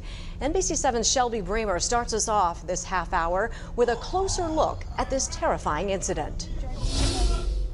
Joshua DeRozzo has been crossing the border several times a month for his entire life. He says he never imagined his family would be. Now, hey, the right wing will tell you the border is wide open. There's not a bunch of customs agents gonna fucking take you into detention at the border. Treated like this. Daddy, listen what they say, okay, Papa? No, again, don't be scared, okay? Don't be scared, okay? Pick up your seatbelt, baby. That's Joshua DeRozzo's family, comforting one another as they watch relative after relative walk backwards with hands up towards border agents with guns drawn. I'm so scared. Joshua and his family were returning from his cousin's funeral in Mexico Thursday when a trip they've made many times took a turn. And I handed the lady all of our paperwork, and when I handed her the paperwork, she looked immediately at two officers and she said yes. Joshua says the agents drew their weapons and told everyone to get out of the car one by one, including two children and his 75-year-old aunt who had just laid her son to rest. Words can't explain, knowing that the guns are there at them and you can't do anything about it to stop them. I really wanted to yell something out or, run away, get closer to them. DJ Dub! I was scared that if I did that, someone was going to get shot. They were each handcuffed and taken to a holding tank. That's where Joshua says he found out they were looking for a man named Jorge Gonzalez, his cousin's name, but also a common one. They just stereotyped him. They just said by the name and they took us all down for it, which is uncalled for. Joshua says his aunt was so overwhelmed she had to be rushed to the hospital. Hey, passenger, out of the vehicle! Walk backward! Fucking kid! Keep walking! And his son, a 15-year-old football player and Muay Thai champion, was so traumatized he hasn't been able to return to school since. That breaks me heart. So it breaks down because, shoot, he won championships, gone all over the place. He was about to go to Thailand soon, and now he's just broken down. Joshua says he has to go to Mexico to care for his goddaughter, his late cousin's 5-year-old girl. But this has changed his approach. Honestly, we're scared of going to Mexico. And it's not to go to Mexico, it's actually to come back. Joshua says he's speaking out because what happened to his border's wide open though. With a common name. He wants to save other people from the heartache and the fear. Shelby Bremer, NBC7. So there's a lot to unpack in this report. The video and the family's experience raise a lot of questions, and our team has been working to get answers. Joining me now is NBC7's Shelby Bremer, who has been following this story from the beginning. And Shelby, it's been weeks now since that incident. Has CBP responded with anything? Yeah, Monica, so they still have not answered any of our multiple questions. We're still pushing for answers, but now we do have a major update. Our reporting made its way to a member of Congress who tells me Customs and Border Protection has now opened an investigation into the incident. Daddy, listen what they say, okay, Papa? No, again, don't be scared, okay? Don't be scared, okay? Pick up your seatbelt. This video shows customs officers at the San Ysidro port of entry detaining Joshua DeRozzo's family late last month. One by one, handcuffing them at gunpoint as they returned home from a funeral in Mexico. Hands up, hands up, hands up. Walk backwards, walk backwards. All are lawful permanent U.S. residents, including 2 children, just 15 and 9 years old. No U.S. citizen should ever be treated like this. Without even being able to defend them or do anything about it. Durazo says they later found out officers were looking for a Jorge Gonzalez. That is his cousin's name, but it's also a common one. Yeah. Not the one they were looking for. But what happened? I don't understand why. What happened? We wanted to know what happened too. We repeatedly asked CBP, why were officers looking for Jorge Gonzalez? Why did they draw their weapons? Now... Yeah, what was Jorge accused of? We need all the answers, and we're demanding them. Congressman Juan Vargas says when our story reached his office, they too contacted CBP. I apologize to the family. You know, obviously the federal government didn't treat them correctly, and you know, they've got a real gripe here that they're right about. He says it's clear to him under the agency's own rules, this never should have happened. Do you believe that it violated CBP's own use of force policy? Yes, I do. I don't see any other, you know, answer other than yes. I do. I think it does. Vargas says CBP has opened an investigation into the incident. But an investigation alone isn't enough, he says. It has to come with transparency. I think they're trying to backtrack a little bit and say, well, we don't make everything public. No, this one has to be public. You have to release the information. That, he says, then puts CBP's procedures under a microscope to make changes so this doesn't happen to anyone else. Will it happen again? Yeah. I hope not, but it could. But that's why we want to know what can we do to prevent mistakes like this? And what can we do? Vargas says there are heightened security concerns at the border, but those must be balanced with respecting the rights of those crossing. Shelby Bremer, NBC7. Okay, so it's going to be interesting to see if we actually get some confirmation on whether this most recent case was in fact a case of mistaken identity. You can just imagine the fear, the trauma, the confusion that family felt while they were being detained. We just heard Congressman Juan Vargas say officials should issue an apology. What about Joshua Durazo? What does he want from all of this, Shelby? As for what's next for him and his family, aside from any potential legal action, Joshua told me what he's hoping for moving forward. I wanted to know if that was protocol, because even when I asked the supervisor that I spoke to, I did not get his name. The supervisor that I spoke to, I told him that there was kids in the car, and he's the one that told me that there was not going to be any guns drawn to them. So when we're in the holding area in the secondary, I asked him, and I said, hey, the guns were drawn at the kids. He said, no, they were aimed at the vehicle. What? The kids were in the vehicle and they were getting out the vehicle when you were aiming at them. And he's like, no, we did our part. I personally don't think that they did their part. So I would tell them to, you know, evaluate their stuff correctly, to actually scan for people the right way. And if someone is the one that they're looking at, to send them to secondary. Do it in secondary, not in front of everyone. It's embarrassing. Well, we had to go through in front of everyone, having the whole border shut down. And also, you know, being right there in front of everyone at guns drawn. It's hard. Because as much as it hurts for us to go through it, I don't want anyone else to go through it. And if there's any repercussions for any of them to face, I mean, I hope they do. I know everyone has protocols, but at the same time too, there was kids in there, there was women out there, there was elderly women out there that should not have gone through this either as well. And I don't want anyone else's family to go through it as well. It really sucks. Having my son that's a Muay Thai fighter not even be able to go to school, that hurts. Stuff just happens sometimes, I guess. But I just hope, you know, they try to do the right thing and try to make it up, you know, to us for the hard time. And Pepe the Chihuahua. have better protocols. Have better stuff to protect people, you know. We don't want anyone to get injured, you know, in the process of it.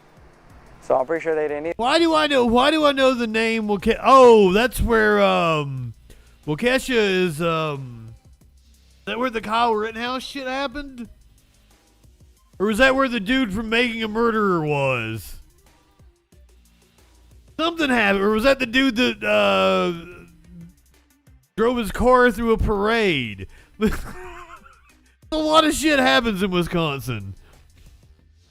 Something big happened in Waukesha. Either, but, you know, it just scared the shit out of us, all of us.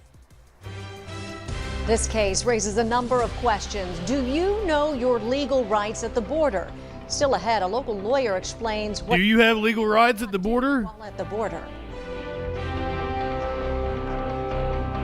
I'm pretty sure you don't. Do you guys want to listen to the lawyer or want more, Back. Customs officers at the San Ysidro port of entry news? detained a family at gunpoint. The San Diego family says the traumatic and surprising experience was triggered by a case of mistaken identity. After repeated requests, Customs and Border Protection has still not answered our questions about this incident. Our first story about this case aired on September 3rd. A few days later, we filed this report asking a local lawyer, what are your rights when legally crossing? Seriously, that is insane that they pretty much can shit all over the Constitution in the border zone. Border. Pretty sure the founders would be upset about that. This is Mercedes Durazo, a 75-year-old American citizen who lives in Chula Vista. One by one, she and her family were detained by customs officers with guns drawn. They were on their way home from a funeral in Mexico. Fue horroroso. Fair enough. They did not look white enough. They're going to kill us here. What did we do? The family says they were taken to a holding tank where they learned officers were looking for a Jorge Gonzalez, which is her son's name. But he was not the person they were looking for. The Constitution applies to people at the border. Civil rights lawyer Joseph McMullen says the Supreme Court has broken up your rights at the border into routine and non-routine searches. Answering questions as you cross, that's routine. He says guns drawn is generally not. There needs to be a reason for it, and that reason is called reasonable suspicion. We sent CBP specific questions trying to understand that reasonable suspicion. Why were they looking for Jorge Gonzalez? Why did officers draw their weapons? It's been 4 days with no answers. The only thing we've gotten in response? CBP says when... Yeah, I live in bumfuck Appalachia, and there's probably 5 Jorge Gonzalez's that live here. Mercedes' nephew says he's been to secondary before. I mean, going to secondary is not no biggie. A lot of people go through that, and it's not a problem. So the issue here isn't that they were taken to secondary. The question is, why was it at gunpoint? Since CBP won't talk to us, we turned to their use of force policy. Their own manual says, under the Constitution, officers shall only use force that is objectively reasonable, if there's an imminent threat or if someone is resisting arrest, among other factors. Put your hands up, hands up, hands up. None of that seemed to apply now, did it? Walk backwards, walk backwards. Mercedes says she and her grieving family, with 2 children, including her 9-year-old grandson, posed no threat. Es que tengo artritis. I have arthritis, and I can't walk backwards very well. But they made me anyway, and then they put my hands behind my back so they could put me in handcuffs. We also asked CBP if they've opened an investigation into this incident. Again, they still have not responded. But this policy says that any use of force shall be documented and investigated. Shelby Bremer, NBC7. And again, Congressman Juan Vargas tells us after his office pressed Customs and Border Protection, the agency now says it's opened an investigation into this incident. Of course. They'll investigate themselves and determine that they did nothing wrong. You guys wanna do... Ooh, informant found dead. Let's do that. That's fun. This happened in Indiana. We don't get a lot of stories out of Indiana. It's kind of a boring state.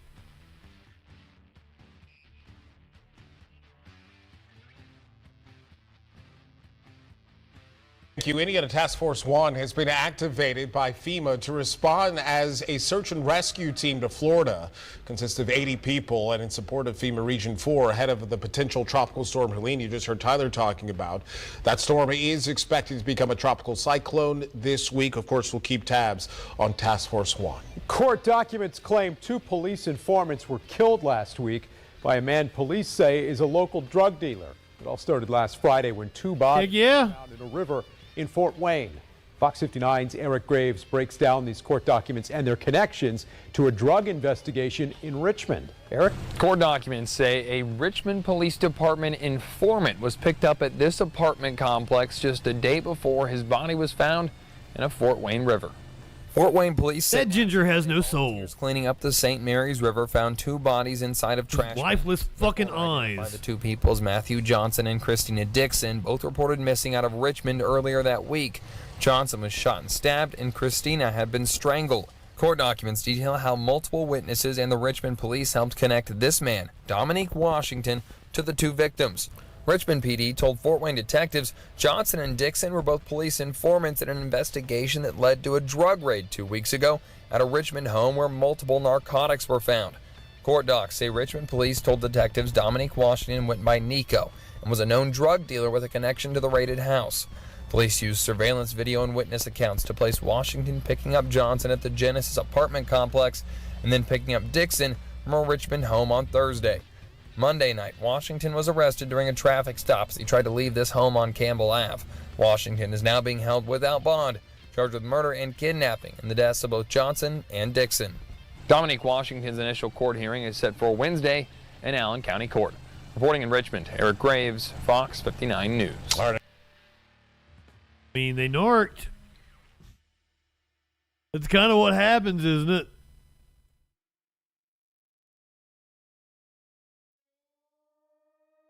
Let's do this. Apparently there was a, this happened a day or two ago.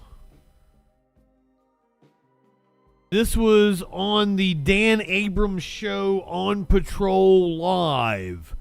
So it's that cops-like show they do on, what is it, that Law & Order YouTube channel? They do like a ride-along show, but it's fucking live. Police try blocking the car's path using something called a tactical vehicle intervention, which is basically a maneuver used to immobilize another vehicle. But every time they did that, the Camaro got away. They're weaving in and out of traffic in pursuit for over 20 minutes. We're talking about speeds of up to 140 miles an hour. Finally, Chief Taylor and Sergeant Dillian got what they considered their best chance to end the pursuit. But Officer Feltz apparently had the same idea. And as you can see, you're about to see, they end up colliding with the vehicle and each other. Went over there, they were plugging back on eastbound. Right here, Brian. This is Arkansas where this happened. Somebody just hit us. Wrecked out. You okay? Airbags deployed on him. Wreck out. I'm hurting. This is another angle taken from Officer Felt's dash cam as he hit the runaway Camaro.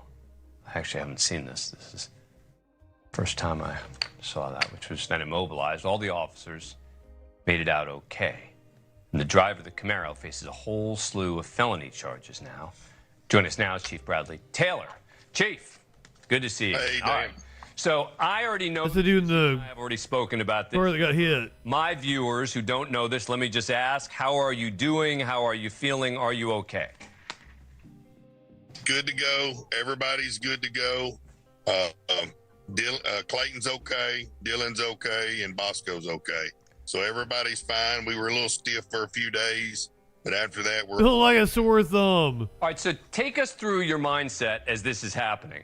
What leads you to try to cross over a bit to knock this suspect vehicle off the road?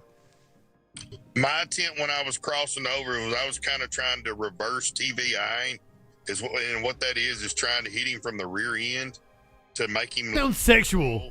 And at the time that I was trying to do that, I guess I didn't realize that he had increased his speeds, because if you watch some of the other video and we've put together, he was probably doing over 90 miles an hour coming back. Give him the old TVI. And I missed him, but Officer Cook at the same time had the same idea that I had, and he hit him head on and knocked Officer Cook into me at the time. Yeah. Let me play this. This is the chief walking up to the perps after the incident. Their car crashed out just up the road, number 5. Let's listen.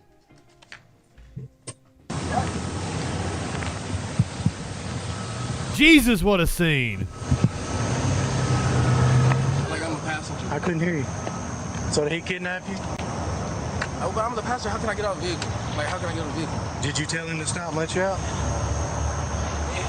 I did, yes. I tried to jump out. That's kidnapping. All right, so Chief, what was the conclusion on that? Was the passenger actually trying to get out? No, sir, Dan. Right now, it's still a lot of it's under investigation, but we're believing very much that the passenger was just as much involved as the driver in the vehicle being stolen. Now, I've seen you involved in a lot of pursuits, and a lot of them at very high speeds.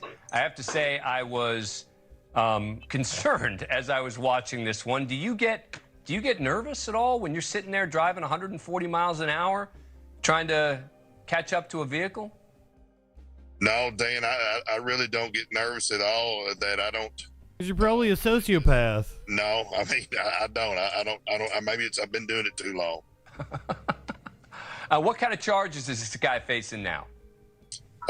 We sent the paperwork to our deputy prosecuting attorney, Abram Scarda, and right now he's looking at, I think, 6 counts of aggravated assault. Because we're I'm thinking this is one of the police departments that Dan Abrams has partnered with to do the body cam thing and, like, you know, content.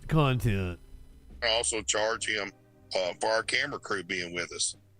He's going to be charged with aggravated assault against those guys. What? And theft of a motor vehicle, and also they defaced the VIN number on the motor vehicle, which is a Class C felony in the state of Arkansas. They had what they called a ghost VIN on there, so that part of it's still under investigation. Vehicle. From other agencies, but right now I think we sent the prosecutor about 9 felony charges against this individual and 2 against the passenger. Thanks for watching. Go to join. Oh, shut the fuck up, Dan Abrams. Oh man, I hate you far more than I hate Lester. Oh, here's another one. This was in Vancouver. We're going up to Vancouver, Canada now. One man is dead after an early morning officer-involved shooting in a Vancouver neighborhood. Foxville's McKenna Marks joins us now live near that scene. McKenna, what led up to the shooting? Well, Pete, this area is still taped off here. You can see behind me, and police responded. Could this be Vancouver? Residents called 911. I mean, this is Oregon. An argument between a few neighbors. Washington, that's what I was thinking. Armed. Now, when police arrived, they were able to confirm that there was an armed suspect. He had a rifle, and he ultimately fired multiple shots at those. Terry, good evening. And one of those officers returned fire.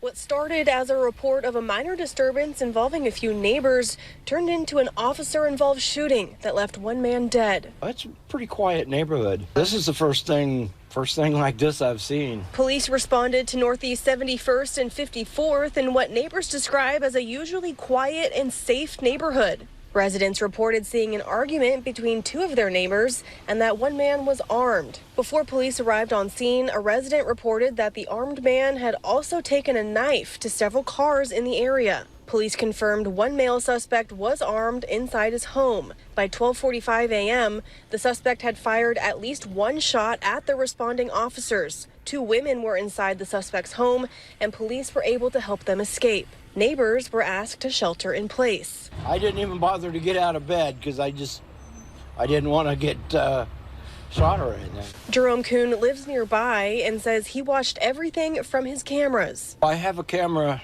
up above my garage, and I could see the SWAT going by.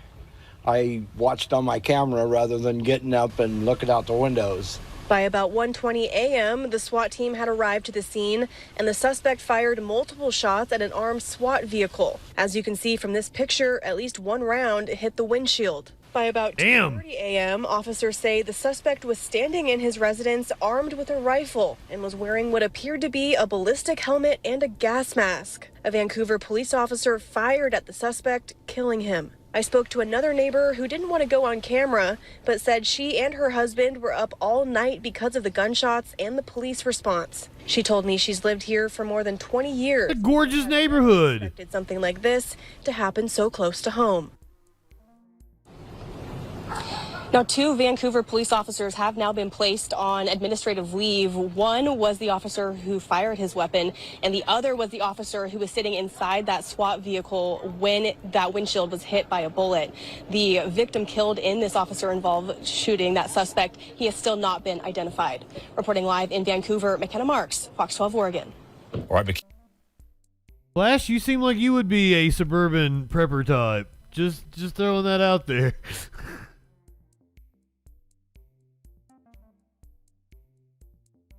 Let's do this. You guys are gonna fucking love this.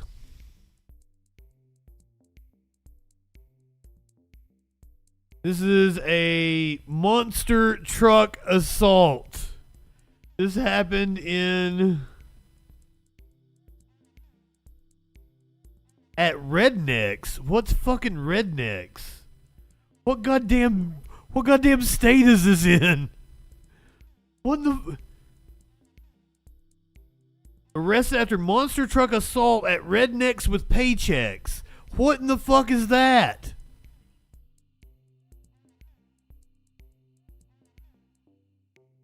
It's a Western news station because it's got a K. Video from the Rednecks with Paychecks event in St. Joe helps authorities charge a man they say ran over multiple vehicles and hit several people on Saturday. 36-year-old Jonathan Reed of Crockett was booked into the Montague County Jail early Saturday morning. In Texas. Counts of aggravated assault with a deadly weapon. He was released from custody the same day after posting bonds totaling $200,000. The Montague County Sheriff's Office was notified of a monster truck at the event that had run over at least 2 people and multiple vehicles.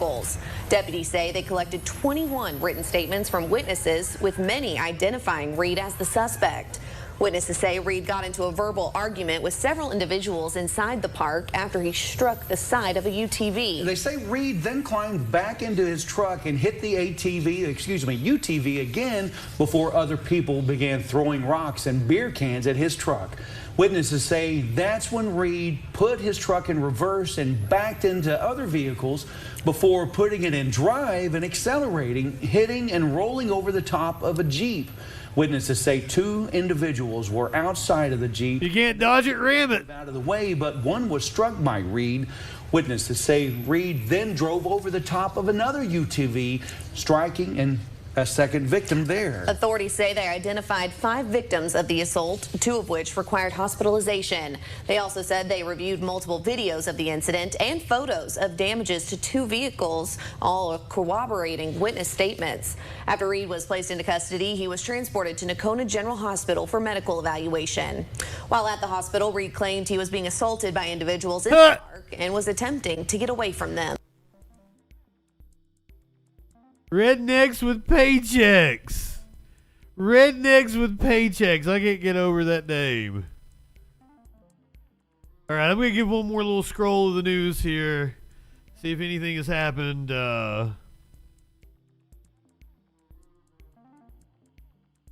Since we've been on. If not, we'll get the fuck out of here. I'll send you over. Is Producer Dave on tonight? Is it Conspiracy Bingo? But when you have a truck like that, yeah, I'm not seeing any more car chases going on. Anything interesting. Fuck, I've been on for hours, haven't I? We came on early tonight. I didn't even get to argue with goddamn Tyler. Fucking mutton. I came on early just to argue with him. Media Winch, I don't know if I told you good evening. Let me go over the schedule one more time. We got a busy week next week. The vice presidential debate is on Tuesday night. Vice presidential debate on Tuesday night. Wednesday night, we have 3 different debates. We've got the Senate Virginia debate. That's probably the one we will prioritize and watch live. Make sure we watch live. Luckily, the other one's in North Dakota, so it's probably on like Mountain Time. So they're probably airing at different times. The first one is the Senate Virginia, the Virginia Senate debate between Tim Kaine and Hung Cao. That is on Wednesday night. Then we're going to do the North Dakota Senate debate between Katrina Christensen and Kevin Kramer. I believe that's no, Kevin Kramer is the incumbent.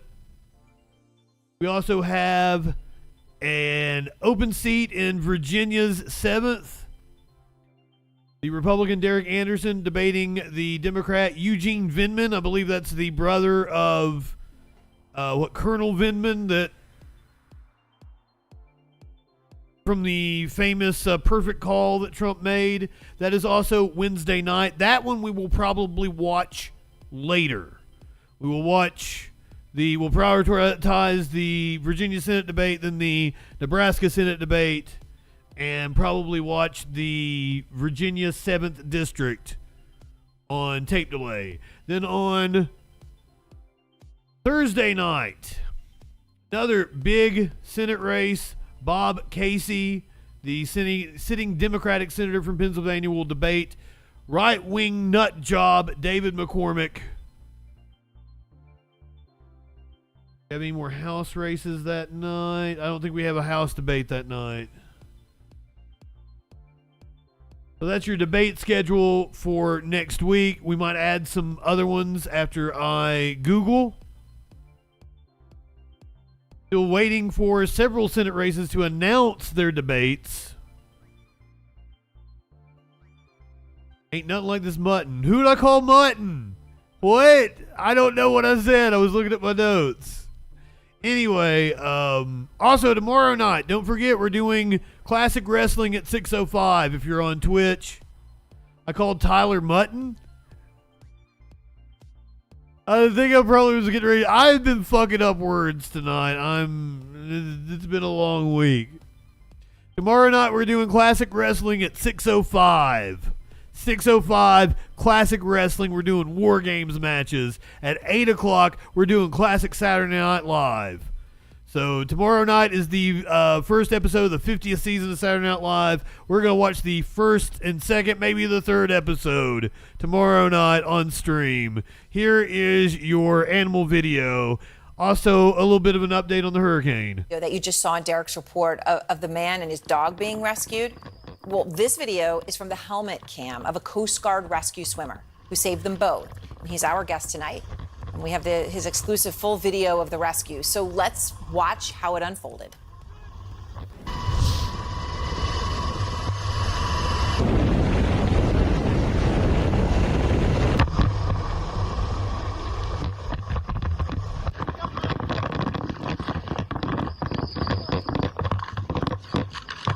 Oh, sweet baby. Oh, I bet he's so scared. He don't know what's going on.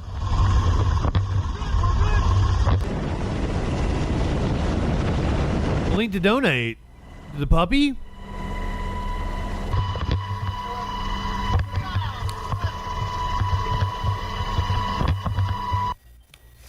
Out front now, Petty Officer Second Class Ted Hudson, his first interview since that daring rescue took place. Officer Hudson, it's terrifying to look at that. The wind and the waves and going down. ACAB doesn't mean this guy. Up to rescue him. Oh, to my channel? And dog were still on their boat. You arrive. Then what happened? All the links are in the are under the Twitch. Yeah, so we showed up on and we assessed the situation. We immediately got me ready to go out the door. The flight mechanic. Thank you. I appreciate the support. So they put me on the hoist. I tell people not to. Away I went. I mean, away you went. Throw money, but just the tip. It's terrifying. I probably shouldn't do that. It's probably why I'm still struggling over here. This is shot by. But I've got the ability to make money. Waves are. You're literally looking down and then suddenly just going into those waves and then. But hey, if you want more and more Troll Patrol content, keep it coming. What was that like? It was a pretty. I think my adrenaline kicked in, and I was just going. I'm worried about the puppy. Can we see the puppy? In training situations in Oregon, where I've been in big waves like that, and so I just didn't think about it. Kicked in, swam over to the boat, and started telling them to get in the water so we can get this done as soon as possible because the helicopter is in 60-mile-an-hour winds. The pilots have to control that the whole time, so it was a dangerous situation to be in, and I was just trying to get out of there as fast as possible. mean, it's incredible. 60 mile an hour. You lied to me, Media Winch. Dave isn't on yet. The dog obviously was terrified. He may be coming on tonight, but he ain't on yet. Situation. I mean, which just an animal who's in complete terror. Yeah, honestly, I was super happy to be able to save a dog. I've always seen people do it, and finally got to do it. The dog was a little skeptical at first to jump in, and then he finally decided that he had to jump in, and he swam right to me. It would be funny if I sent you guys over to Carter again. And I just held on to his little life vest, and he seemed to do good from there. So then there's a moment. I'm not going to. If you are watching on Twitch, you're heading over to Riverboat Jack. I mean, you saved this man's life in that moment of just, complete stress and shock. What did he say? Go ahead, light one up, tip one back. It's all right to have a little fun before you hit the sack. We'll see you Sunday night on the Troll Patrol Live. Tomorrow night on Twitch for Classic Wrestling and Saturday Night Live.